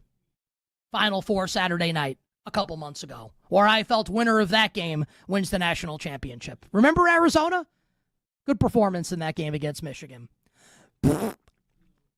This is, for all intents and purposes, the Rams and the Seahawks in the NFC Championship game this year. And that is slightly disrespectful to England and Argentina, because I would say England and Argentina are both better equivalent than the Patriots were heading into the Super Bowl back in February. But the point stands. These are the 2 best teams, France and Spain, and they are meeting in the semifinal round. And France has been incredible in this tournament. A deserved favorite tomorrow against Spain, and the deserved favorite to win the World Cup for the second time in 3 World Cups, and looking to become one of the only countries in history to go to 3 consecutive World Cup finals. This attacking trident that France possesses with Olise and Dembele and obviously Mbappe, it's embarrassing how good it is. The depth that the French team has is ridiculous. Do you remember when I said prior to the tournament starting that France's backups could make a deep run in this World Cup? Some of you told me I was nuts. How could you say that? They're backups. What? How do you like it now? What do you think? You watch the games? You don't think their backups are awesome? They don't miss a beat when guys are subbed out, when important players are subbed out. They just keep on rolling. They are unbelievable. And they're the best team. But I have to acknowledge, Spain's not far behind. And as someone who bet France to win this World Cup, Spain absolutely terrifies me. Live lines, late games, and breaking angles. BetMGM tonight with Brad Evans and Pat Boyle. Back now. Welcome on back. BetMGM tonight, Westwood One Sports. He's Brad Evans. I'm Pat Boyle. The phone number to join the show, 310-840-4910. Jack Caglianone's got one swing left. He's going to have to hit a bunch of home runs in a row. Otherwise, it's going to be tough for him to top what both Jordan Walker and Wilson Contreras did to start off the Derby. Both those guys hit 13. Caglianone pops one up, so he hits 8, although a couple of Titanic moonshots, to say the least. I mean, that's been the theme so far, Brad. Routinely balls hitting 470, 480 feet so far. This has been majestic, I think is the right word. So what we've seen so far. Yeah, no doubt. Moonshots galore. There's no question about it. Again, Wilson Contreras leading the way with the longest tape measure at 490. Exit velo just off the charts, really, for all three of those guys. I thought Jack Caglianone had a bit of an advantage. I got the short porch there and right. I don't think he hit enough of line drive shots like Jordan Walker did in the left field bleachers, taking advantage of the wind, going out to right about 8 miles an hour. He was getting most of his, big shots, big flies out to center field.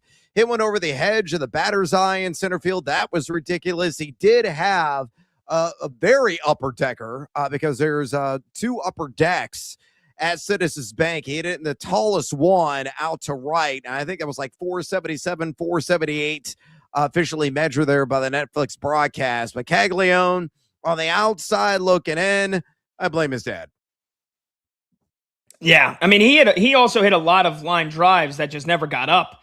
I mean, he ripped a couple that were 110 at least miles an hour off the bat, just didn't get the lift on it. So, again, 8 home runs seemed like that would have been a pretty good number to start the night, but not after what Wilson Contreras and Jordan Walker did. They both hit 13. All right, we'll keep you posted on the Home Run Derby, 310-840-4910. Brad, let's get an update here on your Scott Fish fantasy draft because it is almost complete. And I got to be honest, your team is looking pretty good as it's filling us out here. So I think we were through with round 6 last time you gave us an update. Now we're through round 12. Let us know how your team is shaping up. Again, Superflex format, premium scoring for receptions from a tight end at 1.5. Overall, 1 point per reception, 6 points per passing touchdown. So I was drafting at 11 spot in a 12-team draft. I went CeeDee Lamb, number 1. I could not believe the CMC football factor. Christian McCaffrey was available in the second round, so I pounced like a panther on his services. Then I followed with Jackson Dart against Superflex, which essentially means a 2-quarterback format. And then took a little bit of a risk with Malik Neighbors there and 4.02 with that pick. We'll see if that shakes out. Carnell Tate after that, then Sam Laporta.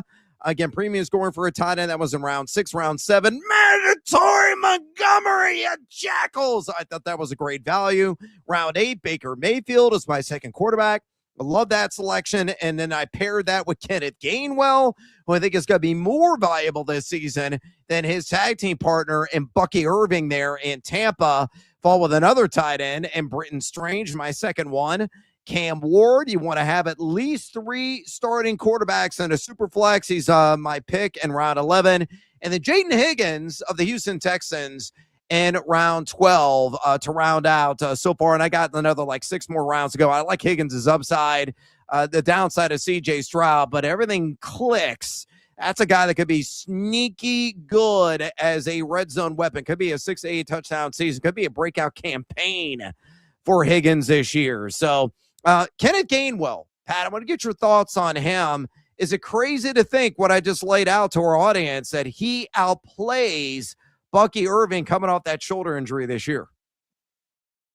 No, I don't, especially for fantasy purposes. No, I don't think that's crazy at all. I mean, look at what Kenneth Gainwell did in the pass catching department last year. 73 catches for the Pittsburgh Steelers for 486 yards. Now, again, a lot of that was because of Aaron Rodgers having to get some short passes, get rid of it quickly. But, again, that's his strength. That's who he has built an NFL career around. And let's not act like the guy can't run the ball. 99 rushing yards in a week 4 game against Minnesota last year, 92 against your Bears, 80 in week 15. So, yeah, he is a dual threat. And, with all the issues that we saw, physical issues with Bucky Irving towards the end of last year, I think this top spot in the running back room might be up for grabs for Tampa Bay, especially with a new offensive coordinator coming in and Zach Robinson. So no, I don't think that's crazy at all. Yeah. Yeah, and I think you're exactly right. Ken Gainwell is a guy that's going just criminally late in standard drafts. Again, I got him in round 9 in this exercise. There's premium scoring for receptions at all positions. Of course, the Superflex element drags the value down, but in single drafts where you only have like one quarterback, he's a guy you're getting consistently like round 6, round 7. He is going to exceed his ADP this year. Again, I'm telling you, folks, Kenneth Gainwell will outplay Bucky Irving this season. All right, Brad, we'll bid you adieu, brother. Enjoy the rest of the Home Run Derby. Can't wait for 6 p.m. Eastern tomorrow. Come on, Mooney Talk. I need more moonshots. All right, we'll do hot or cold and keep you posted on the Derby when we return. BetMGM tonight.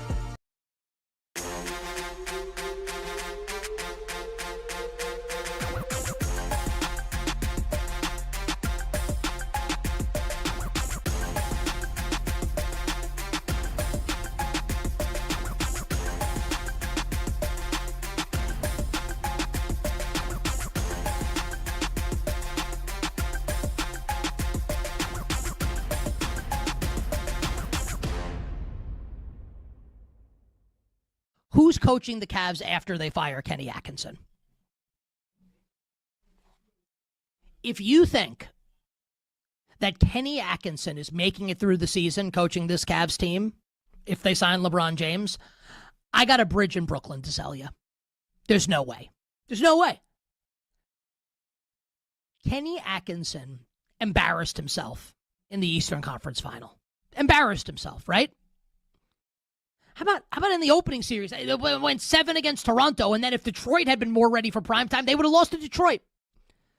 Because not only did the Cavs get their lunch handed to them by Jalen Brunson and the Knicks, but Kenny Atkinson had the gall to say that, like, actually analytics say that we're winning this series. Like, could you imagine?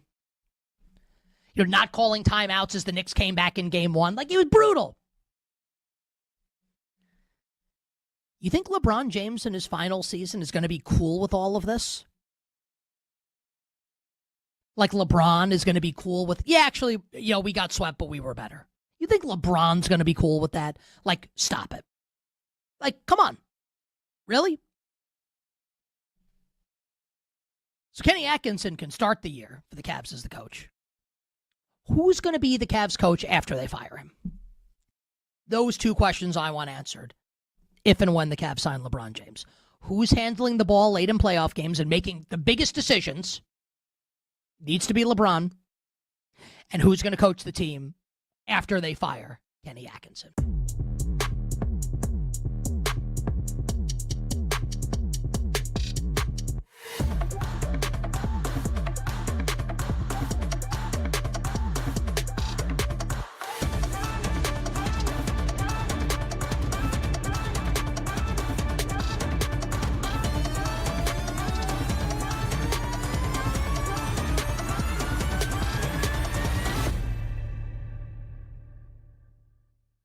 Do you believe, sincerely, I'm talking to you, do you believe in your heart of hearts that Josh Allen's better than Patrick Mahomes?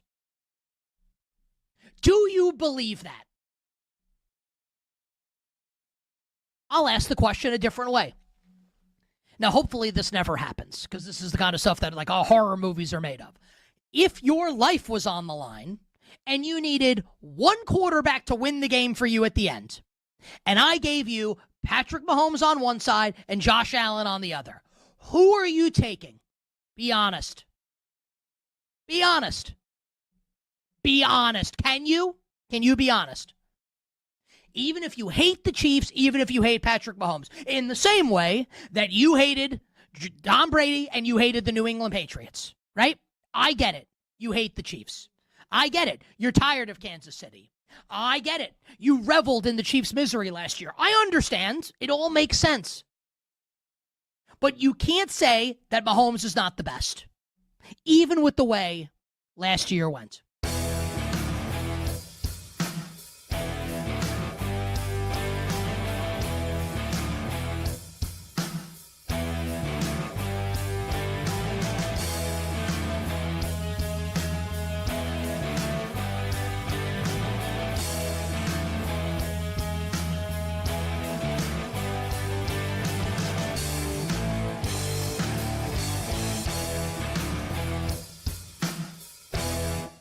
My problem, though, with Jannik Sinner, and my problem, honestly, and it's not tennis's fault, but with men's tennis as a whole right now, is with Carlos Alcaraz out.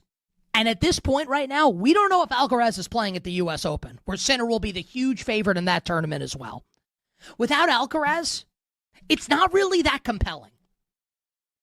Like, at least during the Big Three era, you had three guys that could win any given tournament, in Djokovic, Federer, and Nadal. Now it feels like, and of course, like, things can happen, like Sinner losing. Also, if Sinner loses early, where's the star power? Tennis needs Alcaraz back. Because, like, for as good as Novak Djokovic is playing for the love of the game right now. Because, like, he can't beat Sinner.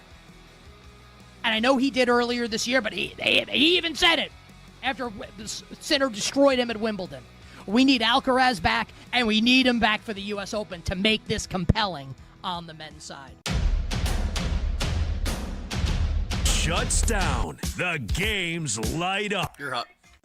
Ass left and right. This is BetMGM Tonight with Pat Boyle. I am owed a championship, and some freaking dog is not going to deny me. On Westwood One Sports. Hey, welcome on back to BetMGM Tonight here on Westwood One Sports. We bid adieu to Brad Evans, and that means we've got 2 solo hours coming at you right now, as we do every night, taking you to 11 p.m. Eastern, Monday through Friday.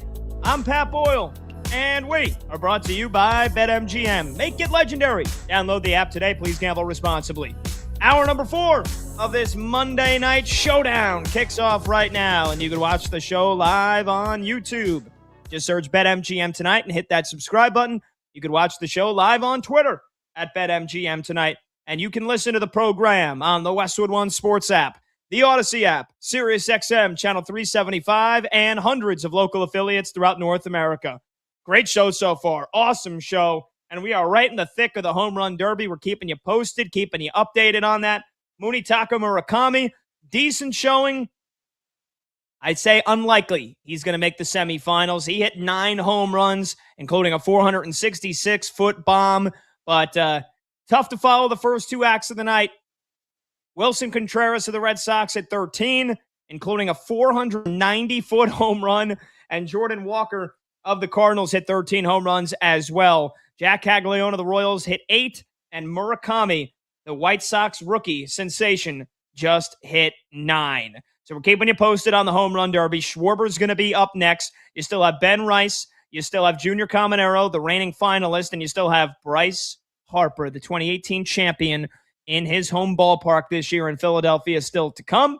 If you want to join the show on anything else we've talked about, whether or not it's title or bust for the LA Rams this season, going off of the news over the weekend that Aaron Donald was at the practice facility working out in pads.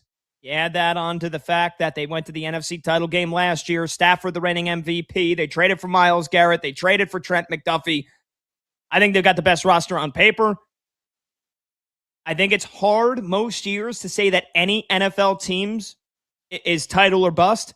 I think it's the case this year at the LA Rams. It is title or bust. 310-840-4910. We also chatted with Chris McPherson, who covers the Eagles for PhiladelphiaEagles.com.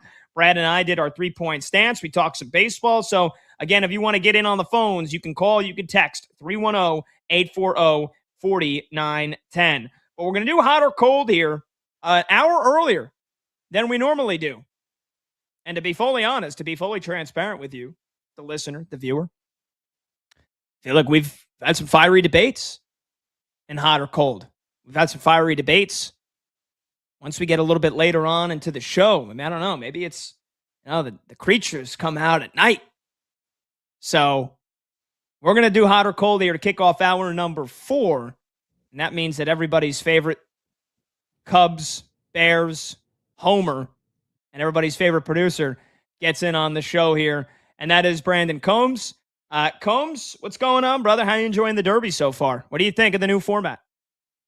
I love the new format. I've been clamoring for this new format for a long time because it's more like the old format. It's not exactly the old format, but it's closer to it. And I think it's better for the hitters. I think you're going to see a better show year after year with this. I completely agree with Jeff Passan, who I respect and admire for a lot of his baseball acumen, but he did not sound good with his take today. Ever the ESPN slobberer, if you will, Jeff Passan. Yeah, I mean, come on. That was just like you could read right through somebody's argument. Yes. Now, Passan, who always talks up the game of baseball, and even times when he probably shouldn't, and he kind of tends to be an optimist. Oh, I think this new format's going to stink because the clock was so great. There's going to be too much downtime. I mean, come on. Could you just say what the truth is, and that it's on Netflix, it's not on ESPN, and so you've got to be a company guy, right? Because I agree with you, man. I think the clock made it impossible to enjoy fully as fans. And I know that a lot of people say, well, everybody just has the Josh Hamilton round in their mind as to why this format's better. Getting back to, it's not the 10 outs, but getting rid of the clock. Absolutely not. I mean, trying to watch the home run derby of the last couple of years, they had to literally split the screen because you wanted to watch how far the home runs were going, but you couldn't even enjoy it because the next pitch is rolling in there 5 seconds later. So you take the clock away. They've got 20 swings here in the first round. You get to enjoy every tape shot home run. The hitters don't have to rush and tire themselves out. And by the way, for all the downtime, because a guy might take 2 pitches in a row, how about the stupid timeouts that they were able to take last year because of the clock, because they had to swing at almost every pitch? That was annoying in of itself. So I agree. The new format, it's been fantastic. We're only halfway through round 1, but I love it. Yeah, and seeing some of the reactions of the players that are there watching the home run derby as well, not even participating, and being able to do that without having to worry about the clock. The sideline interviews, like right now they're interviewing Cody Bellinger as Ben Rice is up there hitting. Like listening to those and being able to enjoy those and not miss pitches and not have this time, and for these guys to not feel rushed through their process. That's the whole point of the home run derby. That's what it's always been. That's what if you are a true baseball fan, and if you are a guy who used, like myself, who's a psychopath about baseball, used to watch ESPN Classic and watch the 9-inning home run derbies back when Mickey Mantle was playing in them, where you get 3 outs an inning. Like that's when it's at its most fun, when they are able to take their time, when they're able to admire their shots, when they are able to be selective on pitches as opposed to just rushing through it with time. I just think it's a better format, and I think that you're going to see that come through. I don't think you're going to see the Josh Hamilton rounds are few and far between. So I think you'll still see shows. I think Kyle Schwarber will put on a show tonight. And I think it's going to be fun the rest of the way. I think it's going to be interesting to see. Your boy Ben Rice needs to pick it up here, though. Yeah, I mean, look, it's fine with me if he doesn't, because, again, I more so than, look, honestly, I don't want Ben Rice to go far. I'm sorry, call me stupid. I'm sure there's data. I'm sure history could tell you otherwise, that home run derby doesn't ruin a guy's swing, but honestly, Ben Rice, one and done, that's fine by me, because he could still win the American League MVP this year. I don't have to worry about his swing going in the tank, and he could just go right back to mashing baseballs all over the field and not just having to try to put him over the fence. So honestly, I say this with 100% honesty, Combs, I want him to lose round 1, and also because I need Harper, for my bet to make the semifinals. So 13 from Walker and Contreras to start the round wasn't that good of a sign. Yeah, Monty just said that Ben Rice is going to be the guy in the second half that slumps because of the derby. No, absolutely not. I mean, look at these swings he's taking. Man, he's hitting frozen ropes into the gap in right center field. He is his swing is perfect. His swing is going to be just fine, and he's got a righty throwing him to him anyway. So if it was a lefty, then maybe, but no. Okay. Ben Rice ain't slumping. All right. I guess we're going to find out here in a couple of weeks. Gonna find out. All right. You ready to do some hot or cold? Yes, sir. By the way, did they change the lineup? Because I thought Schwarber was supposed to go 4th or 5th, and we're on number 5, and Schwarber hasn't gone, and they just showed Caminero walking out of the dugout, which I'm guessing means he's next. So did Schwarber get himself moved back and they're going to go Schwarber, Harper to finish? Yeah, I'm pretty sure it'll be the two hometown guys going last. It really should be. So yeah. Yeah, I don't think he was ever meant to hit. I think it was always going to be that way. Well, whatever I saw on Twitter, then it must have been cap. It must have been false advertising. Had to have been. Let me see if I can quickly pull that up here. We were talking before the show, before we get into hot or cold, and I was telling you that I was, watching, the McAfee show today, and I could hear in the background they were testing the audio, and in the back in the audio, they had the PA guy, whoever he is out in Philly, practicing for the home run derby and doing sound checks and all that stuff, which is normal. And he does the sound checks, and during the sound check, you could hear him say, "All right, fans, here are your finalists for the home run derby," and it was Kyle Schwarber and Bryce Harper. So if that's the final, hot or cold, the home run derby is rigged like WWE. No, cold. The home run derby is not rigged. First of all, I was right. It was Schwarber was initially supposed to go 4th, and Murakami was supposed to go 7th. They swapped them. MLB's official account, tweeted it, updating batting order. So I don't know. Maybe I wonder if they asked Schwarber, "Hey, would you like to go 7?" Or if they just said, "You know what, this is like, let's make the Philly guys just save them for last." But yeah, Schwarber was initially supposed to go 4th. No, cold. You can't. How can you rig the home run derby? Either the guy hits the ball over the fence or he doesn't. Like how are you rigging it? It's one thing if they're supposed to make it hard for the guys to hit home runs. I mean, it's batting practice. How could you possibly rig that? No, there's no way. I think if anything, that's the Phillies PA person just choosing the two hometown guys as a test to say the finalist names rather than anything else. I agree. I mean, it was just something that when I heard it, I was like, that was interesting, because if it is the final, you know how many meatheads are going to be on social media, and they're going to play that clip, and you're going to be able to hear it in the background, and then you're going to have all of these meatheads on social media saying that this thing is rigged. And this is the age that we're in now, where everybody wants to believe that every sport is not on the up and up. There's no way. I mean, it's just not rigged. It's just not. I agree. I feel like there's a decent chance. No, because honestly, I can't see a world where Schwarber struggles in the first round. I will say there's a decent chance neither of those guys make the final. I know Schwarber is the odds-on favorite, and so if anybody, you would think it's him. But I mean, dude, that first round from Contreras and Walker, they mashed. And again, you only get 15 swings in the next round, so I don't think fatigue's going to be a big factor. We all thought the lefties would have the advantage. So far, Murakami, Caglione, and Rice, the three lefties, all have the fewest. Walker and Contreras, the two righties, they have the most home runs. Go figure. And it's a short porch in right field for the lefties too. Yeah. I mean, it just goes to show. Look, on any given night, I mean, where it depends on how hot or how cold you can get, and it also depends on your swing. I don't think some of these guys naturally hit for power, but Wilson Contreras, you don't look at him as a premier home run hitter. You don't look at Jordan Walker as a premier home run hitter. But these are guys that in batting practice can launch some shots and put on a show, and it's fun. But their swings aren't conducive to hit 35 or 40 home runs in a round. Like, that's what I'm saying. I don't think you're ever going to see that type of thing again, at least not from these guys that are in this. Maybe Schwarber, maybe Bryce Harper. But for the rest of these guys, I thought you'd get a better showing from Munetaka Murakami, to be honest with you, because he's been through a couple of these already in Japan. But it just goes to show. I mean, it just depends on the players, on their swings, the pitches they're getting, and how hot or cold they can get. Speaking of hot or cold, you like how I did there? We call that a transition, like a freaking professional. Look at you, radio pro, like a pro.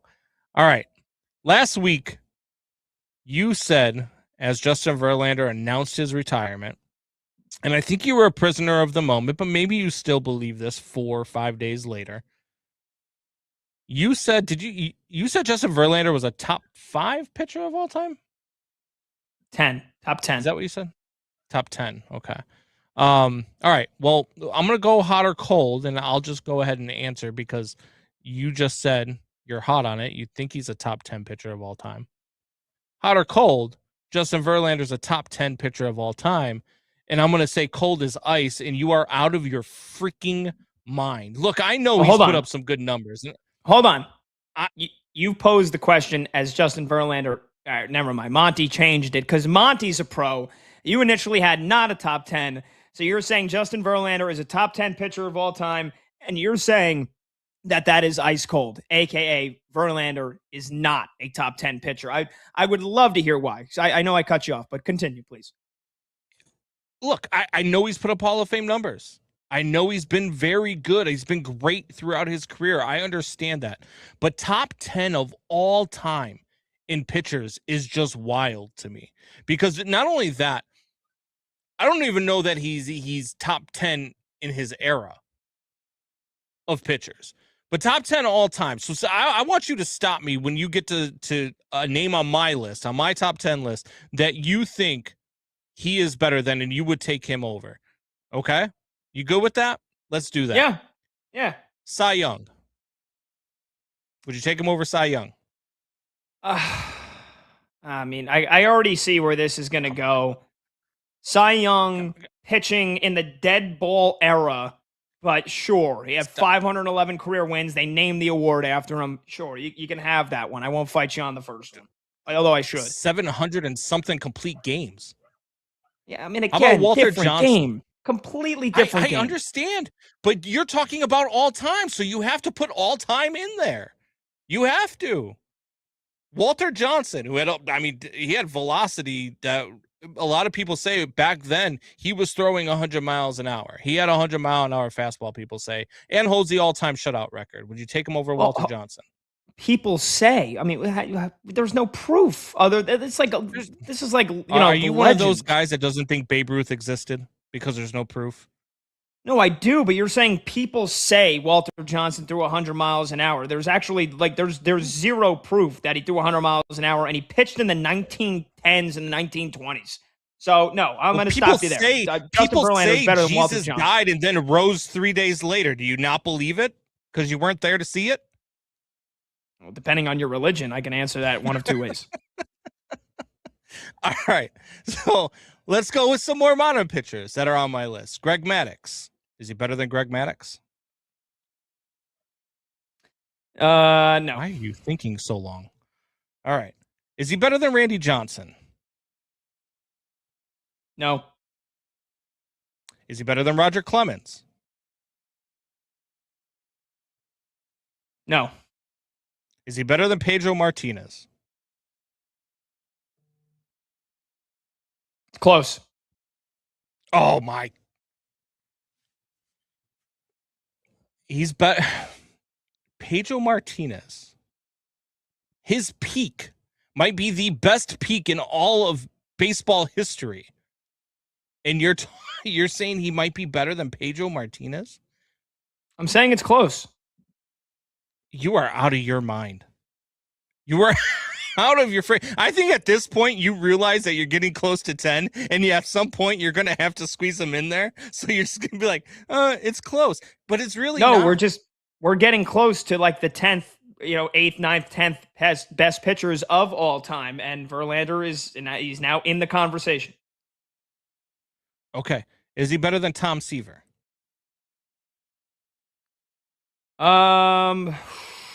Yes. Oh my God. 300 plus wins, 3,600 plus strikeouts. I mean, dude, the Miracle Mets. I mean, you're out of your mind. You saying the Miracle Mets means nothing. Verlander's going to finish. He's going to finish with almost the same amount of strikeouts as Tom Seaver in an era where strikeout. Well, I guess you could. Well, it depends. But he's going to have the same amount, if not more, than Cy Young's. Did Tom Seaver ever win MVP? Did Tom Seaver ever win MVP? Rookie of the Year, 3-time Cy Young, 12-time All-Star, 3-time ERA title. No, he never won an MVP. Did finish second in MVP voting one year. Well, that Or guy two, Justin three, Verlander. four- I don't know. four, If you, I don't know if you years. know this, Combs. He won the MVP, won the Triple Crown the one year as well.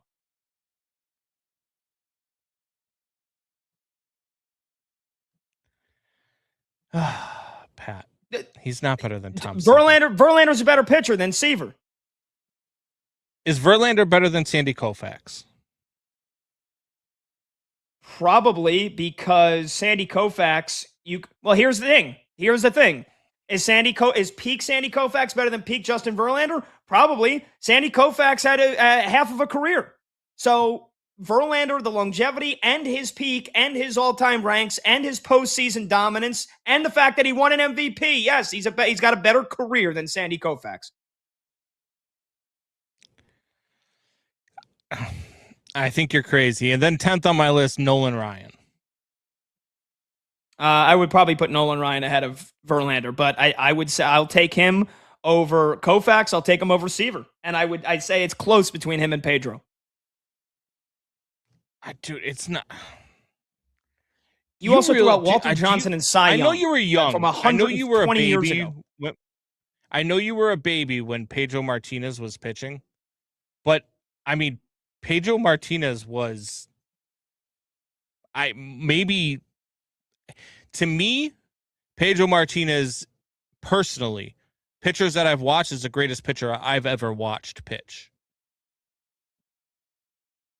Triple Crown, 3-time Cy Young, obviously World Series, 5-time ERA title. I mean, this guy had a peak in which his ERA never crept over 3 in a 7-year span. Never even got close to creeping over 3 in a 7-year span, Pat. The closest he got was 289 in 98. He went 190, 289, 207, 174, 239, 226, 222. Like, this Pedro Martinez is one of he's not even close to Pedro Martinez. Justin Verlander's great, don't get me wrong. I think he's great. But when you start putting together all-time lists and you start putting together things that guys were able to accomplish all time, I just don't think Verlander is top 10. I don't even know if I would say top 20 probably. He's probably going to be in that 15 to 20 range for me. But in the top 10, there's no way I could ever squeeze Justin Verlander into a top 10 ranking. Especially in this era. By the way, that might be the most egregious thing you've ever said into a microphone. That he is not even top 10 in his era? I mean, Combs, come on. Like, you want to qualify Pedro Martinez, all that 3-time Cy Young, Triple Crown. Verlander, 3-time Cy Young, Triple Crown, MVP, 8th in history in strikeouts, top 40 in wins. And in the last 10 years, wins have become a nearly useless stat for pitchers. Not only that, the postseason, 2-time World Series champion, ALCS MVP, 10-time All-Star. And in terms of his postseason rank, holds the all-time baseball record for postseason strikeouts and top 2 all-time for postseason games started and innings pitched. The guy not only shows up on a year-to-year basis over the last 20 years, shows up when it matters most. That, for me, is what puts him into the top 10 of all time. I look at the things that Verlander is great, and I look at his numbers, and yes, look, to me, strikeouts for pitchers nowadays are a little bit inflated to me because of the style of hitters now. Like, striking out guys now compared to striking out guys in the 60s, 70s, 80s, 90s is a lot easier. I mean, we talk all the time. I talk all the time about Barry Bonds, and you know my affection for Barry Bonds and where he stands in his career. He had one season in his 22-year career where he struck out more than 100 times, and that was his rookie season. Every other year after that, he never struck out more than 93 times.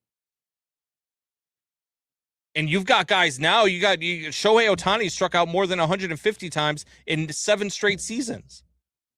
Like, there are the strikeout rate now for players compared to what it was is astronomical. So when you tell Okay. me that a guy is close now with 3,500 strikeouts, it's not the same as it was for those pitchers back then.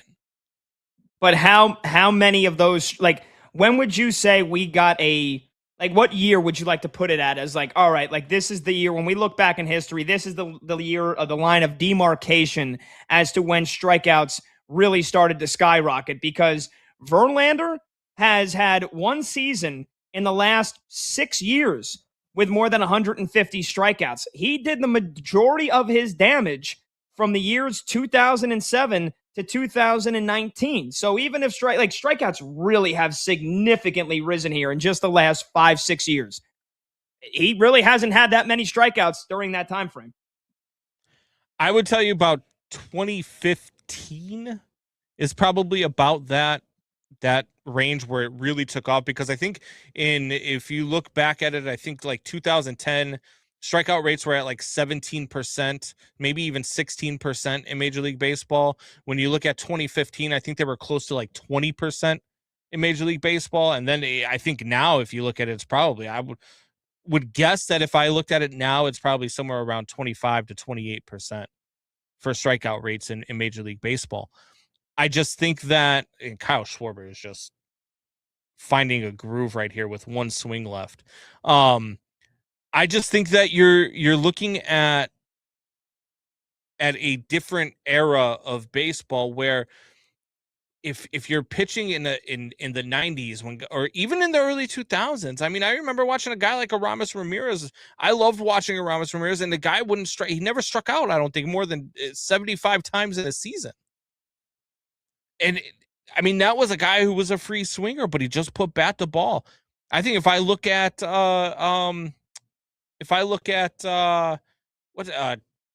Vladimir Guerrero Sr., I don't know what his strikeout rate was, but he's the greatest bad ball hitter I've ever seen. Mm-hmm. And his strikeout rate probably isn't even anywhere close to what these guys are now, because it was all about contact back then. Guys coveted hitting 300, 400. 400 was the goal for all of the great hitters. 300 was the benchmark. If you hit under 300, you weren't a good hitter. Now 240. If you hit 240, you're batting third in the lineup. It's insane. Yeah. Oh, by the way, Schwarber finishes with 10 home runs. Needed 11 for him in that first round. Damn. And now it's going to come down to, sorry, just to redirect here. We can finish the argument here in just a second. So Caminero, by the way, hit 12. So Schwarber's at 10. So it's either Schwarber or Harper who's getting through to the next round. Both of them can't get through. But yeah, Schwarber just, man, he didn't get going until it was too late. He got into a groove, but it was too late, and he didn't go deep on his last pitch. That was the big issue there. Yeah, again, I still think that you look back at the last 6-7 years of Verlander's career, and you're only getting a small fraction of the strikeouts that he had throughout his career. So I think I don't know, maybe you're just jealous that he gets to go home to Kate Upton every night. Trust me, I am too, to a certain degree. Jealous of that. Yeah, he's a top 10 pitcher of all time. He is. You want to weigh in on the conversation? Me and Combs, we've found something to argue about yet again. Surprise, surprise. 310-840-4910. I say Verlander, top 10, without a doubt. Combs says no shot. What about you? 310-840-4910.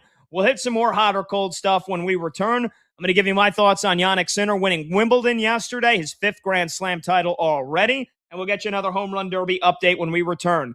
This is BetMGM Tonight, right here on Westwood One Sports.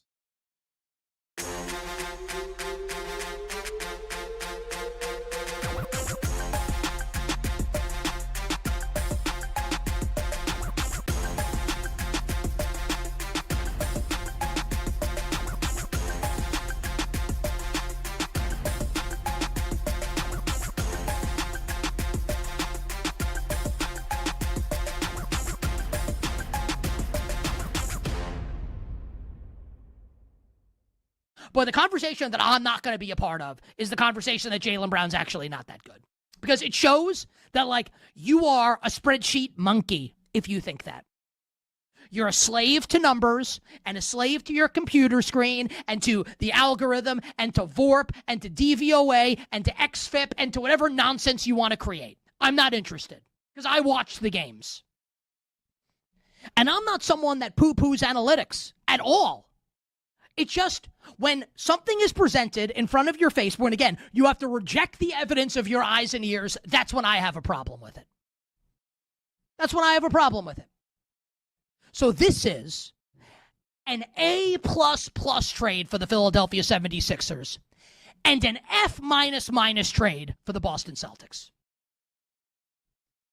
And everyone that's defending the Celtics trade and defending Brad Stevens here, like, I promise, you don't have to do this.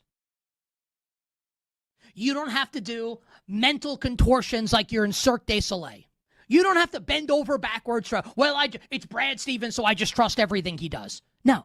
You know what you sound like? A partner who's been cheated on and is going to defend it and be like, well, he still loves me, so it's okay. No, like, you don't have to defend it.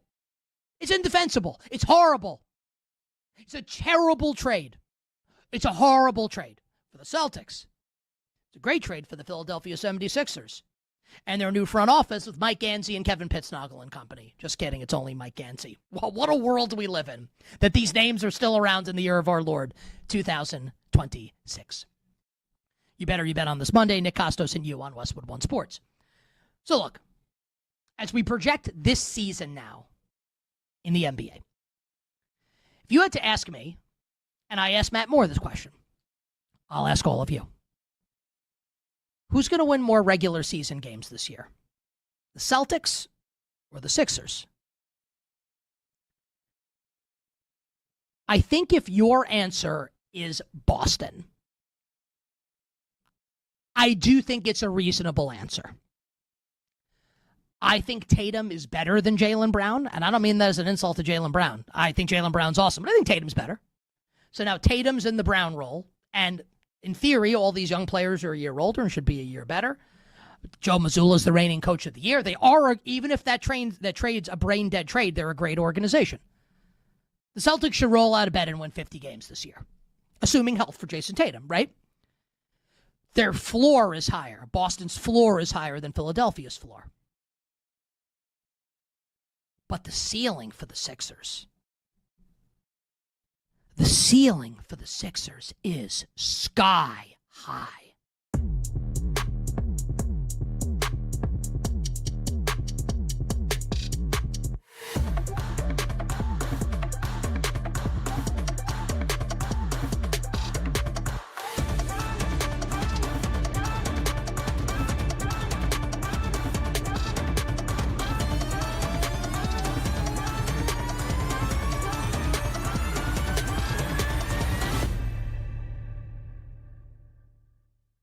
I would say it's true, but I would caution people, and this is a comp that I think is kind of funny because I think there's a lot of comps between this and the NBA playoffs, right? I mean, England is the Knicks, right? They haven't won it in forever. They've got the narrative behind them. They've got the feel-good vibes. The new Maybe manager. they're not as talented.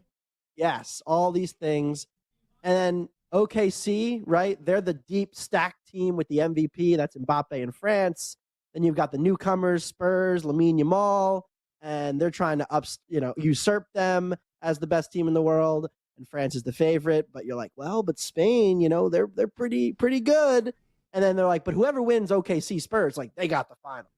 And the betting odds for the final will be pretty close to what the odds were for Spurs Knicks. Whoever wins this game is probably going to be just as big of a favorite.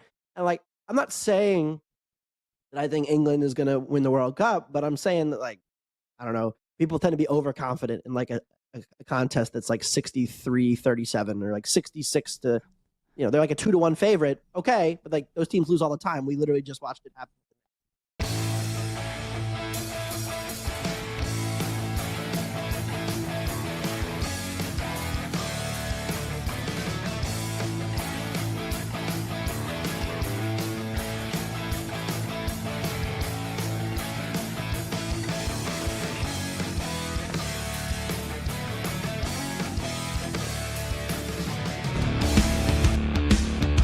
Games, loud opinions, and money moments. BetMGM tonight rolls on.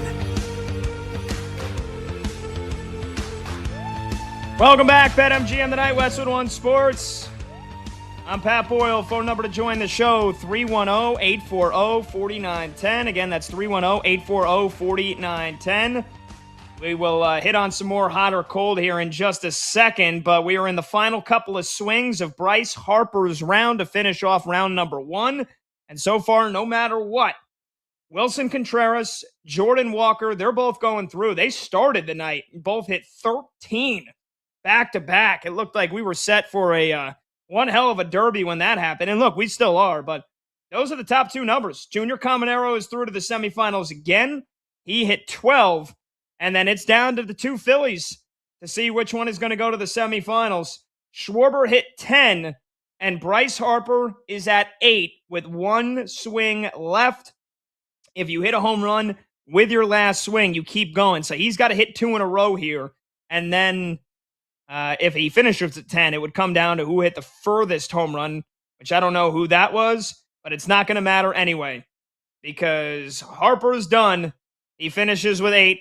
Schwarber's through to the semifinals. It's going to be Schwarber versus Contreras, and it'll be Jordan Walker versus Junior Caminero for the semifinals at the Home Run Derby. Harper just got off to way too slow of a start. I think he only had 1 home run in his first 7 swings, and that really did him in, which stinks because I picked him to win it. Combs? Yeah, no, it does stink. The fact that it came down to Harper or Schwarber stinks for the Philly fans, right? Because that's what the All-Star game is all about. It's all about the fans, even though they shouldn't be voting for the All-Stars. This game is for the fans, and that's what this is all about. So it stinks for them that, you're not going to see both hometown guys in the semifinals or maybe even in the finals.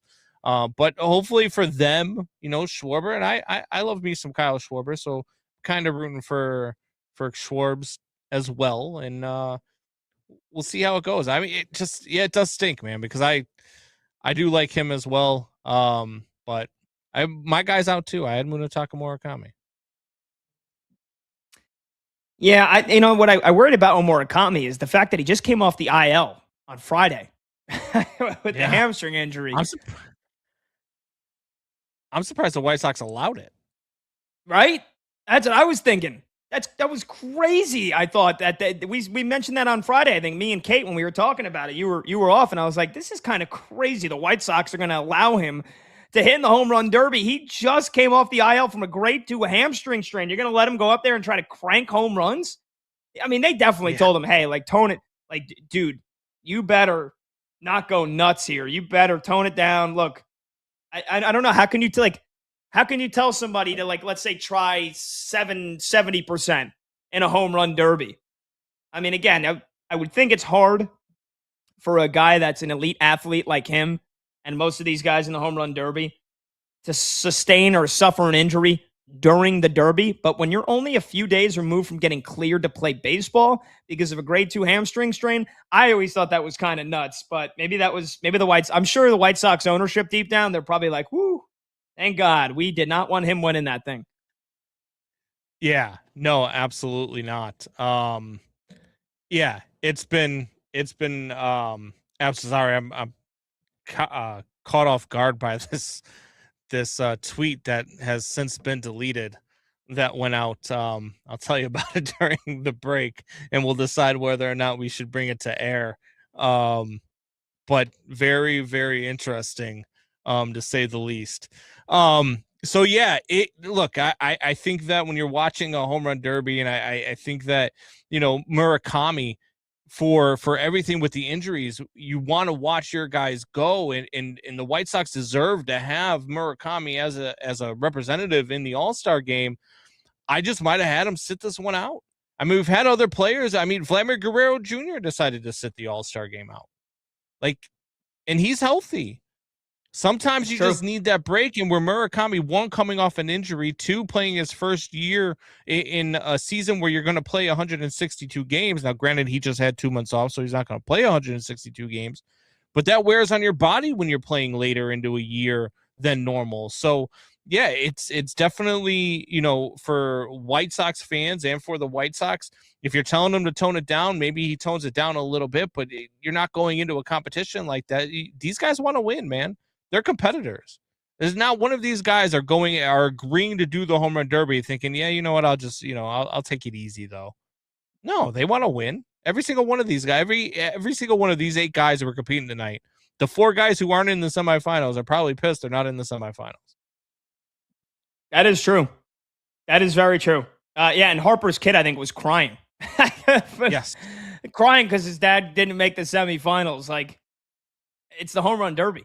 And I get it for an 8-year-old kid, however old his kid is, he looks like he's at most 8 years old. Like, that's probably everything that he cares about. He literally had tears in his eyes before Harper's round even ended. I mean, talk about having no faith in your dad to get on a roll at the end of a round. But yeah, no, I mean, again, I don't think these guys sign up to compete and participate in this if they're not going to take it seriously. So I think it's been great so far. And, like I said, I don't know how many people would have had Wilson Contreras and Jordan Walker in the semis, but they were the top 2 home run hitters. Caminero and Schwarber, last year's finalist, and Schwarber, who is an absolute animal, and we saw what he did in the swing-off last year, not a shock. And that probably would be the best final. But then again, I mean, Wilson Contreras had the round of the first round. He put on an absolute show. So hopefully he's still got some juice left in the tank. But isn't that funny, Combs? Out of the 4 semifinalists, 3 of them right-handed hitters. With how much of an advantage it is being a lefty at CBP, and with the wind, we got some weather forecast. The wind was blowing out to right field. 3 out of the 4 are righties. That seems like a bit of a surprise. Yeah. No, it definitely does, especially, obviously, like you mentioned, the short porch in Philly. You would think that the lefties had the advantage, but I mean, again, it just goes to show, like, this is just about your swing, and it's about who gets hot at the right times. And tonight it just happened to be the righties. I don't know which way. I haven't seen like the wind direction, or if the wind's even a factor tonight. Maybe the wind is helping the right-handed hitters a little bit, but yeah, no, it's been interesting to watch. And a lot the lefties. A lot of the big shots from the lefties too have gone to straightaway center field over that the batter's eye. So it's almost like they weren't pulling the ball enough. And it's been a right-handed hitter's kind of night. Yeah, no, I did mention, I think the forecast, the one that I saw and I trusted it, was that the wind was blowing out to right field. But, again, maybe maybe Mother Nature, had a little changing of her sails. She threw up the jig boom, if you will, and changed directions. 310-840-4910. We'll take a short break. The semifinals are set. We'll get you updated on the home run derby when we return. And we'll also talk a little bit of tennis. 3 out of 4 Grand Slams are completed in the books. Jannik Sinner repeats as Wimbledon champion. What it means for the sport, what it means going forward, and can Carlos Alcaraz come back for the U.S. Open and reclaim his throne? We'll talk a little tennis when we return. 310-840-4910. I'm Pat Boyle. This is BetMGM tonight on Westwood One Sports.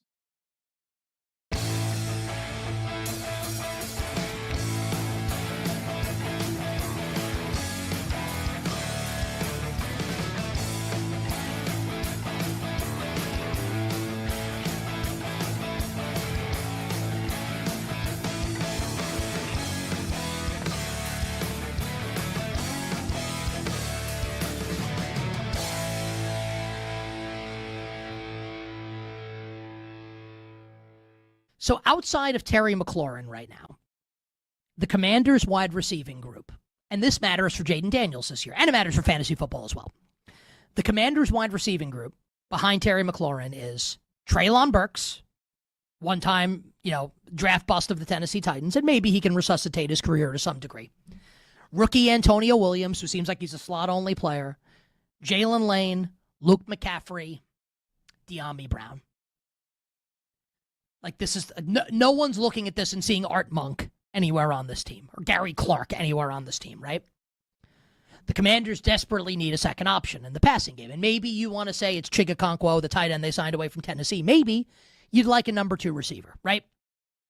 We all kind of thought it's going to be Brandon Ayuk. The problem, as I've said on this show, is that Brandon Ayuk is crazy.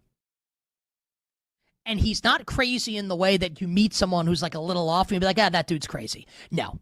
Brandon Ayuk is the type of crazy person that you meet and you think, wow, like that, now I know what crazy actually is. He's got a screw loose. And, like, honestly, like, I kind of think I don't know him or anything. Kind of seems like he needs to talk to someone, right? I'm not trying to be rude or mean. He's crazy, right? Feuding with Jaden Daniels. Like, it's what's happening is banana land with Brandon Ayuk. So let's say the Niners cut him today. Let's say that happens. Do you think the Commanders should sign him? Is anyone going to sign him? So we have basically all thought this entire offseason, right? I thought it. Brandon Ayuk's going to be a Commander. He's going to play with Jaden Daniels again, and he'll solve their number 2 receiver problem. I don't think that's happening now. So now what happens if you're Washington? You sign Stephon Diggs. They should have done it yesterday. Stephon Diggs publicly said this weekend he's the best number 2 receiver in the league. Whether or not that's true or not, like, he is still a good receiver. And even if he's kind of crazy also, he's not crazy in the way Brandon Ayuk's crazy. The Commanders have to sign Stephon Diggs, and really, they should do it today.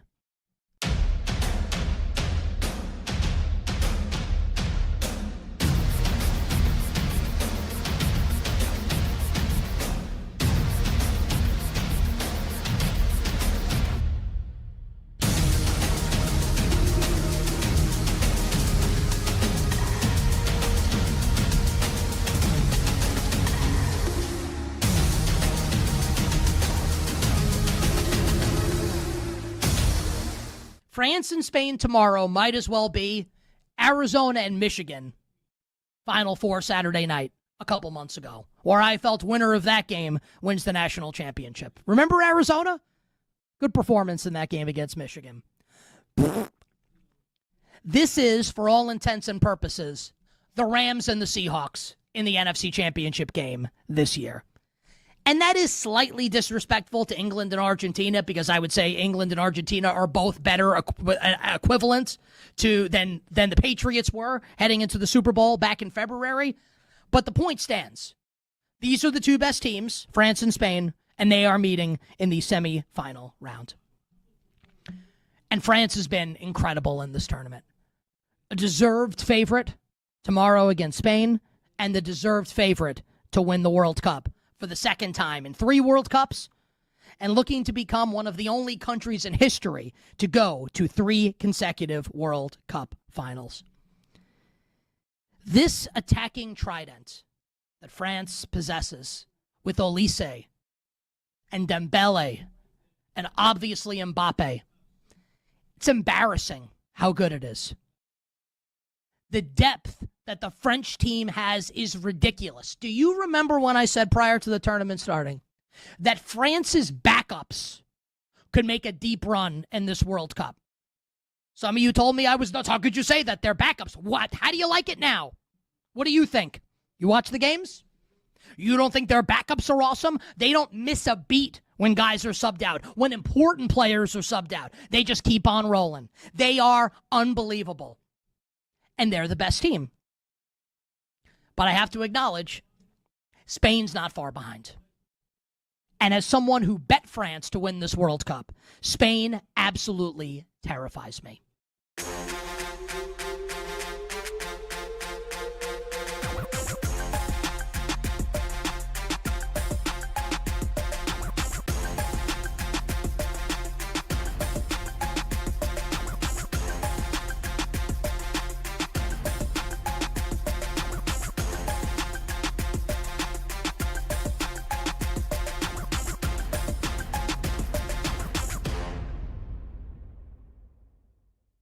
Who's coaching the Cavs after they fire? Welcome on back. BetMGM tonight. Westwood on Sports. I'm Pat Boyle. Phone number to join the show, 310-840-4910. That's 310-840-4910. All right, semi-fun and the home run derby. Kyle Schwarber made it through. Bryce Harper did not. And so the semifinal round is Junior Caminero going up against Jordan Walker, and then Wilson Contreras versus Kyle Schwarber. And Junior Camineiro's round is in the books. I believe he hit 6 home runs. One of them was a 491-foot bomb. And I mean bomb. It was either 5 or 6. He might have actually only hit 5. But again, you get 5 fewer swings here in the semifinal round. So once it gets to the semifinals, now it's just head-to-head bracket style here. So I believe Caminero just finished with 5. Thank you, Monty. And now we will see if Jordan Walker can best that. And then it'll be Schwarber versus Wilson Contreras to see who's going to go to the championship round. It's been a great derby so far. We'll have more thoughts on that. We'll get back to some hot or cold at the top of the hour, but I want to talk some tennis real quick. And again, number to join the show, 310-840-4910. Jannik Sinner taking out Sasha Zverev in the Wimbledon final yesterday was way closer of a match than I thought it would be. And just for reference, our friends at BetMGM, they had Sinner at nearly minus 500 on the money line. So he's a big favorite, not a surprise. He had beaten Zverev, going into the match 9 times in a row. This head-to-head started out 4-1 in favor of Zverev, but just as Sinner has done to basically everybody in the sport outside of Alcaraz in the last 3 years, he has become a machine who is unbeatable. And so he had won 9 in a row against Zverev. And some of those in debilitating, demoralizing fashion. He beat him, I think it was the Madrid final on clay, 6-1, 6-1, just utterly destroyed him. Zverev made this contest, and he did because his biggest weakness of his career, and the reason why Zverev did not have a single Grand Slam title, and people were calling him the greatest player to never win a Grand Slam title until a month ago, is because of his forehand. He gets defensive. He kind of retreats into a defensive shell when matches become tight, does not attack enough, relies on just his baseline consistency and his big serve, his first serve, which is huge. I think the combination of finally winning a Grand Slam, he won the French Open. Alcaraz, in case you missed it, missed the French Open. He also missed Wimbledon. Sinner got knocked out in that French Open a month ago. Couldn't compete with the 100-degree heat in Paris, collapsed from one of the most epic collapses you'll ever see in the history of sports. And that opened the field. Zverev didn't even face a top 10 player in his route to the French Open title. But hey, he won it, and it counts. And as much as anybody wants to take it away from you, they cannot. Nadal had some easy French Open wins. Federer had some easy Wimbledon wins. Djokovic has had some cakewalk runs to Grand Slam titles. So Zverev won that. I think that took the pressure off of him to a certain degree, to a certain extent. He also was never really great on grass. And the fact that, again, he had a pretty easy draw to the final, but still got there while barely dropping sets was impressive as well. But his forehand, and maybe Sasha Zverev, who, if you ask me, you ask other tennis fans, can he ever beat Sinner in a Grand Slam match, a best of 5? And now in the last year, because he has beaten Alcaraz a couple of times in Grand Slams, but now how much Alcaraz's game has improved. If you ask yourself moving forward, a month ago, could Zverev beat either of those guys in a best of 5? The answer is probably no. 99% of the time, no. You would need an injury, which is what Alcaraz was injured during their Australian Open semifinal and still came back to beat him. But now that might have changed. He might have changed the calculus on the next 5 years of tennis. Whereas a lot of us think that it's Sinner and Alcaraz winning every single Grand Slam, and it was in the last 2 years up until the French Open. Maybe Zverev can nick another 1 or 2 of them.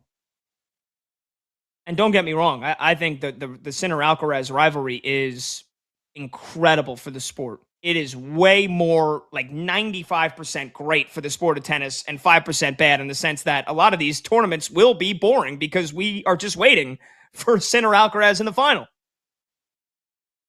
And Zverev can disrupt that a little bit if he can continue to attack with his forehand the way he did. He won the first set. He didn't get broken until the third set. He didn't have his serve broken to the third set. I don't even think he faced a break point to the third set. He won the first set tiebreak. Second set tiebreak, he wins that. He's up 2-0. But Sinner, just as he always does, in the clutch moments, he's a robot. He doesn't feel pressure.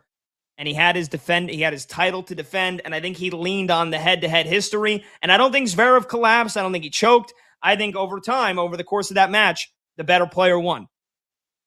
I don't think Zverev retreated into a shell. He kept attacking. He played great tennis. He made Sinner work for it. But Jannik Sinner, I found it very interesting after in the post-match, podium interview, Zverev said, "It's why you're the best player on the planet."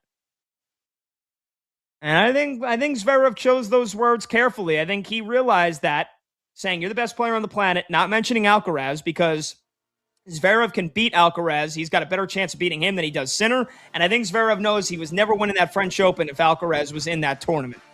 So it was a great final yesterday. Sinner came through. He's now got 5 Grand Slams. Alcaraz has 7. We can only hope that Carlos, who has missed these last 2 with a forearm injury, comes back for the U.S. Open, and we get Sincaraz in the U.S. Open final again. We'll get back to hot or cold when we return. I'm Pat Boyle. This is BetMGM tonight on Westwood One Sports.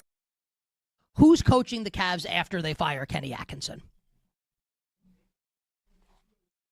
If you think that Kenny Atkinson is making it through the season coaching this Cavs team, if they sign LeBron James, I got a bridge in Brooklyn to sell you. There's no way. There's no way.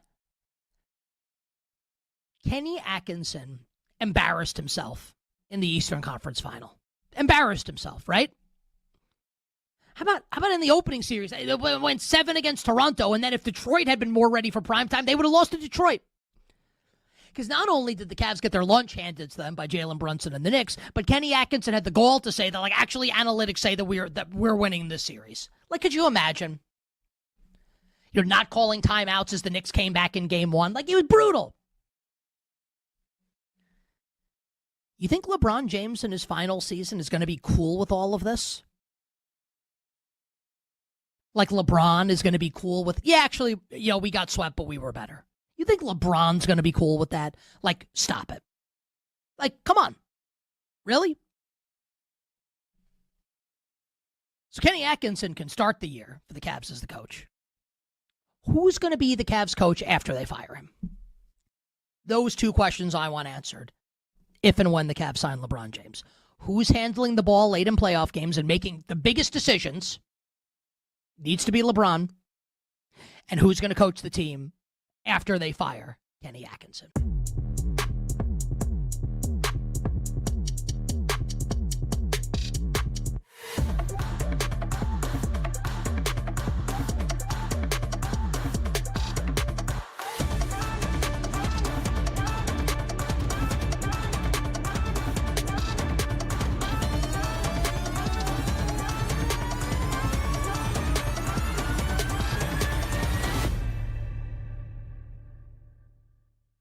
Do you believe, sincerely, I'm talking to you,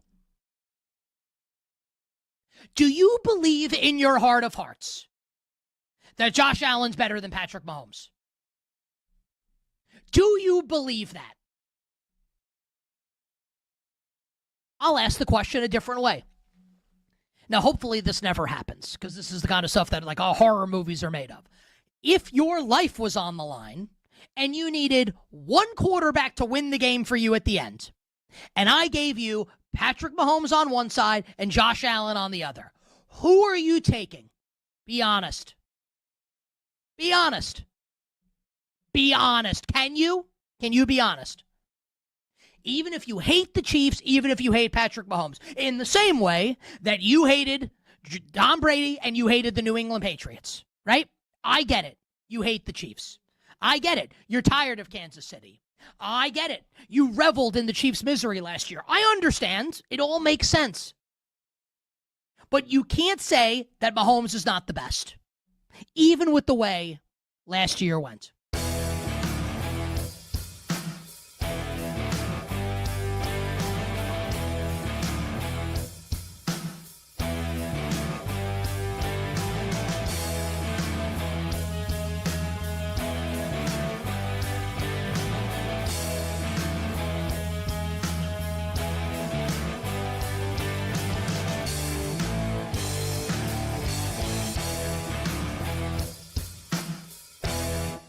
My problem, though, with Jannik Sinner, and my problem, honestly, and it's not tennis's fault, but with men's tennis as a whole right now, is with Carlos Alcaraz out. And at this point right now, we don't know if Alcaraz is playing at the U.S. Open, where Sinner will be the huge favorite in that tournament as well. Without Alcaraz, it's not really that compelling. Like, at least during the Big Three era, you had three guys that could win any given tournament in Djokovic, Federer, and Nadal. Now it feels like, and of course, like, things can happen, like Sinner losing. Also, if Sinner loses early, where's the star power? Tennis needs Alcaraz back. Because, like, for as good as Novak Djokovic is playing for the love of the game right now. Because, like, he can't beat Sinner.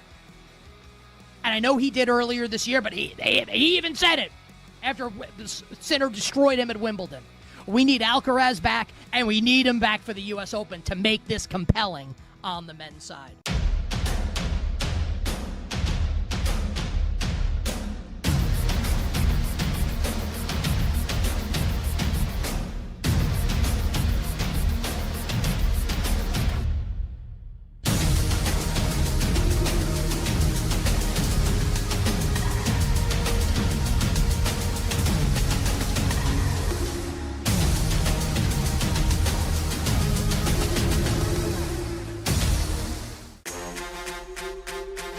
Shuts down. The games light up. Banking that ass left and right. This is BetMGM Tonight with Pat. You're hot.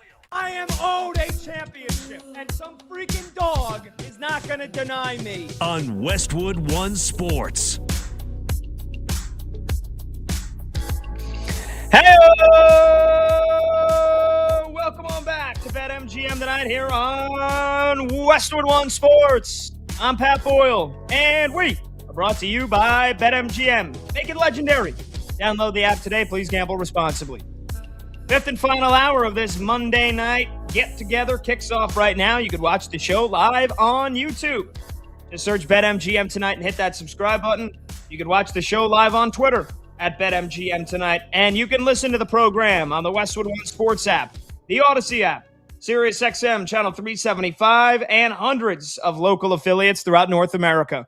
Open phone lines for the final hour of the show. You can join the program by calling or texting 310-840-4910. Again, that's 310-840-4910. Been a great show so far. A lot of football early on. Talked to Chris McPherson, who covers the Eagles from PhiladelphiaEagles.com. Talked some baseball as well. Gave out some first half awards. Talked a little tennis just before. But we've been keeping you posted here over the last 2 hours on what has been an electric home run derby that is nearly into the championship round. Jordan Walker knocks out Junior Caminero, and now he awaits on the second semifinal between Kyle Schwarber and Wilson Contreras. And Schwarber is looking pretty damn good. He's got 6 home runs. Make that 7. Oh, my goodness. Schwarber might hit more home runs in this round with 5 fewer swings than he did in the opening round. He's got 7 bombs on 11 swings. This new format, which is kind of a hearkening back to the old format, slightly different. I thought it was going to be great, and I think it has been. I think this has been an awesome home run derby. The one thing I will complain about is, of course, it took them to like 8:25 p.m. Eastern to actually start it.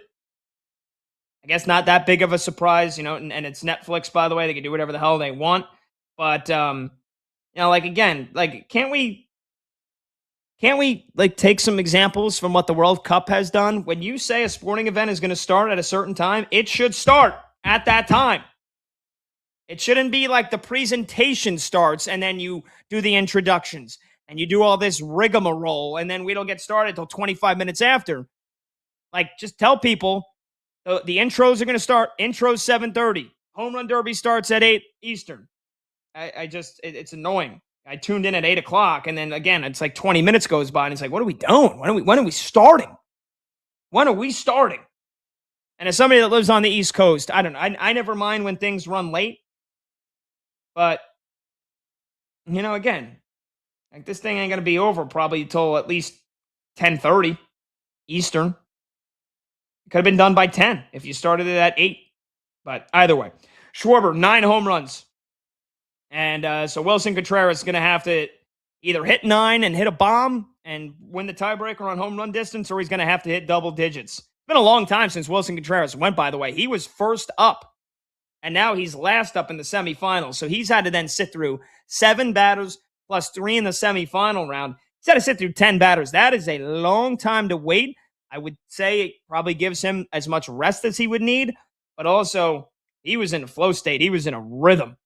And so now he's going to have to come back here after basically not swinging a bat for an hour and a half and see if he can knock out Schwarber.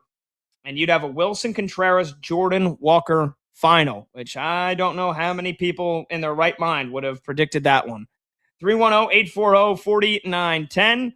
But let's get producer Brandon Combs back in the mix here. We did a little hot or cold last hour, and we only got to one item on the docket because Combs is out of his mind and thinks that Justin Verlander is not a top 10 pitcher of all time. I say he absolutely is. But Combs, what's going on, man? Welcome back in. Yeah, look, the Homer Derby's been fun, and that Kyle Schwarber round was, I mean, hitman on the crowd with like 3 swings left, and having the crowd try to give him some motivation to hit some more home runs was a lot of fun. But yeah, we always only get through one hot or cold in an hour. It's just kind of how we do things because we argue with each other, and you're wrong, I'm right, and it's just the way it goes. And then we let the listeners chime in. It's fun that way. I agree.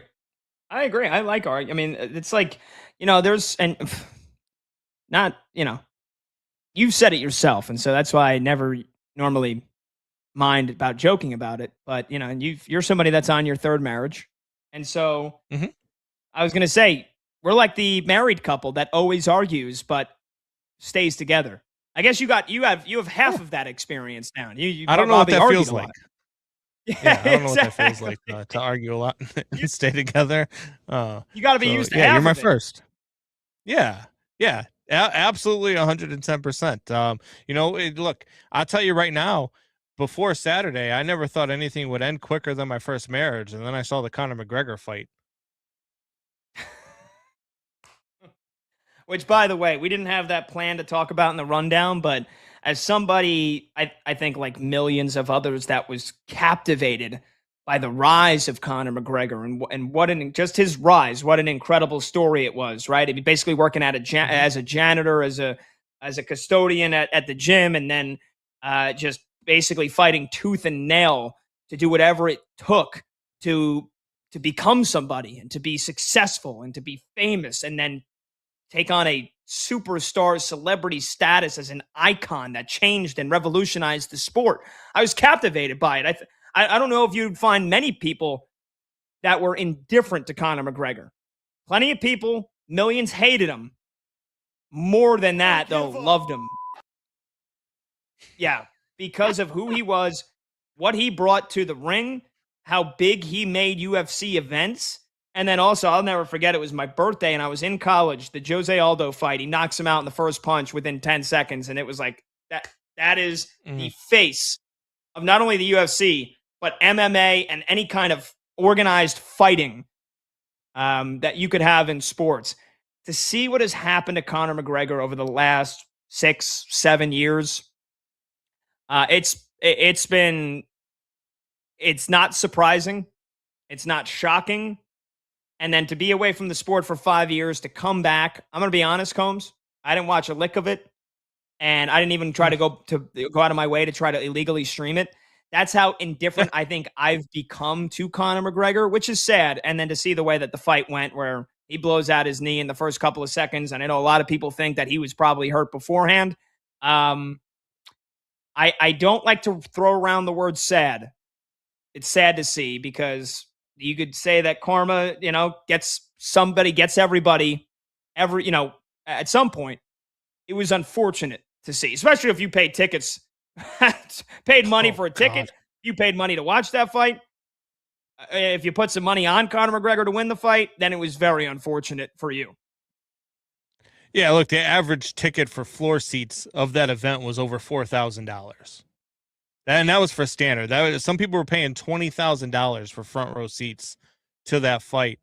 And look, I'm a big fan of the UFC. You know this. I cover the UFC. Right over my shoulder here, hanging off the Patrick Kane sign, is actually my credential for the UFC.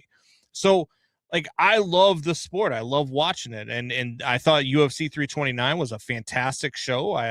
Paddy Pimblett, I think, is a new face of the UFC. I think the way he was able to dispatch BSD so quickly with that choke, I mean, it was just phenomenal to watch, and that entire event was so much fun. And then the way that ended, it was. I mean, I think you used the right word, because it's sad for fans of the sport. It's sad for fans of Conor McGregor, and it's just sad for the UFC that they had such a great event, and now the only thing people remember is how quickly Conor McGregor went down in that fight, and there was no real match, because him and Max Holloway. Like, I thought it was a bad fight for Conor McGregor to take off of a 4-year hiatus to come back and to face Max Holloway, a guy who's just a knockout artist. I watched this guy get in the center of the octagon with many guys, Justin Gaethje included, and just put them to sleep in the center of the octagon. And I thought it was a bad fight for Conor McGregor to take. I might have had more respect for Conor McGregor walking into the octagon with an injury, which he did walk into the octagon with an injury. I don't even think you can debate that, because you watch him. You don't even think that's up for debate? You think for sure, No. 100% he was hurt?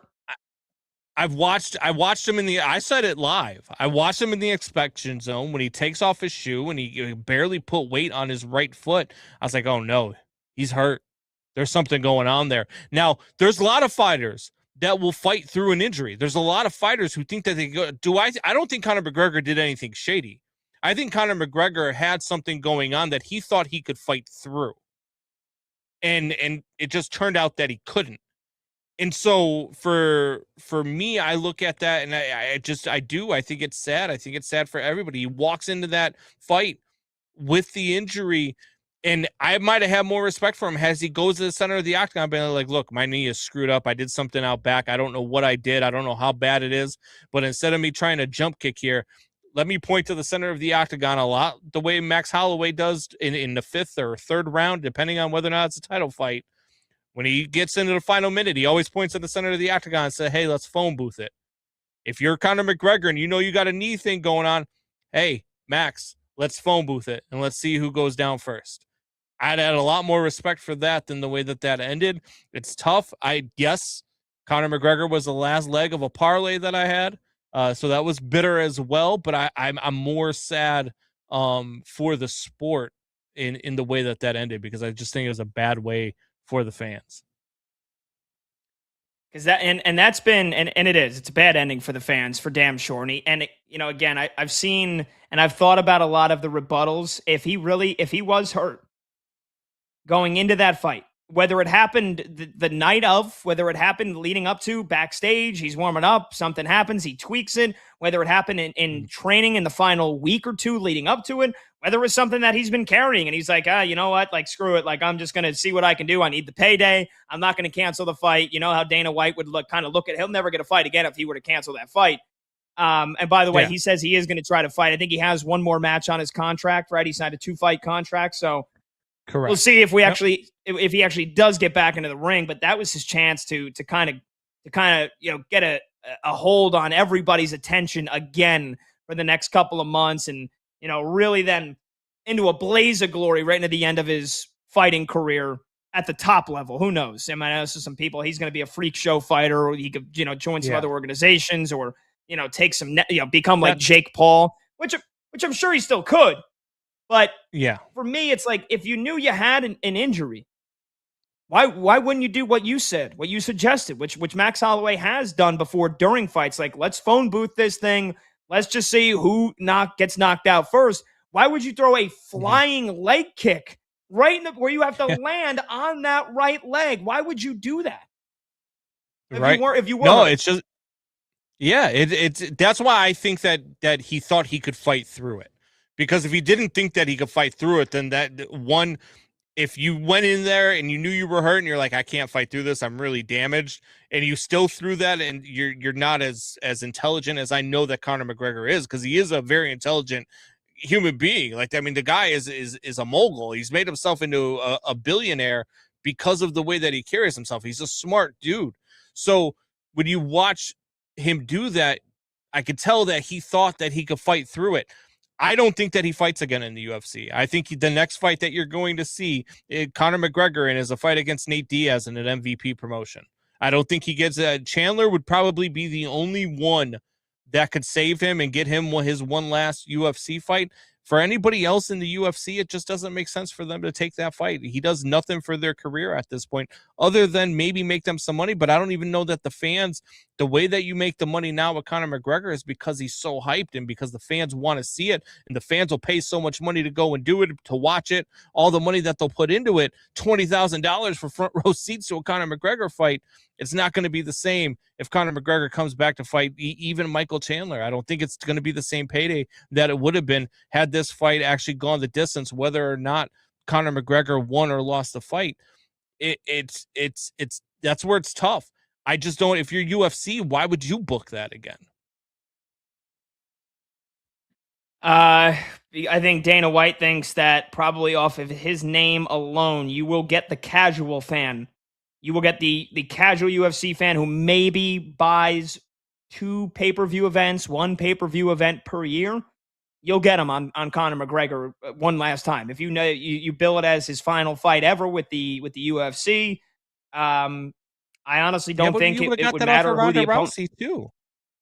You would have got that off of Rousey, and they didn't do it. They let Rousey go to the MVP promotion as well. I think at some point, especially when it comes to not just the UFC, but when it comes to TKO, which is a whole entity we could have a longer conversation about in its own. I think they're terrible for the sport, but I just don't think that they would put that out there, because what if you put it in there again and the same thing happens, where maybe it's not the same injury, but now you're waiting 1.5 years, because if this was an ACL, he's rehabbing from an ACL now.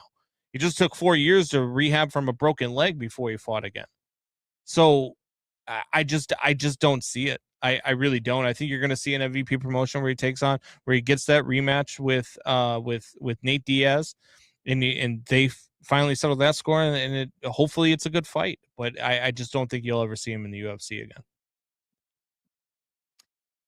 And honestly, again, like to a certain point, we hold athletes, we hold celebrities sometimes to a higher standard than normal people.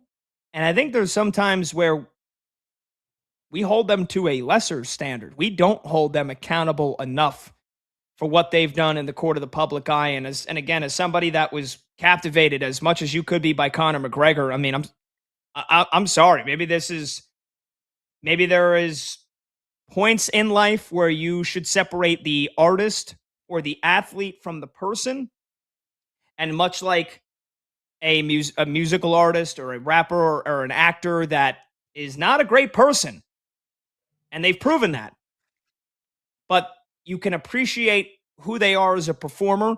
Like, there are times where you can separate that. I have just found it very difficult over the last couple of years to do that with Conor McGregor. When you get accused and you're found liable of sexual assault and you're accused multiple times by multiple people, I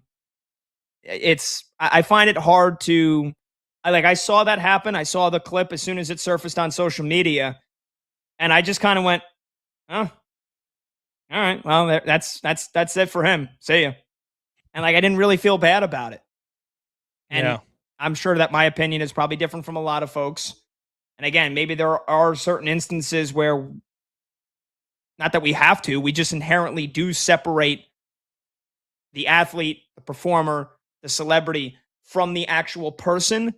I've just found that very difficult to do with Conor McGregor over the last, couple of years. So, like I said, I don't think it's sad to see. I think it's unfortunate. And it's definitely sad, like you mentioned, for a lot of the UFC fans that paid thousands of dollars, because there's no all right, that didn't go as we hoped, but let's roll out another. No, that's it, man. Yeah, that is it. And part of me does think, Combs, part of me assumes the worst, and maybe that's again because of the last couple of years of Conor McGregor kind of showing us who he is as a person. Part of me does think that he was hurt. And whether it happened the night of the fight or a couple of nights or a couple of weeks, I think he said, I'm taking my money. I'm making my money. I'm not pulling out of this fight. And that was the only reason why he went into the fight still. If that's it, if that's why he went in, yeah, I look, Conor McGregor, when he came out with I'd like to take this opportunity to apologize to absolutely nobody. Like one of my favorite fight moments of all time. Look, I think that if he went in there for just the money, if he went in there because, hey, this is the only way we get paid, I lose a ton of respect for him that way because one, I mean, you screwed how many people out of how many bets? I mean, that's one problem that you have right there with legalized sports betting is that you've got so many people putting money on this, and a lot of people lost a lot of money on that. And so that's tough in itself. I can't imagine that Conor McGregor went that route with it because I don't think Conor McGregor is really hurting for the money, and I know Max Holloway is not hurting for the money. But if that's what you did and it was just for that and that was the only reason and you knew you couldn't fight through it, that's not only is that bad for Conor McGregor and his legacy, that is detrimental to the sport because this sport relies on the betting world. It just does. This sport is rabid because of all of the people that can put money on it. This sport is rabid because of all of the people that love. Yes, in America, we love violence. That's why we love football. We love the violence of the sport. We love the violence of MMA. But if betting wasn't legal, that sport wouldn't be as big as it is. And if that's happening, if fighters are going in knowing they have an injury just to get paid, that's going to hurt the sport a ton. And this is a sport that is starting to grow, and it's continuously growing. And now they've got a guy like Paddy Pimblett, who I believe is the new Conor McGregor. He believes he's the new Conor McGregor as well, but I can see the star power in a Paddy Pimblett. I mean, when you've got you've got grown men who are famous. Like he had, I'm forgetting the name of the actor that he had doing the Paddy the Baddy dance while he was on, while they're showing him, and he's doing the Paddy the Baddy dance, and you're like, you've got all of these people sold. Everybody singing the song before your entrance even hits, before your entrance music even hits. People are singing your song. He is a star in this industry. He is a star in MMA, and he can be that new guy. But if that happened, if Conor McGregor did that, people are going to start questioning anytime something like this happens, and it's not good for the sport. Yeah, and that's what I wondered too, with how much inside information people can get access to. Like I don't know, the odds didn't like it. Did the odds? Did people just there a steaming of bets, or was there an influx of money on Holloway in the minutes or hours leading up to the fight, or no? There was right before the fight, about an hour before the fight. 30 cents. It went 30 cents higher for Holloway to win the fight. There's a 30 cents difference, and that's a big swing an hour before a fight. So you meaning like he went from like minus 130 to minus 160? He was minus 310. He went to minus 340. And that's, I didn't realize he was even that big of a favorite.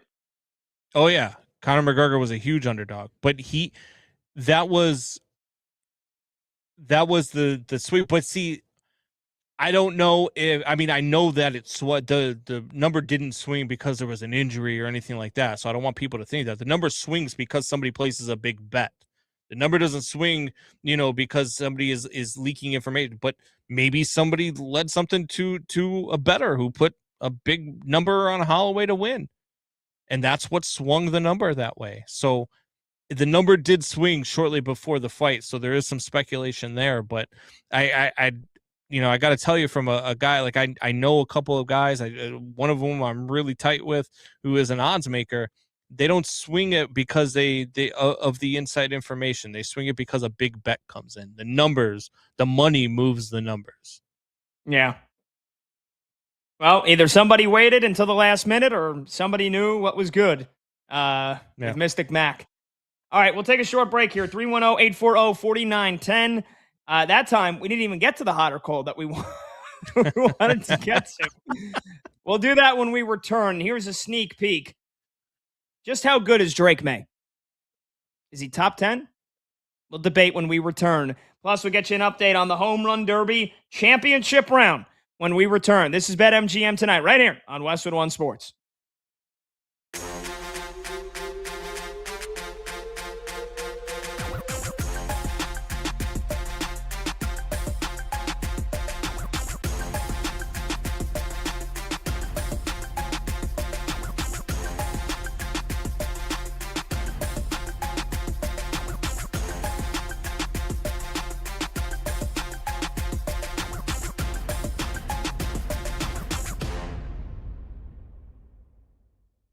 But the conversation that I'm not going to be a part of is the conversation that Jaylen Brown's actually not that good.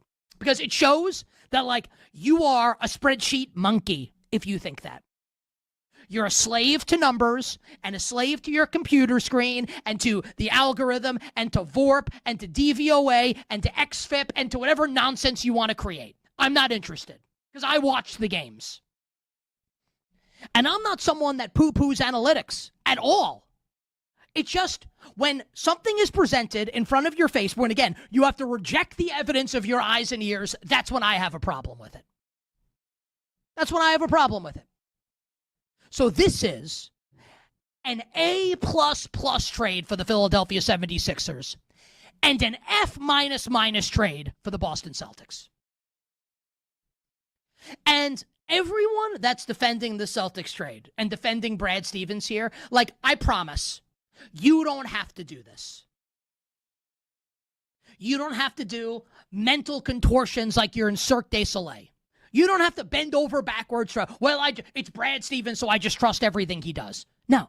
You know what you sound like? A partner who's been cheated on and is going to defend it and be like, well, actually, he still loves me, so it's okay. No, like, you don't have to defend it. It's indefensible. It's horrible. It's a terrible trade. It's a horrible trade for the Celtics.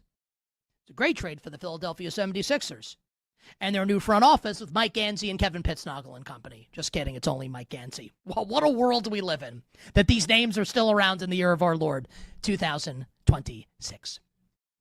You bet on this Monday. Nick Costos and you on Westwood One Sports.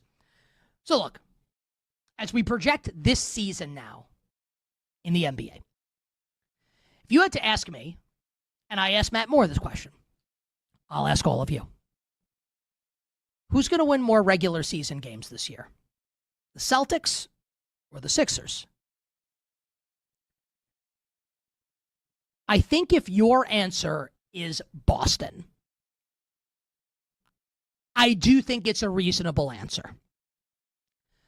I think Tatum is better than Jaylen Brown, and I don't mean that as an insult to Jaylen Brown. I think Jaylen Brown's awesome, but I think Tatum's better. So now Tatum's in the Brown role, and in theory, all these young players are a year older and should be a year better. Joe Mazzulla's the reigning coach of the year. They are, even if that trade's a brain-dead trade, they're a great organization. The Celtics should roll out of bed and win 50 games this year, assuming health for Jason Tatum, right? Their floor is higher. Boston's floor is higher than Philadelphia's floor. But the ceiling for the Sixers is sky high.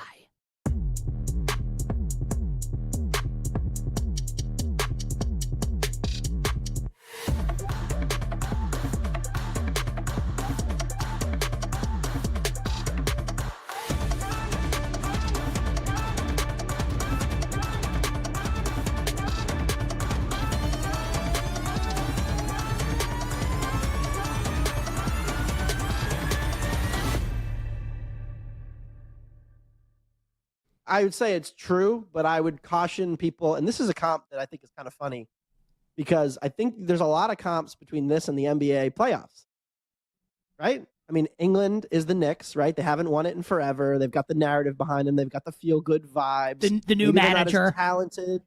Yes, all these things. And then OKC, right? They're the deep stacked team with the MVP. That's Mbappe in France.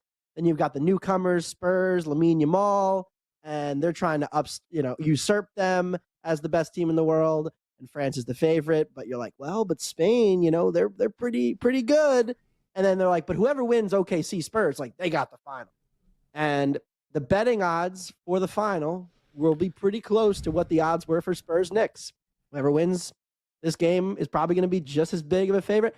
And like, I'm not saying that I think England is going to win the World Cup, but I'm saying that, like, I don't know, people tend to be overconfident in like a contest that's like 63-37 or like 66 to, they're like a 2-1 favorite. Okay. But like those teams lose all the time. We literally just watched it happen.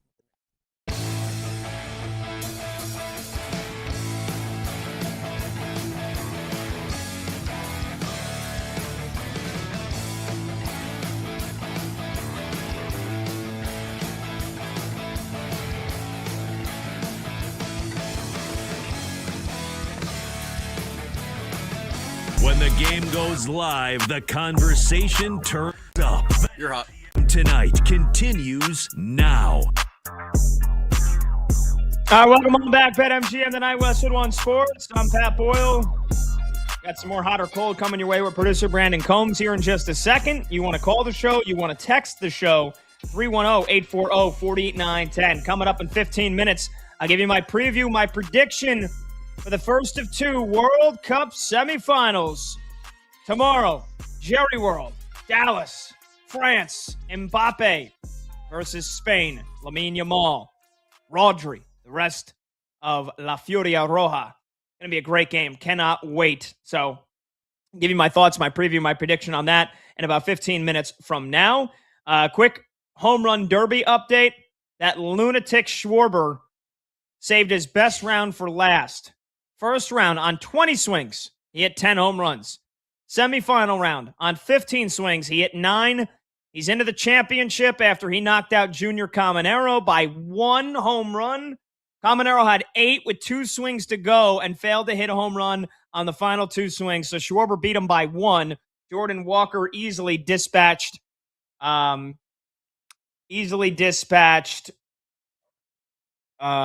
geez. Who did he beat? Don't tell me. Don't tell me. I'm not even looking at the show chat. I'm not even looking at it. He easily dispatched. Why can't I remember who the hell he beat? It was Caminero. It was Caminero. Schwarber? Oh, Schwarber beat Contreras. My fault. Yeah, Wilson Contreras had 8 home runs with 2 swings left. All he needed was at least 1 to tie, 2 to beat Schwarber, and he failed to go deep on both of them. It was the first semifinal. Yeah, Caminero hit 5, and then Jordan Walker with swings to spare easily beat him because he went second. So, championship round, Jordan Walker, who's having a breakout season part 2 for the Cardinals. He needs 12 to beat Schwarber here in the championship. Otherwise, the great Schwarbino is bringing home another home run derby crown in front of the home crowd. 310-840-4910. Walker's going to start in a little bit. So, again, we'll get you posted as soon as it goes final. But let's get back to some hot or cold, because we've only done one, really, so far. We got a great bunch of topics that we want to get into. So, Combs, what's going on, brother? Welcome back. Yeah, man, it was fun to watch. Watching Schwarber go up against Contreras in the semifinals, as a Cubs fan, 2016 nostalgia there. Those two guys, teammates on that World Series team. A lot of fun, but Schwarber put on a show in the final. We'll see what happens here. See if he can take care of the dirty Cardinal, and Cardinal doesn't win it all would be great. So you're fine. You're fine if I guess, yeah. I mean, he's a Philly.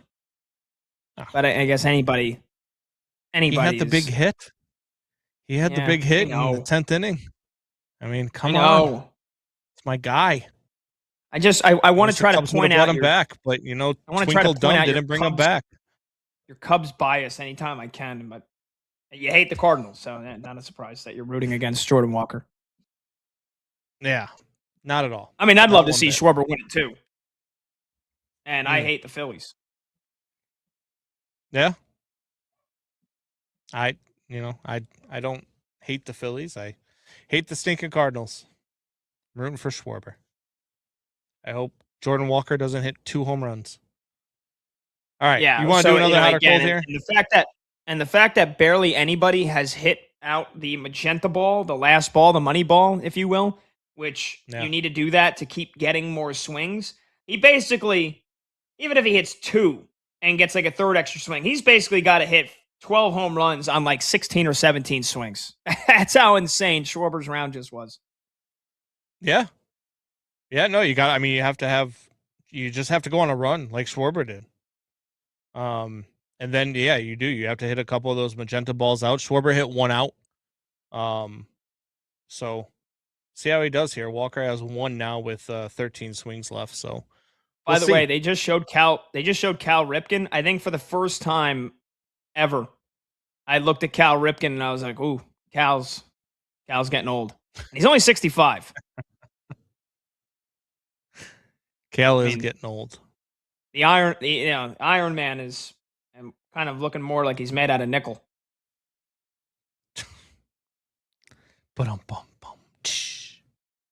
Yeah, it's a terrible joke. I hope I look at that good at 65, by the way.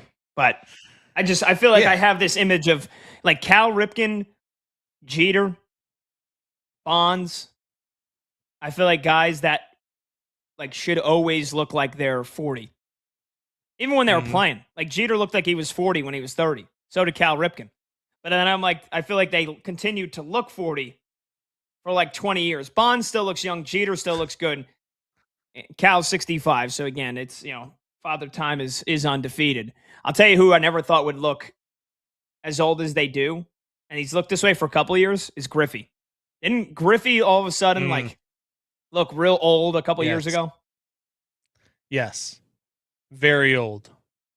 Griffey makes me feel old just by looking at him. That's how old he looks. Right? Because he's a say hey kid. And it's like you never thought Ken Griffey would look old. Like he's gonna look like he's 25 until he's 70. Yeah. Yeah. Remember him snagging the ball in front of his dad out in Seattle. Remember that? You ever see that video? Oh, of course. I know you don't remember it, but the video. By the way, say hey kids, Willie Mays. What is Griffey's nickname? He's just the kid.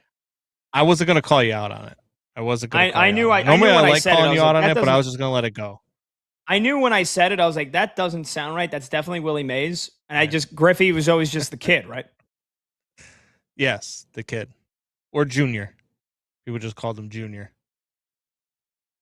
All right. Save me from more embarrassment, Combs. Let's get to the next thing, a hot or cold, please. All right. Drake May does not belong anywhere near a top 10 quarterback list right now. Hot or cold?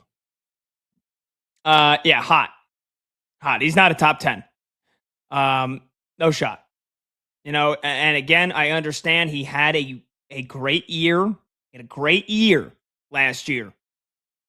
Mm-hmm. You can't put Drake May in a top 10 if you're not going to have Jaden Daniels. Because if we're going to go off of if we're going to select 1 year and not 2 of those guys 2 years so far, I don't there's not many rookie seasons that beat Jaden Daniels.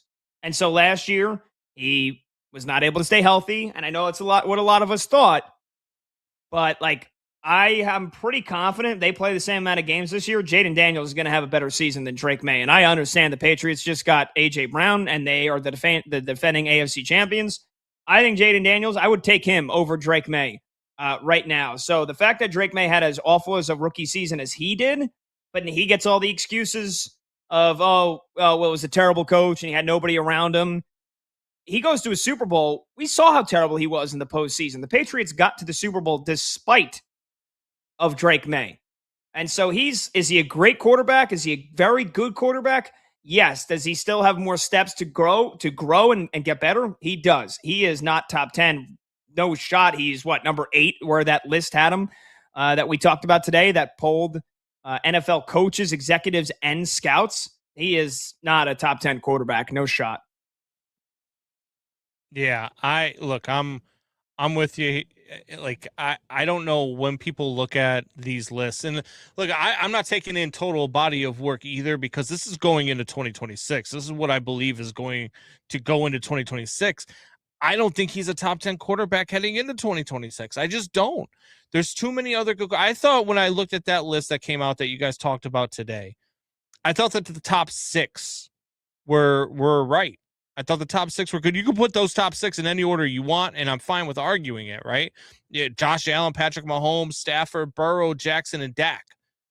And then 7 to me, look, Justin Herbert, I think, is a little overrated. I do think he's still a top 10 quarterback right now, but I do think he's overrated. Jared Goff, I didn't believe belonged down there. And as much as this pains me to say it, I don't think Caleb Williams belonged on the top 10. Whoa!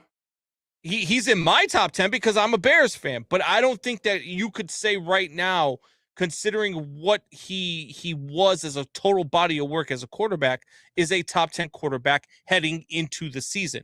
Do I believe coming out of the season he's capable of being a top 5 quarterback in the league? Yes, I do. But going into 2026, there's no way you could put him in a top 10 list right now.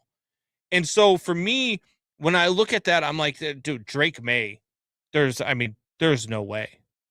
There's no way. And to have him ahead of Sam Darnold, who beat him in the Super Bowl, to have him ahead of guys like Baker Mayfield. Are you kidding me? If you think If you think Drake May right now is better than Baker Mayfield, if you think he's better than Baker Mayfield, you are out of your mind, as Jordan Walker just ties Kyle Schwarber, and he is on the damn. He's hit like 4 of these money balls out.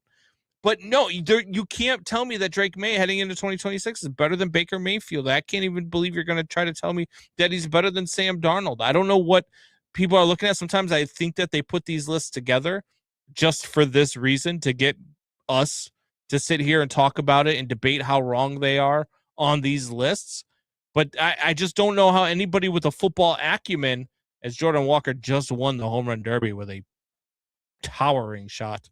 Yeah, walked it off. I think he hit 4. I think he hit 4 home runs in a row on his last swing. He had 8 home runs with 1 swing left, and he hit 4 in a row.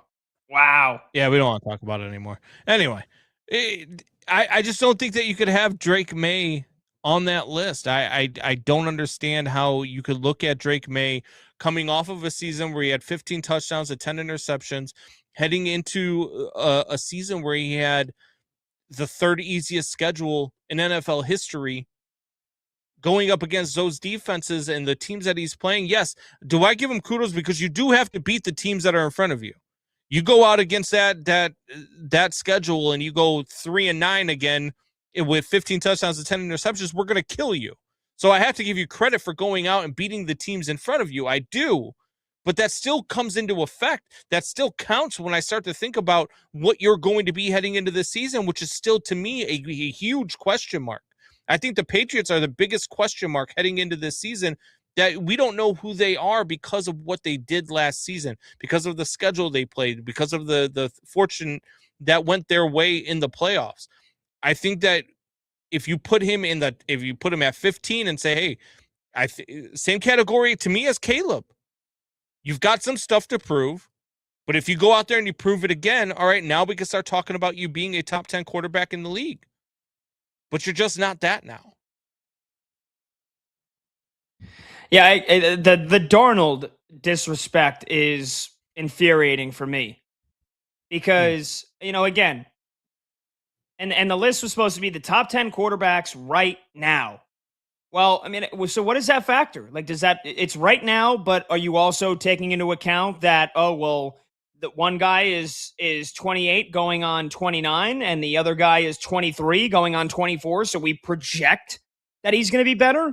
Because I don't understand how you could project that Drake May is going to be better than Sam Darnold. Darnold in the last 2 years has 8,400 passing yards and 60 touchdowns. Drake May in the last 2 years has barely 6,600 yards and 46 touchdowns. So Sam Darnold's got the most wins in the NFL in the last 2 years. He's the Super Bowl champion. He played great throughout their postseason run.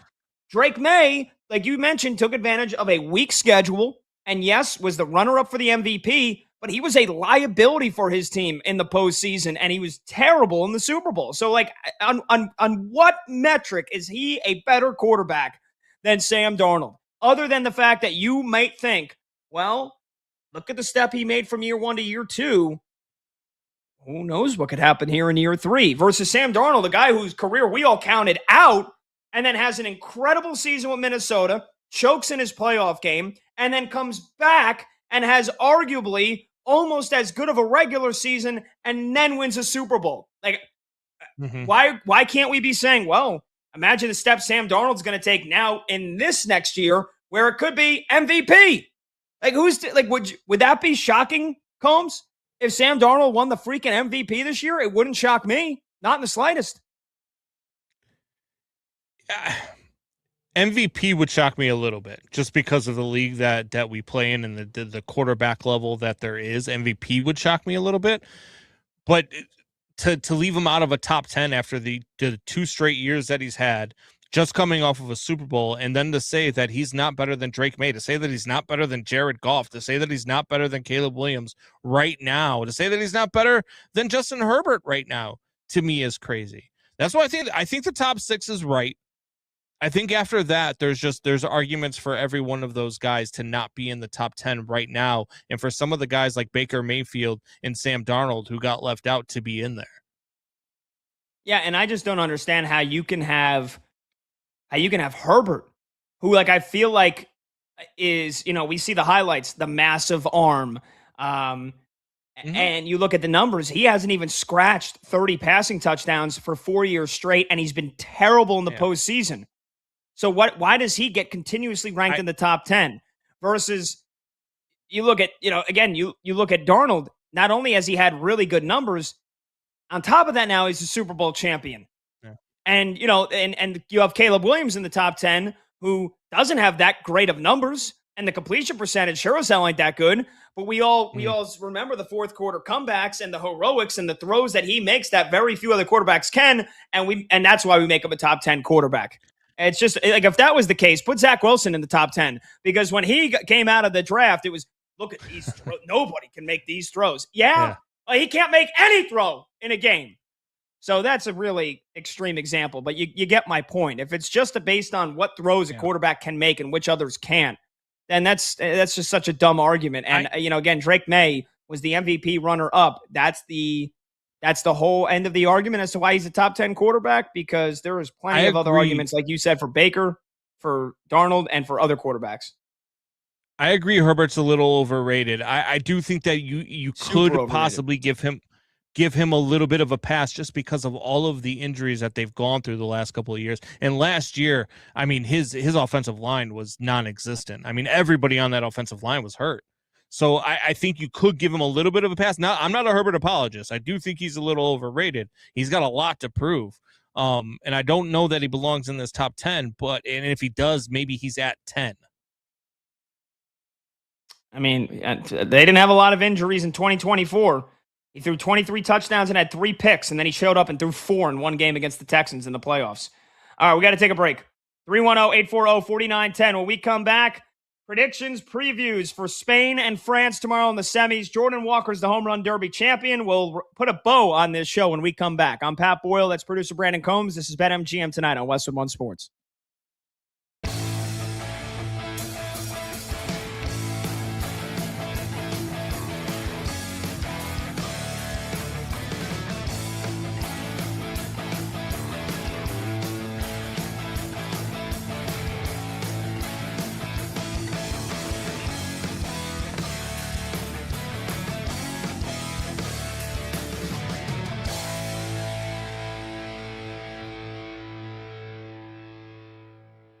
So outside of Terry McLaurin right now, the Commanders wide receiving group, and this matters for Jaden Daniels this year, and it matters for fantasy football as well. The Commanders wide receiving group behind Terry McLaurin is Treylon Burks, one-time, draft bust of the Tennessee Titans, and maybe he can resuscitate his career to some degree. Rookie Antonio Williams, who seems like he's a slot-only player. Jalen Lane, Luke McCaffrey, De'Ami Brown. Like, this is no one's looking at this and seeing Art Monk anywhere on this team or Gary Clark anywhere on this team, right? The Commanders desperately need a second option in the passing game. And maybe you want to say it's Chigakonkwo, the tight end they signed away from Tennessee. Maybe you'd like a number 2 receiver, right? We all kind of thought it's going to be Brandon Ayuk. The problem, as I've said on this show, is that Brandon Ayuk is crazy. And he's not crazy in the way that you meet someone who's like a little off and you'll be like, that dude's crazy. No. Brandon Ayuk is the type of crazy person that you meet and you think, wow, like that, now I know what crazy actually is. He's got a screw loose. And like, honestly, like, I kind of think I don't know him or anything. Kind of seems like he needs to talk to someone, right? I'm not trying to be rude or mean. He's crazy, right? Feuding with Jaden Daniels. Like, it's what's happening is banana land with Brandon Ayuk. So let's say the Niners cut him today. Let's say that happens. Do you think the Commanders should sign him? Is anyone going to sign him? So we have basically all thought this entire offseason, right? I thought it. Brandon Ayuk's going to be a Commander. He's going to play with Jaden Daniels again, and he'll solve their number 2 receiver problem. I don't think that's happening now. So now what happens if you're Washington? You sign Stephon Diggs. They should have done it yesterday.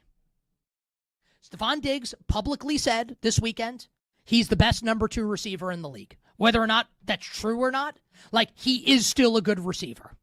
And even if he's kind of crazy also, he's not crazy in the way Brandon Ayuk's crazy. The Commanders have to sign Stephon Diggs, and really, they should do it today.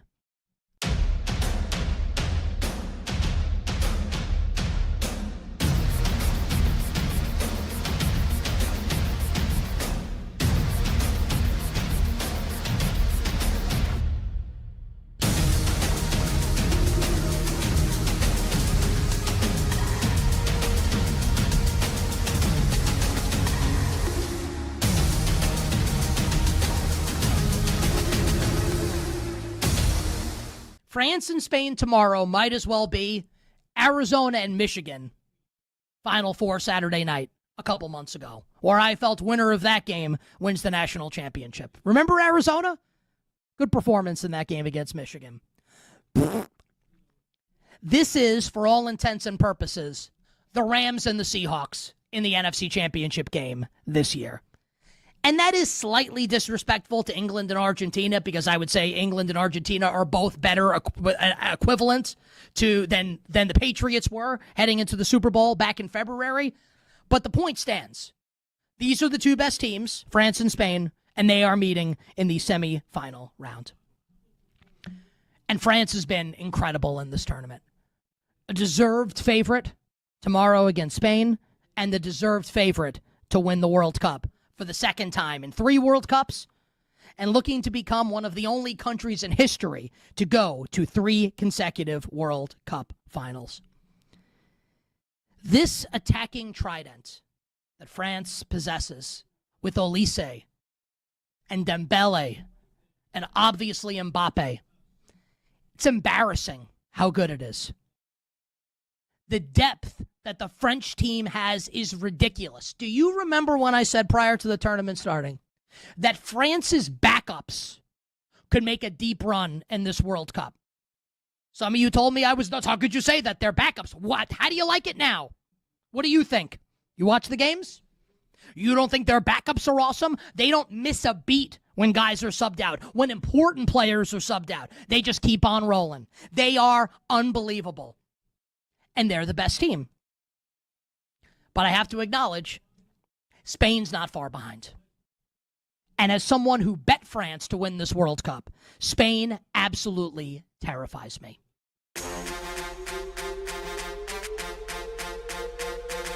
Late games, loud opinions. You're hot. Time moments. BetMGM tonight rolls on.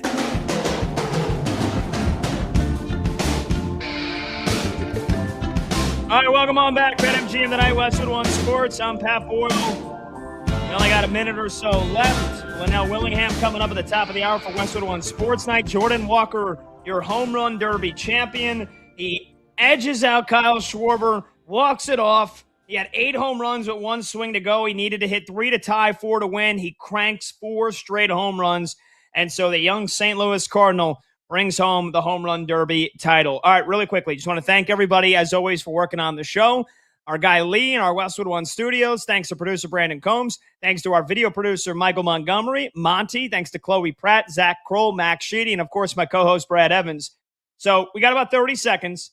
World Cup semifinal tomorrow, 3 o'clock Eastern. France, Spain, Jerry World in Dallas, in Arlington technically.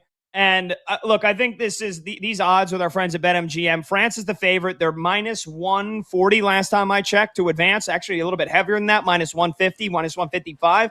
I think this is all about who has looked sexier and not about who's the better team. I think Spain's going to win it. I picked my bracket before right when the knockout round started. I had Spain winning it all. I had them beating France in this semifinal. Spain is going to frustrate France. They're going to shut down Mbappe, and France's weakness, their fullbacks, is where Spain can exploit it. I think Spain wins a tight one tomorrow, and they'll go on to the final. But we'll see you tomorrow at 6 p.m. Eastern to recap it all. I'm Pat Boyle. This has been BetMGM Tonight.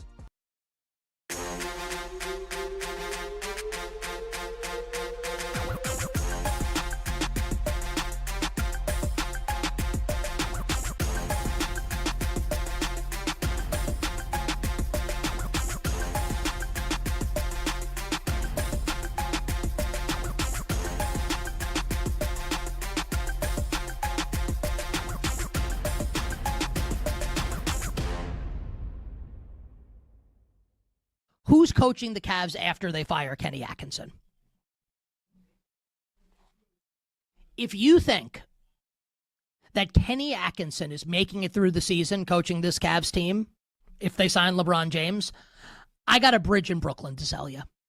There's no way. There's no way. Kenny Atkinson embarrassed himself in the Eastern Conference Final. Embarrassed himself, right? How about in the opening series? They went 7 against Toronto, and then if Detroit had been more ready for primetime, they would have lost to Detroit. Because not only did the Cavs get their lunch handed to them by Jalen Brunson and the Knicks, but Kenny Atkinson had the gall to say that, like, actually analytics say that we're winning this series. Like, could you imagine? You're not calling timeouts as the Knicks came back in game 1. Like, it was brutal. You think LeBron James in his final season is going to be cool with all of this? Like LeBron is going to be cool with, yeah, actually, we got swept, but we were better. You think LeBron's going to be cool with that? Like, stop it. Like, come on. Really? So Kenny Atkinson can start the year for the Cavs as the coach. Who's going to be the Cavs coach after they fire him? Those 2 questions I want answered if and when the Cavs sign LeBron James. Who's handling the ball late in playoff games and making the biggest decisions? Needs to be LeBron.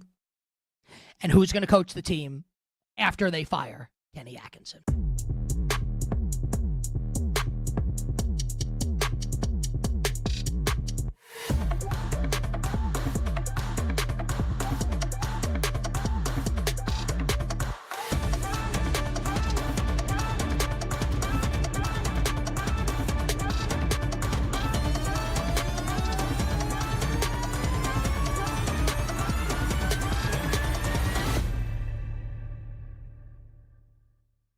Do you believe, sincerely, I'm talking to you,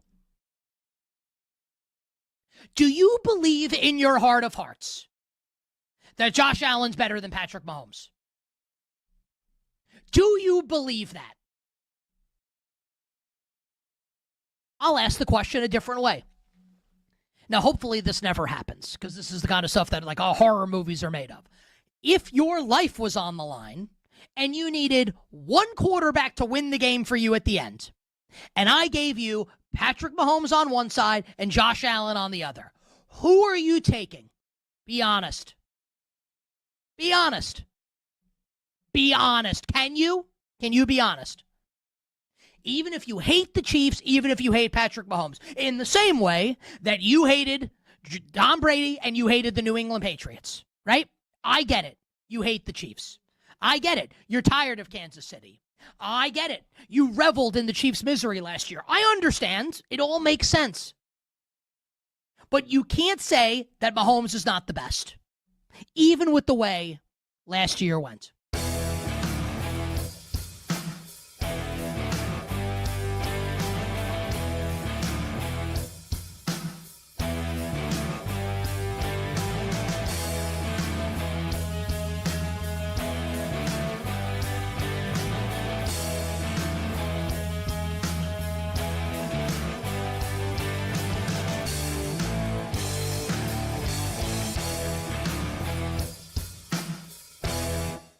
My problem, though, with Yannick Sinner, and my problem, honestly, and it's not tennis's fault, but with men's tennis as a whole right now, is with Carlos Alcaraz out. And at this point right now, we don't know if Alcaraz is playing at the U.S. Open, where Sinner will be the huge